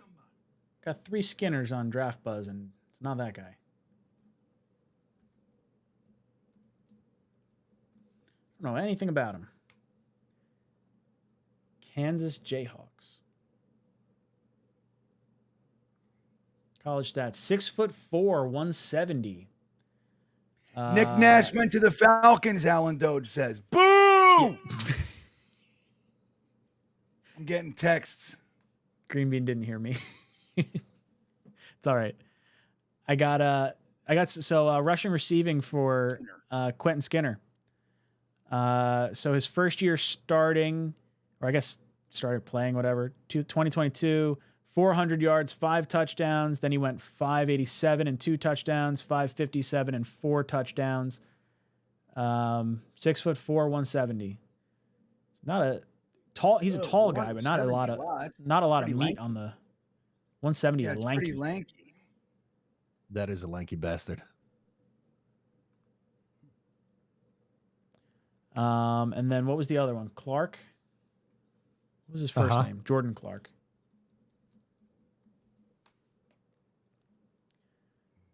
So he was Arizona State for 5 years and then Notre Dame this past year.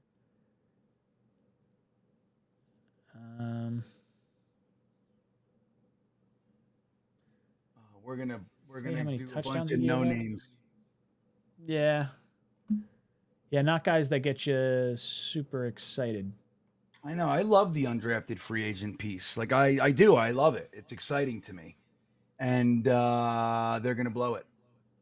They're not gonna get me any of my guys. I want a little sugar for the turd sandwich I ate today. You know what I mean? A little sugar. I love how passionate Green Bean gets about his day 3 guys. I know. Remember when we got oh god, the tight end that just went to the Yeboah. That was so exciting.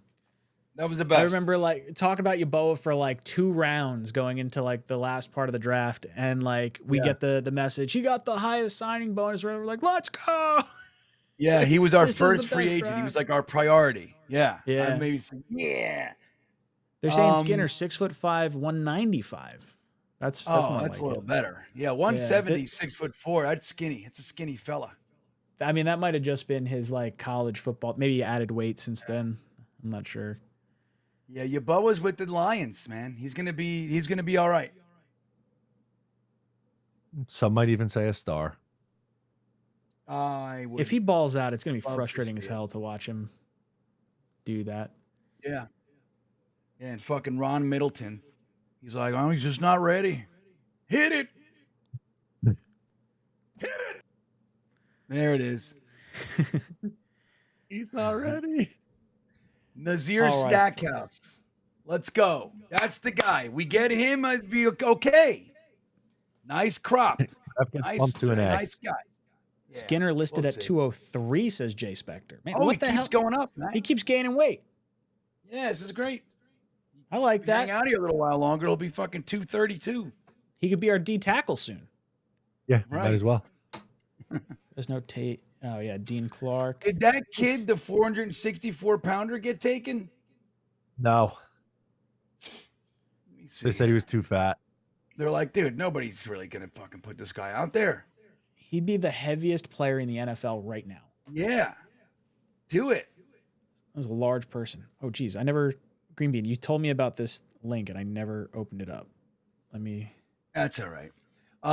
So Elijah Simmons is still out there. I looked at him a little bit.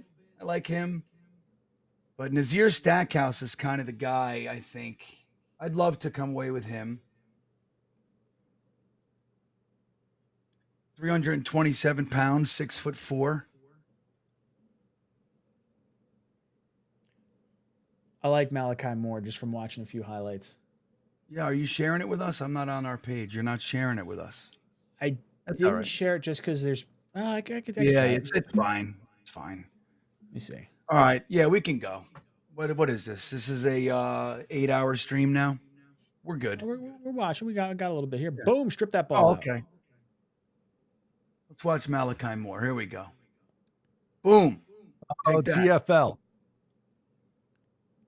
That's right. Love TFLs. Oh, yeah. He definitely likes hitting, which is nice. Hit it. Get the fuck out of here. Where you going? I'll show you.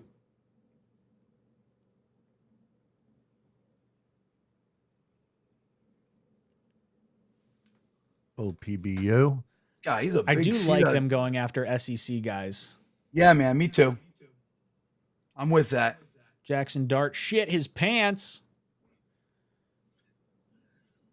Yeah. He Threw his felt that mask one. up too. Dart is a fart. Dart is a fart. Ooh, gassy. Wrap them up. Jump the snap every time. Desmond Watson to the Bucks. Chrome said, my favorite draft live stream of you guys was when the one where Green Bean was in his lawn chair outside his RB. It was a bunch of those. Oh, no, that's right. For the draft, it was only that one. That was the 𝐒𝐫𝐞𝐫𝐢 year. That was Zach Wilson. Yeah, that was. Yep. You had some fun backgrounds for a few of your like 2 years there. It was like just in the middle of the friggin' woods. You could see like Sasquatch walking by. Like, Yeah, the funniest So one much was fun. when it was in Utah. I got there just in time. I just ran out of the RV. I let my wife and my son hook it all up and do it. I just grabbed a table and my computer, and then I didn't even know where I was. I was on this farm when all of a sudden Ryan goes, "Is that a fucking llama behind you?" Or was it Ryan or Matt? It was like llamas walking by. I'm like, yeah. that is a llama. Oh, so good. The fast food debate was always a good one. Yeah. Oh, the Bucks got the 465-pounder. Yeah. Tommy He would. He Clifford doesn't have to go very far then. He Might might take not him a make while to it. get there. Yep. So, all right. Well, I'm good if you guys are. Yeah. All right. All right, boys. Turn out the lights. Well, let's give our, I guess, closing thoughts here. Green Bean, anything you want to say? Really great. Once again, our 6th straight year doing this. I truly had a blast. I love doing this with both you, Matt, and Ryan. But even more importantly is everybody that comes to hang out with us in the chat. You guys are amazing. And, you stick with us and we do this whole thing. I think we had a mixed bag for this draft. So a lot of hope, a lot of disappointment. So, it's kind of mixed, right? So we're somewhere in the middle, but I had a great time. I'm grateful to be able to do this. with you guys, and let's hope. Right, year one, learned a little bit about our guys, and we'll see how this season goes. I think we got a lot to be hopeful for. So exciting, and again, I had a great time. Matt, any last words? I too had a great time. This is the most fun that I have doing Jets content throughout the year, hanging with these two fellas and hanging with you guys in the chat. Thank you so much for supporting and coming big for us every single year. Guys, thank you so much for tuning in. It has been an absolute blast. Again, year 6 in the books. We're going to have our show coming back 8 o'clock to 10 o'clock, and then May 14th, which I believe is a Tuesday, I'm pretty sure, is the schedule release. So we might have to sync up our schedules to make it in such a way that we maybe watch when the thing comes out. But I do think we usually get leaks beforehand where we start piecing together the schedule puzzle. But we got a whole bunch of good content coming your way. And I'm sure we got a bunch of draft recap things we'll be getting to in the next few days. So, guys, thank you so much for hanging out with us. Thank you to all the sponsors that made the show possible, all the guys watching that hit that like button. You guys are awesome. This is Talkin' Jets, signing off. JETS.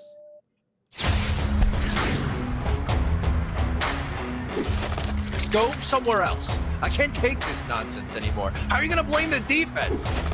I got the power. Screw green bean. Damn it. But once you get to the sausage, I feel like we're doing something. Go Jets.